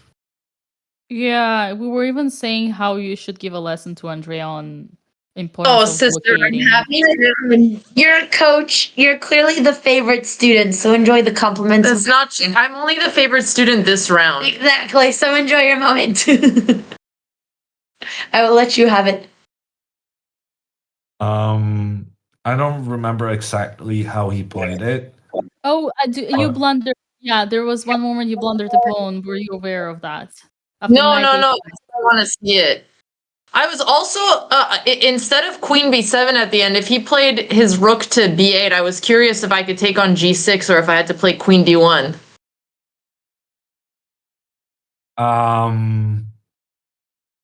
We'll get there. I'm not sure we're gonna get there because I'm struggling to remember the game. Yeah, there was a moment. I'll try to find it. There was a moment here, Alex, that was actually also critical for us. At first, we were really mad with you after rook f1 because we didn't want you to push the f pawn. We thought that was a bad decision strategically. Instead, you should focus on pushing the e5 pawn. But then when you put your queen to f3, we were like, oh, wait a second, maybe she's smarter than us. Maybe she wants to push e5 after having put the preparation on f7. But still, we really wanted you to play e5 until you played f5 and got the winning position and proved that's wrong. But I think it's an important discussion to have because whenever you push f5, you weaken e5. I was thinking about e5 as well, but after rook f8, I just didn't see the follow-up with that. Yeah, maybe, like, I guess we were rooting for e5 before rook f1. But maybe what you did was also, like, good or even better. Yeah. I mean, in those moments, Alex, it's just as long as you know that you're giving away an important square, but you know that you justified with your calculation, it's fine. Like, there is no problem to do strategical mistakes when you know, then you're aware of them. So after f5, f6 is horrible for him because he's blocking. I know when he saw it, I was like, "Oh my god, thank God," because this was very stressful. I assumed he was lost after this. But I am curious. After f takes, h takes, queen g4, rook b8. Could he? Well, what do I do after rook b8? Because after rook b8, I was calculating, but it was scary. Like I can't take on g6, right? Can or cannot? I don't know. I was still finishing up the calculation between if I just had to go back to d1 or if I could take on g6. Something best. Can you go? I actually want to see this, Andrea. Hi, Mom. Um. Hello. We're on stream. So I guess takes. No, we're on stream. Because it's actually not obvious here. Like, do I take, and then play rook f4, rook g4? Do I go for h5, h6? Like, I was looking at all of these, but it's actually very stressful. Yeah. No, I can see that. We didn't know that. We didn't know ourselves. We would have to calculate, Alex, to answer your question. You guys, yeah, I can tell that nobody calculated this but me. Okay, let's we just see. actually calculated in the game. We calculated here, I think. Here we calculated, yeah. Here we wanted queen takes g6 and knight e3. Yeah. Wait, queen takes and then like that? Wait, you wanted what? Knight e3 after rook takes. It's a crazy move. Oh my god, I completely missed queen takes d5. That's wait, why could it okay, that's a cool idea. Yeah, it's a rook sacrifice, so it requires some calculation. Okay, I'm gonna calculated the similar thing, but in another move order. But your question is very legit. No, Maybe the that same makes thing sense. works. I just blundered a full pawn. Holy smokes. Well, not only the full pawn, but also the queen trade when you were having a massive attack. Yeah. No, that's not great. So what Alexandra is talking about right now, chat, is she already skipped ahead to her knight a5 move. And then this queen takes d5 exploits the pin along the fourth rank. Yeah, wow, completely missed. We just thought you wanted to execute the double Botez gambit on the board. Right Not side, quite. you're still winning. Yeah, no, that's true. Okay, well, I feel like Andrea is having ADHD, and I have been waiting for her to eat dinner, and I got my 10,000 steps in today, actually. But yeah, I mean, Hammer, you and I could look over a slightly more too after when we get the opponent. But I'm pretty good. We're both 2 out of 2, you guys. The sisters have a perfect score. Did you notice, Alexandra, that all the 4 top boards in round 1, none of the top seeds managed to win? So before this round, you were the highest rated player on 1 point. Oh my god, so am I now the highest rated player? That's funny. Oh my god, Well, do you know what my performance rating is? It's 26-25. Wizardry is that. Yeah, that's right, chat. Yeah, Hammer, I think I'm higher rated than you. Maybe on Leech. Andrea, what does this say? Can you please read? Who did the math? Can you please read my performance Their numbers rating? like yours does 400, by the way. Yeah, both of those. I would not say I played like a 2400. Okay. Hammer is hiding. Dinner time, guys. I didn't have lunch and I didn't have breakfast today. All I had was some carrots and some cucumbers. Because did I tell you how they cook the chicken around here? They can tell with their hands. And they take the rami and they slap it on the oven. And then they take the chicken. And then they put the chicken back. And then after they take the chicken, they put the chicken 3 times. They touch the raw meat with the cooked chicken. And then they mix all the meat sauce. And then they take the bloody steak and they slap it with their hands because man's got no time. And then after he cooks the chicken, he takes the chicken, takes his big bottle of olive oil and he goes, ooh, and salt. And then he goes, bon appetit. And so it's chicken. And then today I was sick all day and I couldn't have any food all day. The problem now it's I ate chicken for lunch, so I might be sick tomorrow. I ate a chicken for lunch and dinner because it's the only edible thing that the little kids didn't touch with their little kid chicken nugget fingers. And I'm pretty sure the chicken gave me food poisoning. So I didn't get food all day. So that's why I'm barely hanging on. And it's dinner time, Alex. It's dinner time. Dinner time, dinner time, dinner time, dinner time, dinner time, dinner time, dinner time. And before you go to dinner, do you have anything you want to say to the community about the chess.com groups? You have your club. We have a club. We have a club. You have a club. You get a host weekly community club. Wait, are we in the club? You gotta host weekly community arenas, and winners will get diamond memberships for chess.com. This was my idea. I didn't know that we were already putting it into place, but I talked to Hammer and I suggest this to our team. Okay, well, I didn't know we were already doing them. That's awesome. Okay, yeah. All right, guys. So we wanted to do a little bit more of community events, and I was talking to Hammer about it, and Hammer was like, "I would host the arenas." I was like, "Really?" So we're going to be doing weekly community events in our Discord with arenas. Hammer is going to be hosting, and we will give diamond memberships. Am I hosting? I have my availability demanding. Wait. Wait, Hammer, are you not hosting? Why would you throw? I thought you were. Vila says, before ending, can you tell people to join the BotezLive Club on chess.com, where we will have weekly community arenas and winners will get diamond memberships. They can join by using !club in chat. Vila sent us this message. He will host us. He will help host. If I'm available, I can host. If Hammer's available, he will host. We will keep recruiting people to help host these when we cannot. But yes, it's okay. Why is the command broken? So you just join on chess.com, and also you should join our Discord because I'm pretty sure that's where we're planning on hosting them.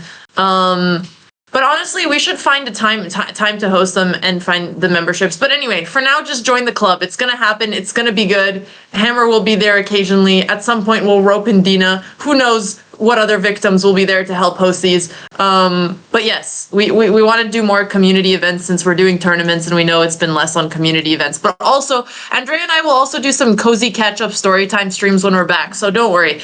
We're gonna do more of all of them. We have many plans. Return to everything's gonna be amazing. It'll just be like Andrea's. After I have dinner. It'll be like Andrea's plans in the Endgame. Amazing. Yeah. Okay, it's chicken time. It's time to slap some chicken. Ooh. Hammer, Dina, thank you guys. Thank you, Dina. Chat. I am starving, but we appreciate all the good vibes and all the support. She licked me. I got you. I got you back. So slobbery. That was disgusting. Never mind. I have nothing good to say. Sorry. All right. Well, guys. Hammer looks so disturbed. Thank you, Dina. Thank you, Hammer. Sorry I roped you in, Hammer. I thought that's what you were telling me. I thought like this was a thing that I didn't know about. Chop. But we'll have Hammer when he's available and wants to, so not that often, but maybe sometimes. Okay, thank you guys very much. Bye, guys. Have a good day. We appreciate Dina, Hammer, and chat. Tomorrow. Bye. That went. I finally Perfectly. found the volume button on Discord for adjusting the volume, so that eased it a lot on my end. Oh, so you did put it down. I see. Well, guys, now that you know, you still have a chance to fight for the giveaway that we have every round here. $20,000 are given away throughout the event, and so far, not 1,000, but 2,500 every day because sisters keep winning. So make sure you stick to that. And on that beautiful note, we're gonna send the raid to AKA Nemsko, our fourth sister. Support her. And yeah, what an amazing day. Another beautiful day in the Botez family. Well-deserved win by Alexandra. Even more deserved win by Andrea. Beautiful endgame technique. She took the kid to the endgame, and this is where it worked out. And Alexandra used the power of a good bishop against a bad knight. As the famous saying goes, even the worst knight is better than the best bishop. Hammer, it was an honor and a privilege sitting here for the 6 hours and staring at the BotezLive hoodie on your chest. what are you gonna wear tomorrow? You're out of the merch. Are you gonna wear Hikaru merch? I don't know. Then- I might do the white hoodie again. It Right. brought a lot of luck today. A flawless game from Alexandra almost, and a win for Andrea. But yeah, looking back to bye. Oh. That was a nice wrap up. Thank you so much, everybody. Make sure to tune in tomorrow because tomorrow and the day after tomorrow we have the giveaways every day. And congratulations to all and thank you all and see you all tomorrow. Bye.